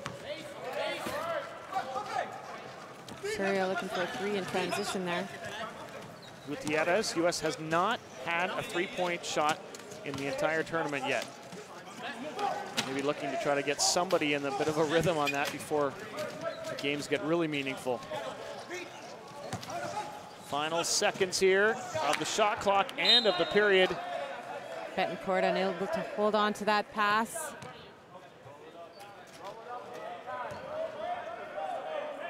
Trevon Jennifer trying to backpick Gutierrez, but gives up on the idea, and the U.S. will play their patient half-court offense. Scott slashing in and then kicks it back out for Turek, and he hits a 3. There it is. And USA leads 30-4 after the opening quarter in their quarterfinal against Venezuela.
scores all USA after the opening quarter.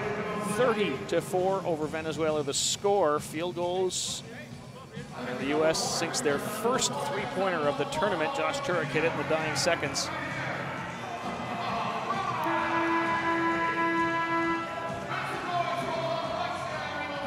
Venezuela was needing something special. So far, we haven't seen it. They are battling hard, though. No lack of effort on the floor. Corrales taken away. And Jared Arambula in the game for the U.S. with the steal. Solorzano gets fouled, or does the fouling, rather. His second, his third. Good job by Jared Arambula there to draw that foul.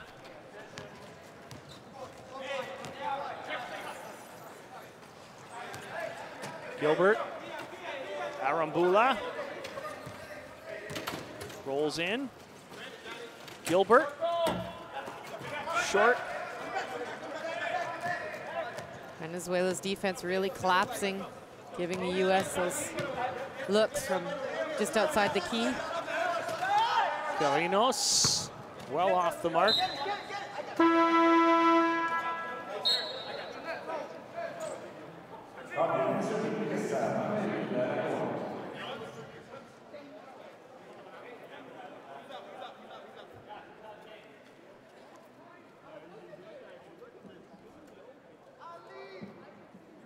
So Larzano subbing out.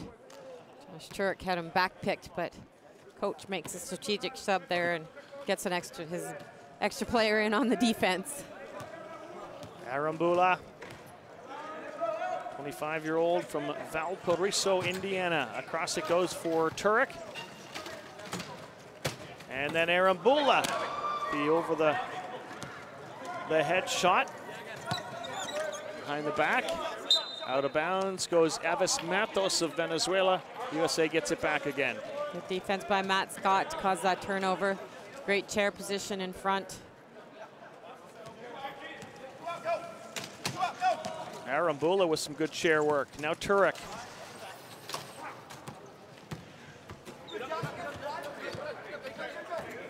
Clark drops it off for Turek. Arambula. Still time on the shot clock. Puts one up and sinks it.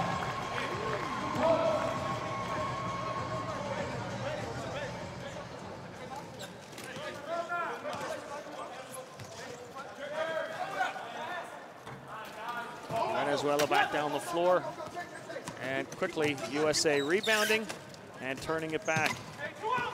Lots of talking on the US side. Pretty much every player instructing and letting each other know where they are as we see some substitutions coming in now for the US. Nate Hines, Aaron Gouge, and it looks like Jermel Penny. Yeah, it's 6 players on the floor right now. Oh, there we go.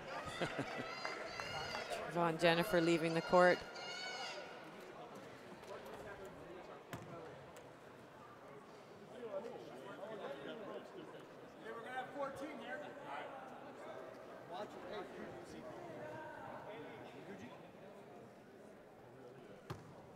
Amazingly, this is the U.S. team only has 5 players from the team that took bronze in 2012 in London. Says a lot about the depth of their program. Turek, Scott Serio, Nate Hines, and Trevon Jennifer. They took bronze then. They took silver the next year. U.S. has some real depth to choose from. They have a great junior program, excellent collegiate program, really good pathway for these high-performance athletes to come up through. Arambula.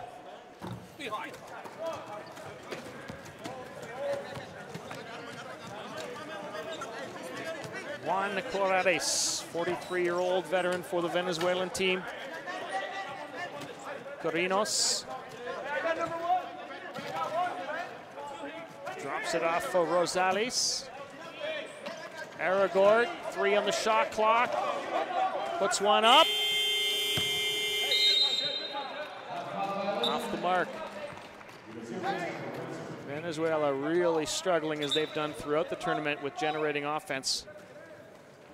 And of course, the U.S. comes in here as the best defensive team so far in the tournament. What is it about the U.S. that makes them so hard to play against? Their speed and agility, communication on defense is really solid. I think one of the things is lacking a little bit with some of these other teams is the fitness aspect and being able to keep up and push at that pace for 40 minutes. Well, and then with the depth of the U.S. team, they can bring all kinds of other players in and out as well, can't they? Yeah, they can definitely run through with some shorter shifts to keep everybody fresh. That is Torinos.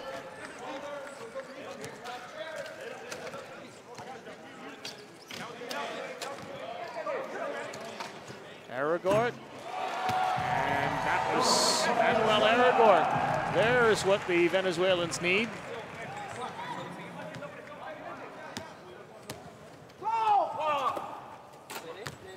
Venezuela's had 3 baskets from 3 different players.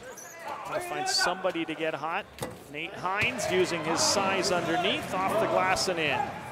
Nate Hines just beating his defender one-on-one to gain that position in the low block.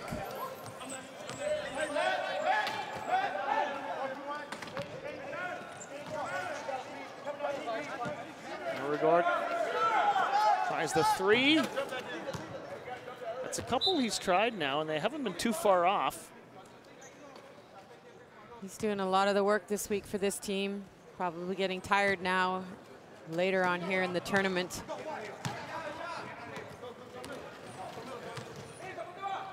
Matt Scott, the baseline, drops off for Hines, uses his size again, and banks it off the glass.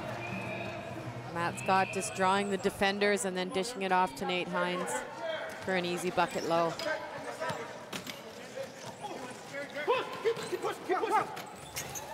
And in it goes for Corrales.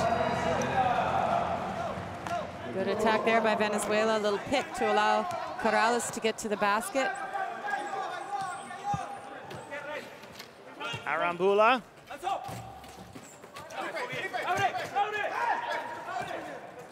Aragort with a shout to his teammates who weren't looking. Now Carinos. Morales.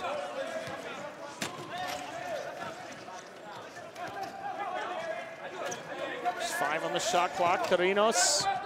Rosales puts one up. Tough first shot for Rosales with Matt Scott guarding him. Now Scott for Hines. Those two working well together, and Hines doing that.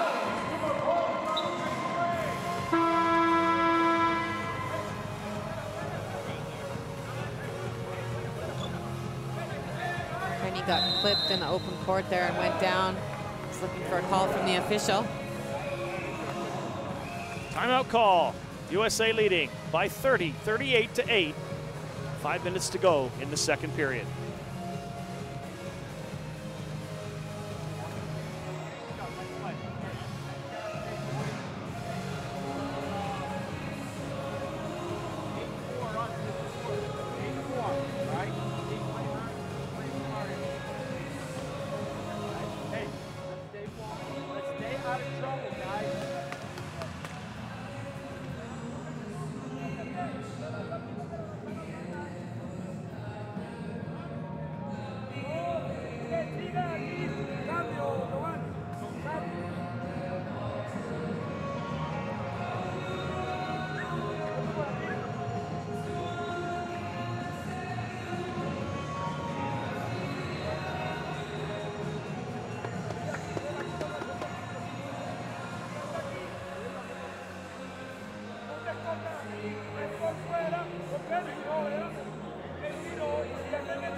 Little different look on the faces of the U.S. players in their huddle than the Venezuelan squad. Venezuela with 17 turnovers already here in the first half. Shooting just 3 for 16 from the field. The U.S. defense really forcing them to take shots while the shot clock is ticking down and outside the range they would like to be shooting from.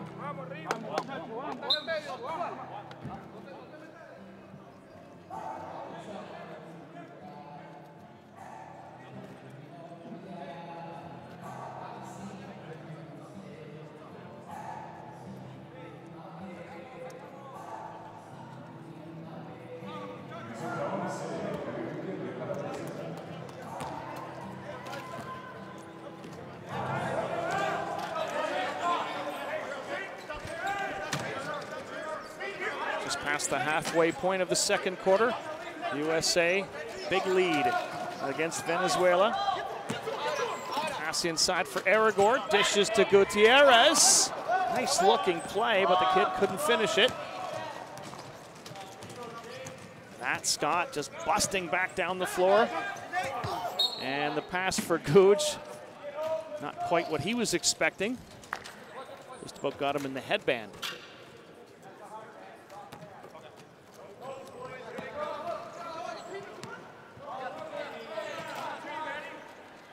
Giovanni Gonzalez. Aves Matos. Underneath it goes for Gutierrez. Gutierrez working hard to get a shot off there. Jermel Penny. Pass underneath for Scott. And he is fouled by Gonzalez. Matt Scott, very good at drawing those type of fouls. Very agile and quick in his chair. Good ball handler. Just leans into the Class 1 player and draws that foul. Substitution coming for Venezuela. Reyes back in. And looks like Betancourt back in the game as well. Jermel Penny. Nate Hines had success there. Not this time. Betancourt gives a little more height. And Gutierrez will peel away and bring the Venezuelans in with numbers. Underneath, Aragord short, and then batted away by Scott. Good battle under there, Aragord. Still bringing some energy. Trying to get something going for his team here.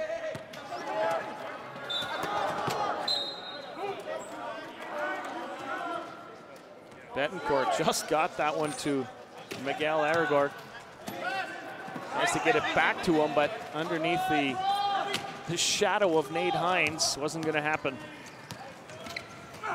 Scott turning the corner, trying to drop it back for Gooch. And a Venezuelan player down, no foul on the play.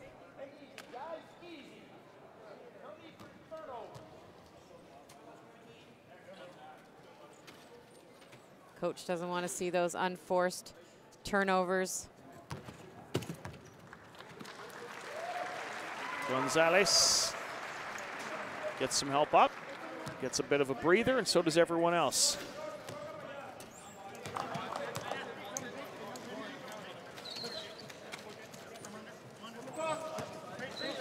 Wheelchair basketball has been a part of the Parapan Am Games since they began in 1999.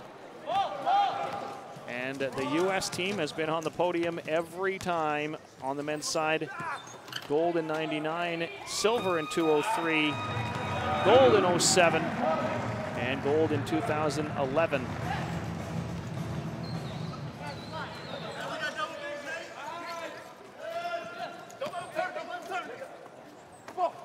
Nice block there. Matt Scott showing his athleticism there, leaning up onto one wheel, blocking that shot. Gooch feeding Penny, slips a pass underneath for Jake Williams, who's in, and Nate Hines falling gets the shot, and it won't fall.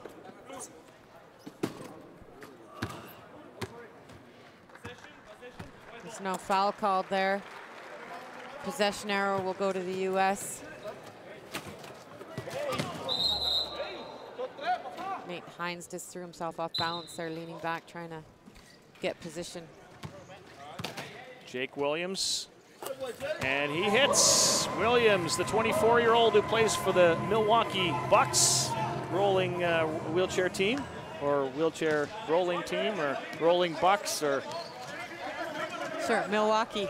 We'll go with that. The Bucks. Betancourt, he's got some size. And the big grunt, he can't believe he couldn't drop it in. Gouge. Hines uses one hand and does that. U.S. doing a good job finishing their shots. The referees have put their whistles away a little bit on that end. There's a lot of contact under there, but USA keeping their composure and continuing to shoot very well from the field. All right, they're the Milwaukee Wheelchair Bucks, just to clarify. Wanted to make sure we got that right. Reyes with the shot that's off. So that's the NWBA division. There's also the other collegiate division, which are two separate divisions, although some of the players do play in both. Right. Winning team in that division, in that league this year, was the one I was referring to is the Dallas Wheelchair Mavericks. New York Roland Knicks were second. The Roland Knicks had Canadian players, Pat Anderson and David Ing, on their team.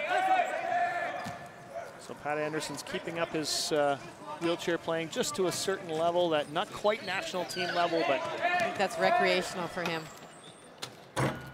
Long shot by Aragort. Good job by Matt Scott to blaze a trail in. Right into the paint, tosses for Gouge, and off the glass. Shot. Good pass by Matt Scott. You don't see a lot of bounce passes in the key in wheelchair basketball. There's a lot of wheels in that area, so it doesn't always get through, but threads the needle there for a good assist. Collisions in the paint.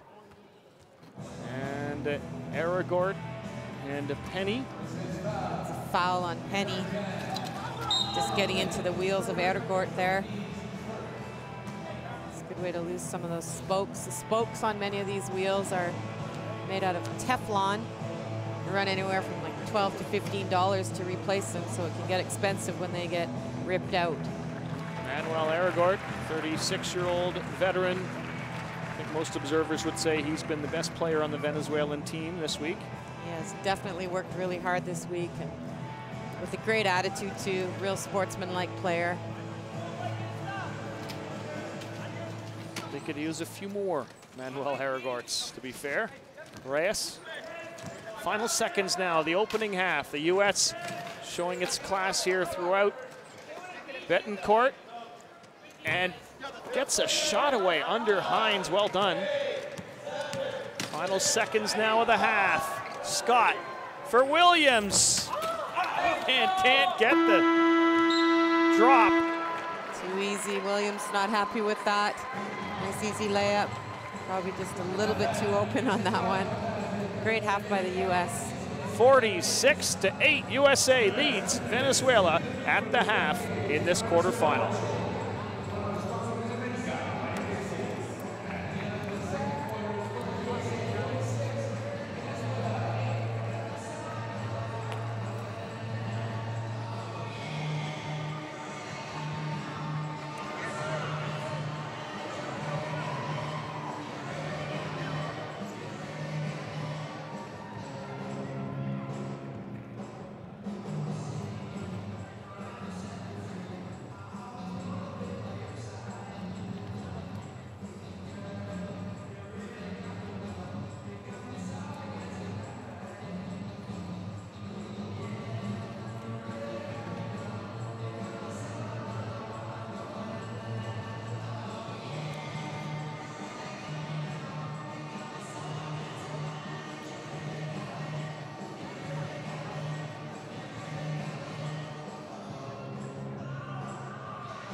quarterfinal matchup. USA always was going to be favored in this one. Steve Serio, their most consistent player throughout the tournament, leading them in scoring and a whole bunch of other categories.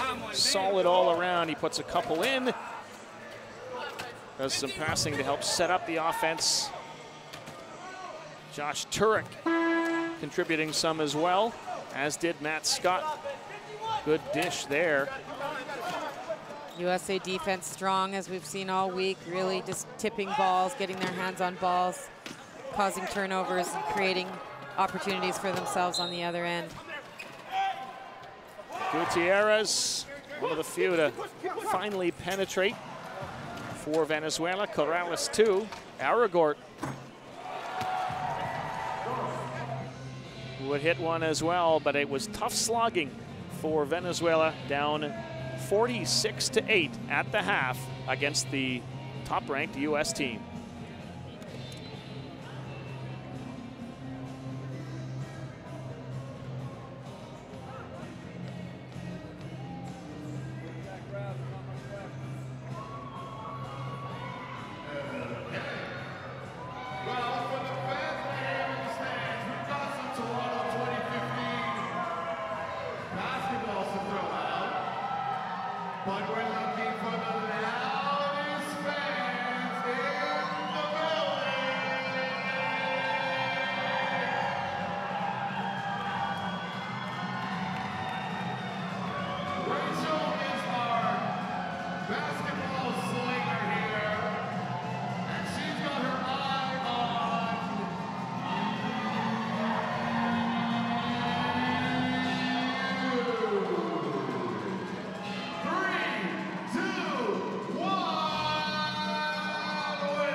Okay, now you really gotta get down for these ones now. Make some noise over here. We got another shot. Hands up. 3, 2, 1.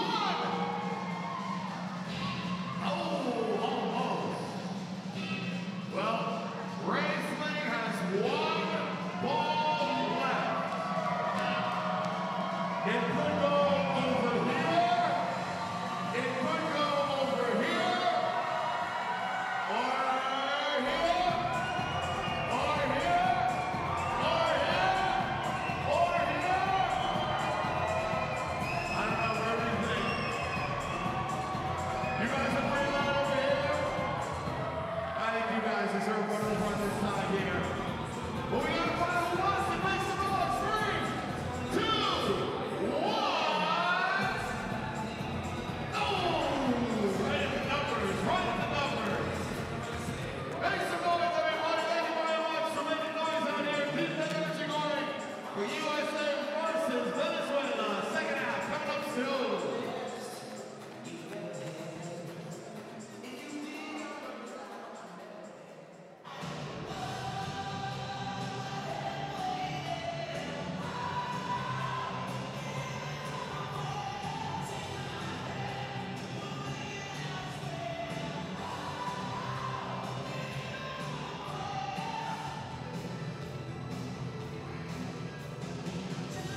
Here we go, second half action. USA, Venezuela. Quarterfinals. Winner will go on to face Argentina in the semifinals. Venezuela looking to mount a comeback of historic proportions, down 46-8. But you've got to do it one basket at a time. USA pressuring out at half court. Just 10 seconds on the shot clock for Venezuela now. Nelson Solorzano back into the game for Venezuela, playing with 3 fouls. Manuel Aragort, not the worst ever three-point attempt. Here comes Trevon Jennifer with speed. Dishes inside for Jake Williams, and a little too hot to handle. US getting out quickly in transition there with a 3-on-1 opportunity. It's really an important part of their game, both from offense to defense and defense to offense. Aragort took the pass from Solorzano and gets charged for traveling. Aragort's wondering how he could travel with both of his hands on the ball above his head. In wheelchair basketball, a traveling call constitutes more than 2 pushes on your wheels, and turns do count as pushes. Nice move by Jake Williams to get free. Dishes in for Brian Bell.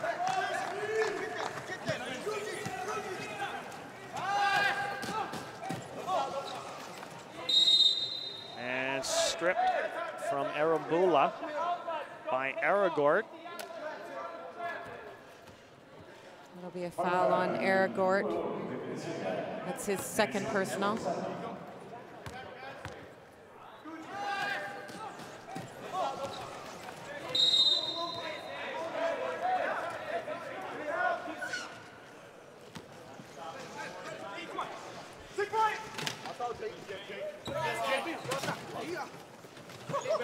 Aragort, nice rebound. Solorzano. US picking up with that half-court defense, really shutting down the Venezuelan attack. Solorzano underneath, Gutierrez behind the back, Aragort, and Brian Bell comes out of nowhere to knock it away. Gutierrez and Aragort doing a good job working together to try and create a little bit of space for them to get closer to the hoop. Bell gets up on that one wheel, tilts up, and bats that ball out. 3 seconds on the shot clock here for Venezuela. And the referee in a discussion now with the coach of Venezuela, Homero Hernandez, and wants to check something at the scorer's table. He wanted to check the time on the shot clock. Well, it's going to be 3 on the shot clock.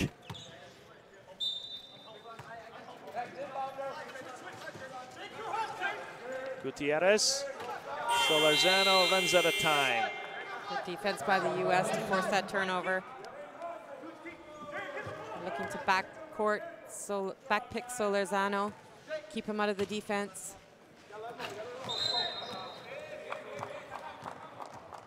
And one of the players went out of bounds, and maybe a technical foul here. I think they'll get a warning first, and the next one would be a technical. So the official went over to the bench to give the coach the warning so he knows the next one. Sort of gave the technical sign as if to say, next time. Not a point scored yet in the third quarter. We're almost 2 minutes in. USA outscored Venezuela by 26 in the opening quarter, by 12 in the second.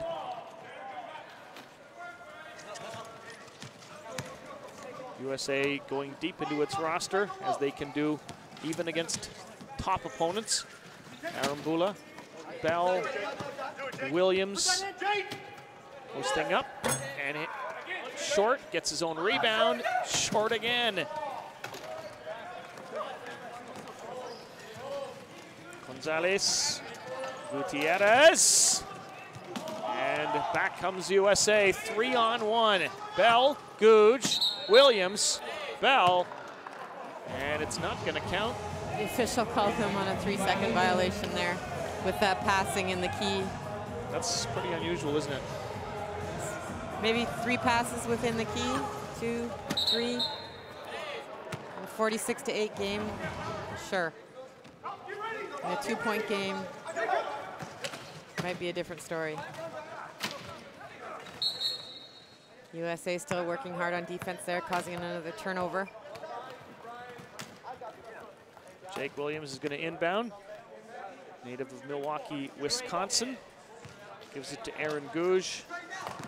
Lives in Texas these days, plays for the Dallas Wheelchair Mavericks, the team that won the championship in the NWBA.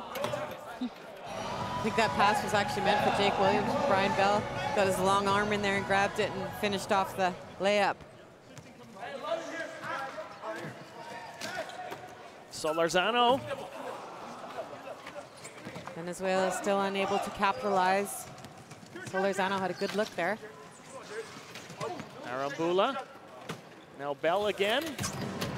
And Bell again. Rings the bell twice. USA pretty much scoring at will here. Out pushing Venezuela. Gutierrez. Aragort. Solarzano. Gutierrez. Puts it up. Short.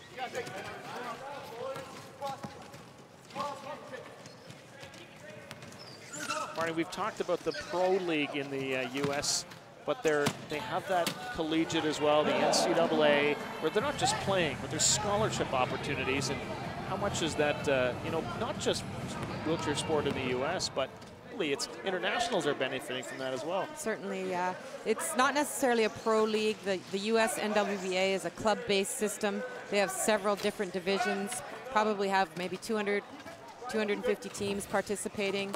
The collegiate division has, I think, about 8 or 10 teams in it now, and they do recruit some international players to come and play, able to get a scholarship. Some Canadians have definitely gone to school down there. Tracy Ferguson came through University of Illinois, Katie Harnick, Janet McLaughlin, Cindy Ouellette through the University of Alabama. I mean, really great opportunities to get an education, play in that college system, play in that environment that's so exciting with collegiate basketball. And Australians and the Europeans I've seen on rosters at the NCAA level. Definitely some international players coming through. But with each of the countries developing their own systems, more of the players are staying at home and able to develop. For example, in Canada now we have the Wheelchair Basketball Academy here in Toronto at the University of Toronto, Scarborough. We have athletes from all over Canada attending the academy and getting that same level of daily training and competition that you would get. And then an education that they might be more comfortable with because it's in their own country. And other countries are doing that as well, European countries. And definitely, yeah, there's been some real development at all levels, pretty much globally in the sport of wheelchair basketball. What about equipment-wise? Are there companies that are really, dominating in that market, or how is that? One of the things we've seen in wheelchair basketball is a huge improvement in the equipment. It's really changed the speed of the game and the agility of the players playing it. There are some teams, especially at the collegiate level, that are sponsored by wheelchair manufacturers. The wheelchair is really a personal choice. Sometimes it's difficult to sponsor a team when an individual athlete might have a different wheelchair sponsor, so there's a lot of things that come into play there, but it's just like a pair of sneakers. People have their own personal preference. The size, the way the seat is set up, the way the strapping is set up is all dependent on the ability of the athlete and what their preference is. Jake Williams has been looking for that one for a while. He's got 4 now in the game. Now, wheels and chairs, are they necessarily manufactured by the same company, or? No, not really. A lot of the players are using what are called Spinergy wheels. They're really lightweight wheels, as I mentioned earlier, with the Teflon spokes, titanium axles, which is a really important piece, as those are a thing that get bent and require attention a lot. A lot of the frames are titanium, very lightweight. these sport wheelchairs can run anywhere from $5,000 to $10,000 Wow. for the top quality chairs. So if I was to go and grab your old chair that you used to use for wheelchair basketball, it wouldn't work so well, would it? Not so well. Back during the 90s and early 2000s, I was sponsored by a company called Top End, really manufacturing some great chairs. They employ a previous U.S. national team player, Paul Schulte, who's designed some specific chairs for wheelchair basketball. A lot of players using those chairs now. Quickie has been a great sport chair. Performax, a lot of the players from South America and Central America using Performax chairs and Lintz chairs, which are designed by a Mexican player. It's interesting that some of the top quality chairs are designed by former players, really understanding what's required to play and to be a good solid chair that's not going to break at a crucial moment during a game. USA outscoring Venezuela 12-0 here in the third quarter. 4:19 to go. Ron Likens, his group, has got a great thing going. Okay, so you were a Class 1 player. Someone like Janet McLaughlin, a friend of yours, is a Class 4.5 player. You couldn't use her chair. She couldn't use yours either. No, it's funny. We've got a picture with each of us in each other's chairs, and it's hilarious. But as a Class 1 player, I sat in a lower chair with a little bit of dump, we call, so the chair where at the back of the chair is a little bit lower and my knees are a little bit higher. You'll see a few of these players with that same setup out here. Allows you to sit in a bit of a V position to really give you your optimum balance point in terms of wheeling, and then also being able to catch and shoot and maintaining your balance when you get that little bit of contact. A 4.5 player, there's a good shot of the wheels there with those Teflon spokes. Those are the Spinergy wheels. You can see the high-end hubs, really important, with the sealed bearings in there. This is one of the top-end chairs I was mentioning earlier. Side guards are an important piece of the chair, especially with the tilting that's now involved in the game. It really keeps the player solid in the chair, keeps the straps and everything really tight in, and the chair wants to be as close to your body as possible, so you'll see the players having a really tight fit in a lot of their sports chairs. So yeah, Janet, 4.5 player, minimal disability. She has damage to her knees that doesn't allow her to run and jump like an able-bodied player could. Similar to some of the players out here. See several varieties of people's disabilities, amputees, spinal cord injuries, CP, variety of different types of disabilities, and that's where they fit into that classification system, anywhere from Class 1 to Class 4.5. Interesting classification there for Aaron Gouge. We were just seeing him a minute ago. It's not just lower body for him. He's also missing some function in his, well, missing some of his fingers, and that affects it as well. Certainly does. Aaron Gouge, a Class 2 player, although he has a fully functioning trunk, does have some impairment to one of his hands, which will definitely cause a bit of a change to his classification. Venezuela with a couple here. Trying to make some kind of a statement before this one is all over.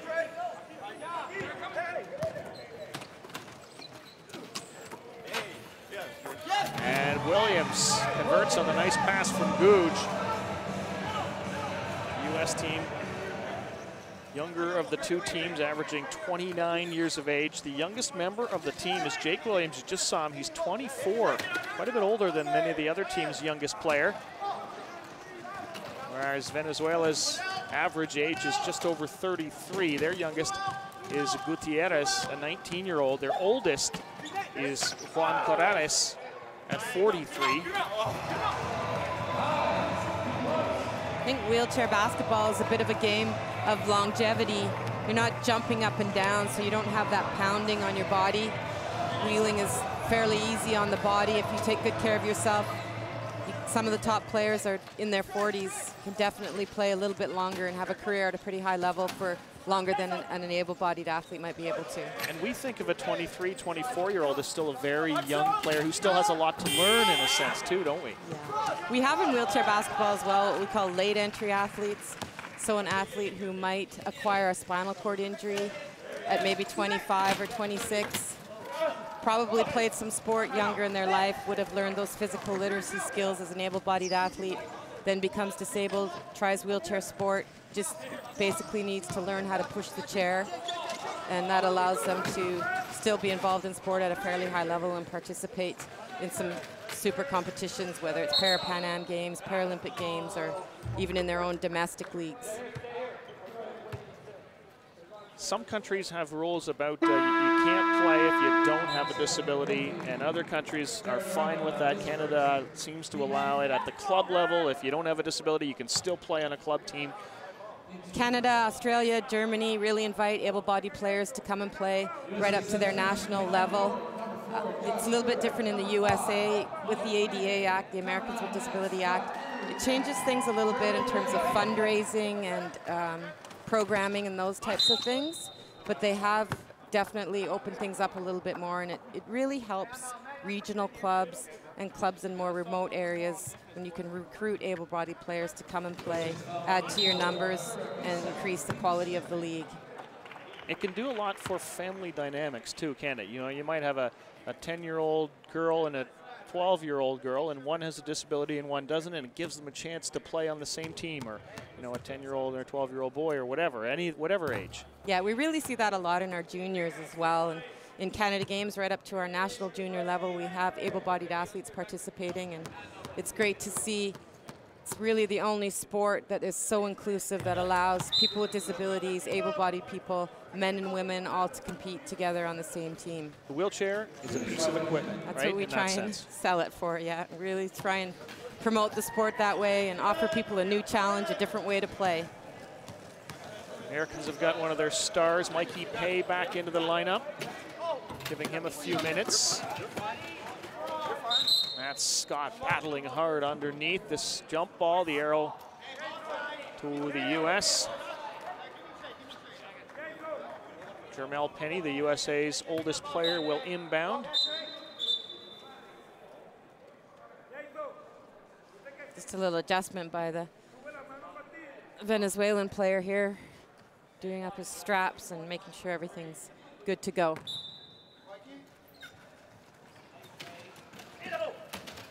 Mikey Pay indeed takes the pass from Jermel Penny. You might have heard him call him, say Mikey, and then Mikey does what Mikey does. Really focused, takes that little breath, and it's one of the favorite shots for him to shoot from. Came into the game, Mikey Pay shooting just under 70%. All he's done is shoot 100%, and just a couple of shots, but they're both been good from the field. U.S. still shooting over 60% from the field. It's very, very good shooting percentage. They're going to want to take that to the semifinal and really help with their confidence in terms of scoring. Nice job defensively there by Alice Carrinos.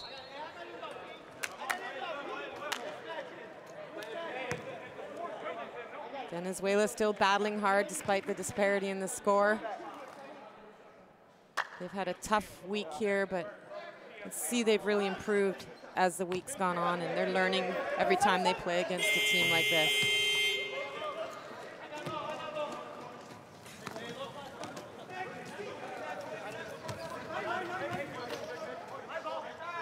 Carrinos tried the pass for Gutierrez, wasn't expecting it. In fact, that was Rosales.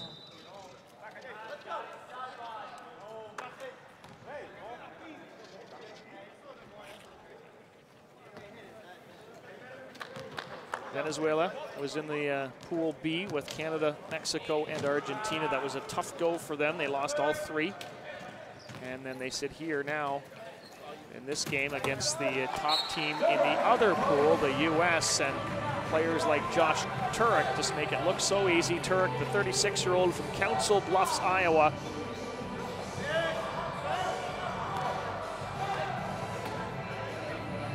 Comes in averaging 11 points per game. Number one in the tournament so far in free throw shooting. Josh Turek coming into the game at 87%.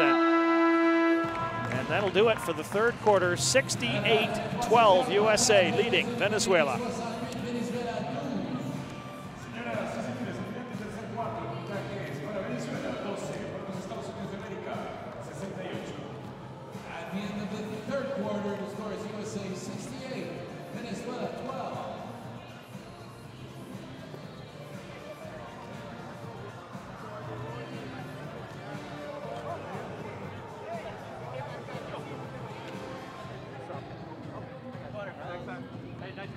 job. Hey, guys, to be third ball to start the quarter. Let's start with a step here.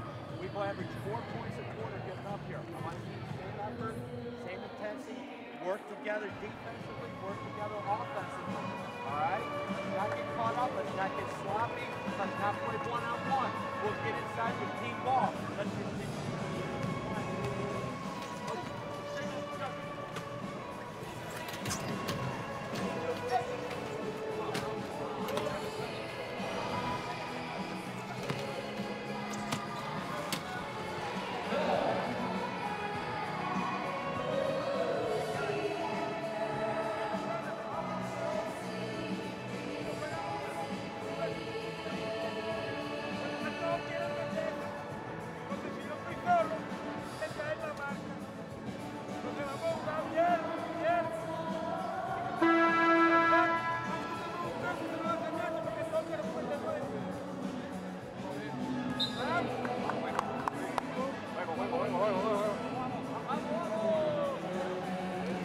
Coach Hernandez trying to give his team some energy. Not really much you can say as a coach at this point in the game. 32 turnovers tells the story there.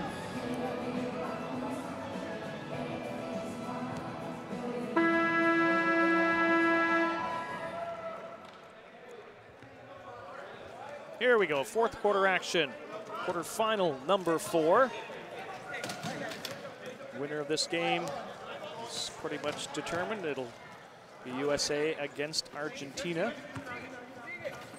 Argentina had to battle tooth and nail in their quarterfinal to beat Colombia. That was by far the closest of the quarterfinals. We knew that going into the day, and Colombia certainly delivered. They had the lead for quite a while. They have one of the world's top, well, let's even say top rebounding player in Rodney Hawkins, who typically leads these tournaments in rebounding. And they put up a good fight, but Argentina came through, and it looks like they'll be up against the US. The other semifinal in the tournament will have Canada against Brazil. Brazil, as we know, already has a spot locked in next year for the Paralympics. There are 2 spots up for grabs at this tournament, and then Brazil. So if you make the final, you have locked up a spot.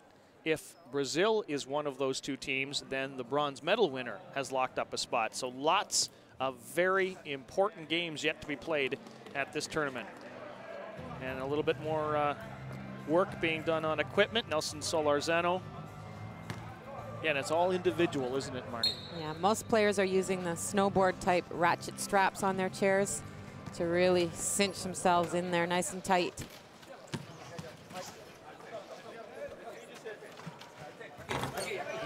Mikey Pay just keeps on keeping on. Another for him, and he continues that perfect shooting in the field, 3 for 3.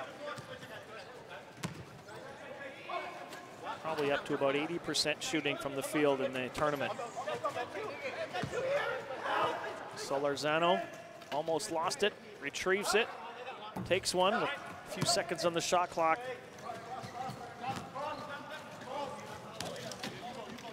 Trevon Jennifer drops it off for Matt Scott. Mikey Pay. Turek, Scott, foul line, fakes, walks in, drops it in. Just a one-on-one move there. USA offense recognizing Matt Scott having the advantage, just stayed out and left that lane open for him to slash in and make that basket. Trevon Jennifer and Mikey Pay don't want Nelson Solorzano to shoot, period. Solorzano trying to tilt out of that defense to create a little space to get the shot off.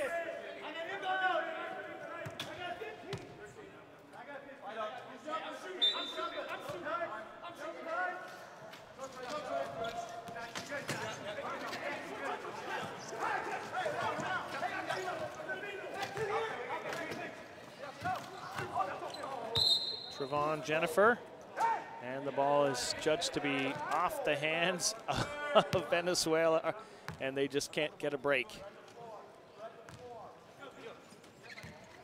Outer court's going to be back picked now, and U.S. will go 4-on-4 at this end until Jennifer gets back into the offense. Scott underneath, catches, spins, fires.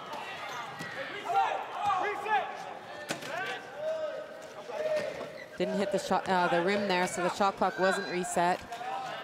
And Matt Scott drains it. I think Coach Likens was wanting his team to be shooting three-pointers at this point in the game, but with the shot clock ticking down, really had no choice. Well, they came into the game without any three-pointers hit in the game. You have to think they wanted to hit a couple before it actually mattered at some point in the tournament. Foul, offensive foul called, and the U.S. will get the ball back. I think that might have been a weapon they wouldn't want to show too early in this tournament.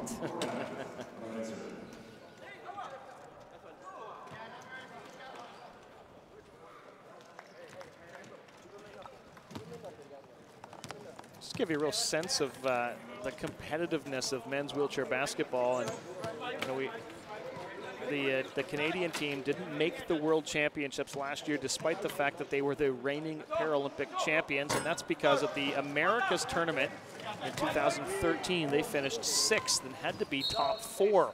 So in that tournament, Argentina ended up with a silver medal behind the U.S. Mexico got the bronze. And in this tournament, you see that both, well, Mexico will finish behind Canada. Colombia will finish behind Canada. So it's not just one or two teams staying at the top and everybody else sort of being down below. There's a lot of up and down. Certainly that, and there was quite a significant number of players, veteran players for Canada, who retired after that London tournament, changed the lineups quite a bit. Few new players coming in. Canada needed some time to regroup and develop that group, really to learn a little bit more about how to play at this level without those players that they've relied on for so many years. Maybe not quite the same depth that the U.S. had. They only have a few players back from London, but they have more to choose from. I think definitely that is a factor, and the U.S. definitely has a bigger pool of athletes and a lot of quality competitive opportunities all throughout their athlete pathway. You also have a country like Turkey, where they play at the professional level now, and some of the players on this team as well, and they were never really a factor up until a few years ago. And now they're in the medals and in the running for medals. And last year, Turkey finished bronze at the World Championships, beating Spain in the bronze medal game. Yeah, that's their Eurozone is really strong. Teams like Turkey, Poland have really come up. You know, we've had the regulars there, like Great Britain and Germany. Spain's always been in the top group. Very tough. The Netherlands have come along. You know, they've been up and down as well. So really challenging zone to get out of that Eurozone and make it to the Paralympics or World Championships as well. Jermel Penny with a little dish for Jake Williams, and he'll get a chance for the and one. Nice little baby hook there by Williams. Keep the ball away from the defense. Love the pass, too, from Jermel Penny. Penny, the senior member of the U.S. team at 38, and Williams, the junior member of the U.S. team at 24.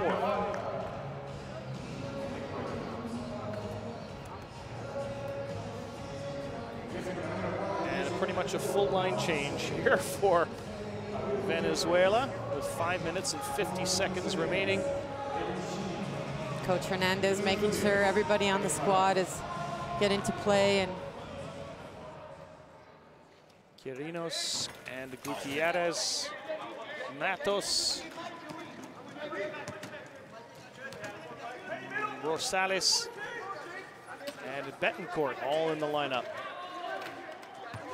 Nate Hines back in for the U.S., bats it out of bounds. It'll be Venezuela ball. 10 seconds on the shot clock.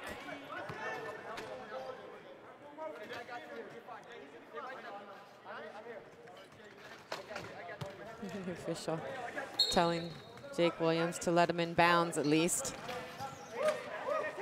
Gutierrez. Ronaldo Silva tried a long one. In fact, that was Matos. Mikey Pay.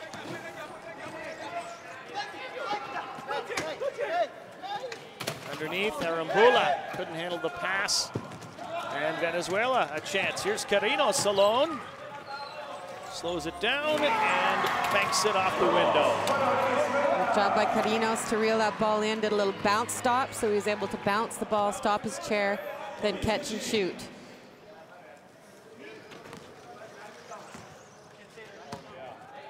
Jared Arambula for the U.S. for Jermel Penny. Mikey Pay. Williams, yes! Hits a three. 14 points for Jake Williams.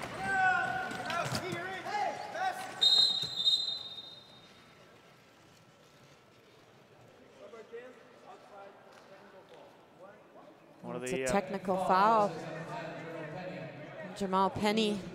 They had a warning earlier, you may recall. Going out of bounds and coming back in again. Oh, he...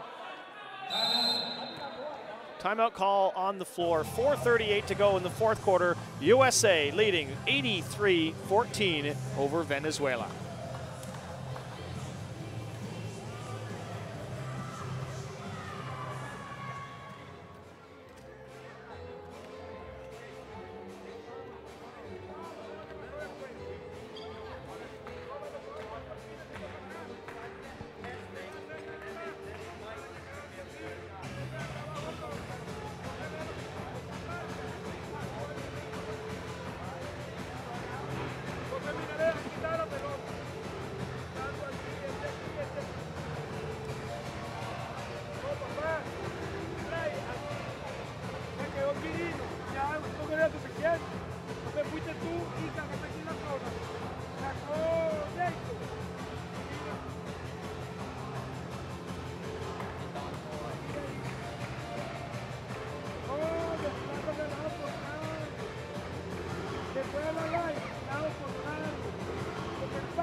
Venezuela shooting the technical. Carrinos thinks there's a force field over the basket. He wants to have that checked. Will be inbounded by a big Jason Betancourt, 28-year-old for Venezuela. And John Gilbert almost stole that, but I think that's Jared Arambula. Dangerous pass there with no defense behind them.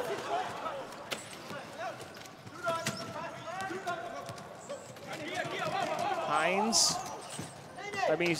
Mikey Pay. Hines is all tied up at the top of the key, and the U.S. score another basket to make it 85. Jamal Penny doing a good job attacking down low.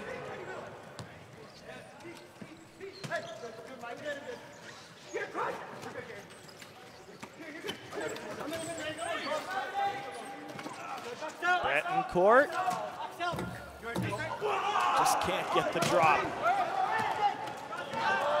Williams working on that 14-point game, dishes off for Mikey Pay. Wheelchair basketball was actually started in the USA back in the late 60s with all the veterans returning from Vietnam. Back in those days, wheelchair basketball and racing, chair racing, not really even track racing at that time. were opportunities for veterans to be competitive, and we've really seen over the years it go from a rehab or sort of a rehabilitation type of activity to a high-performance competitive sport, and it really speaks volumes to the quality of the Paralympic movement and how it's improved globally for everybody with disabilities around the world. And I think there's a bit of a trickle-down, well, quite a bit of a trickle-down effect. I mean, the chairs for the high-performance athletes, the artificial legs for the high-performance athletes, in a sense, trickle down to the everyday person who can then walk and push their chair more comfortably. We had a three-point shot there, just by... Giving Venezuela a little spark here to finish off the game. That was Carinos who hit it. Jake Williams just sees the blue jerseys part and weaves his way in, and he's got 16, make it 18 points for Williams.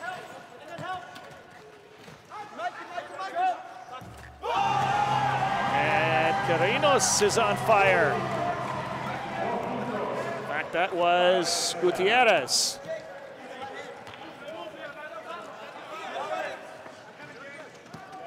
Williams heads to the baseline, heads to the basket, and heads to 20 points. Same play as the last time down, just powered by the nice little change of speed on the baseline and creates a layup for himself. US is determined to get to 100. That's a foul on Gutierrez, coming up with his foot plate right into the wheels of Jake Williams.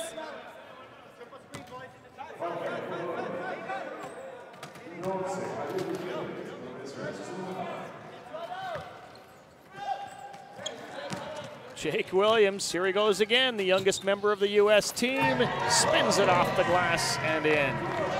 Marnie, I know you played the game, I know you've coached the game. Have you ever officiated the game? Not by choice, that's for sure. I think that's a difficult job.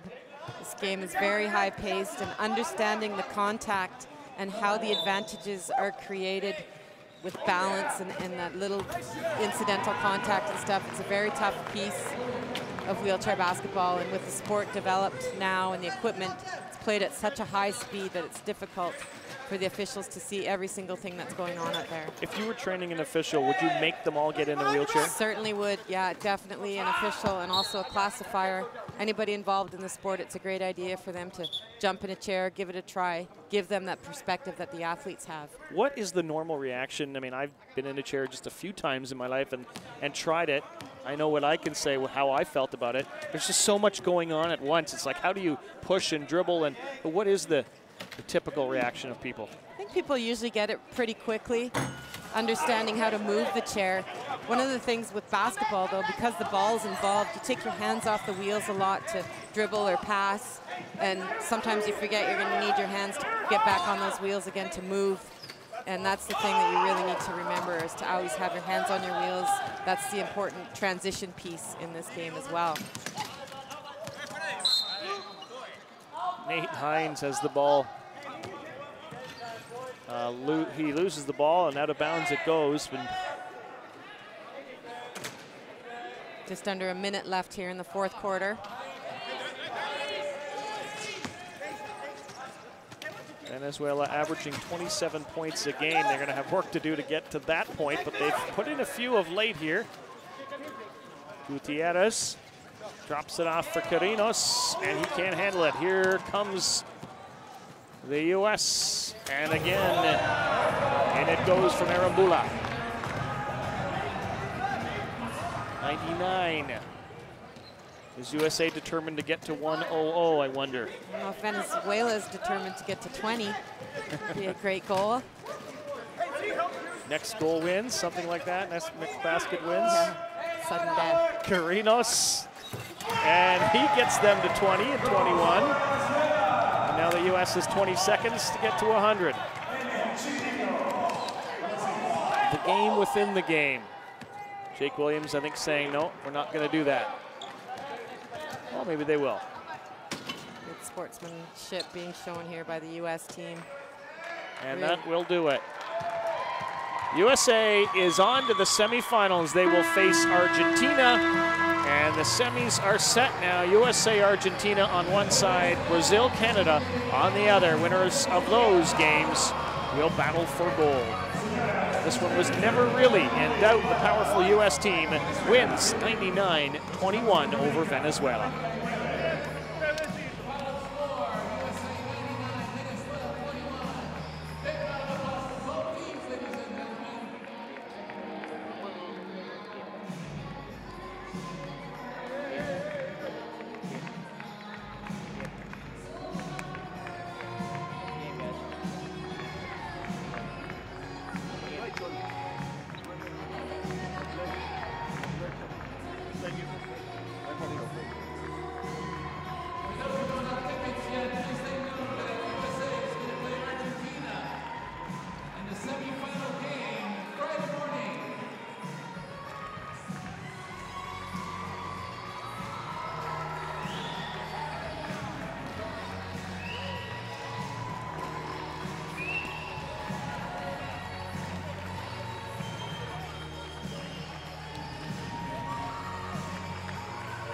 Turnovers, big number for Venezuela. They commit 40, and the U.S. scores 42 points from the turnovers.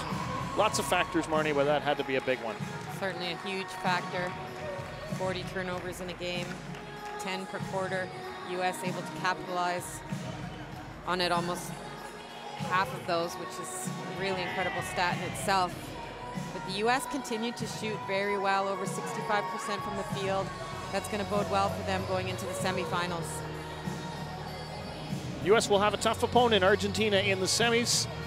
On the other side, Brazil against Canada. Venezuela still has another game to play. They will battle Puerto Rico for 7th place.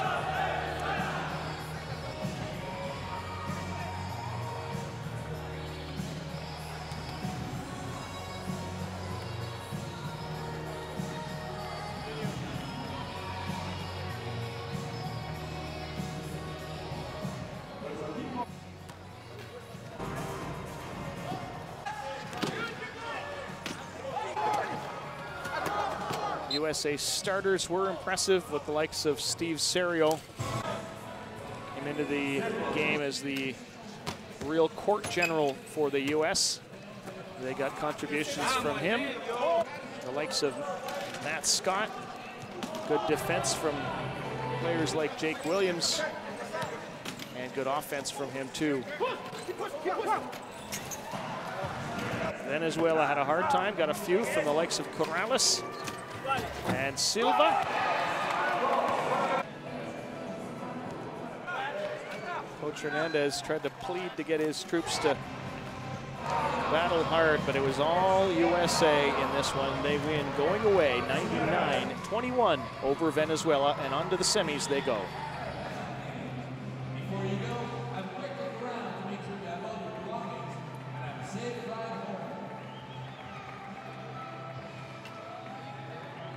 Le comité d'organisation souhaite remercier tous les bénévoles de leur temps et de leurs efforts qui ont permis de faire de l'épreuve de ce soir un tel succès. Sans votre travail acharné, jamais ces Jeux incroyables n'auraient pu voir le jour.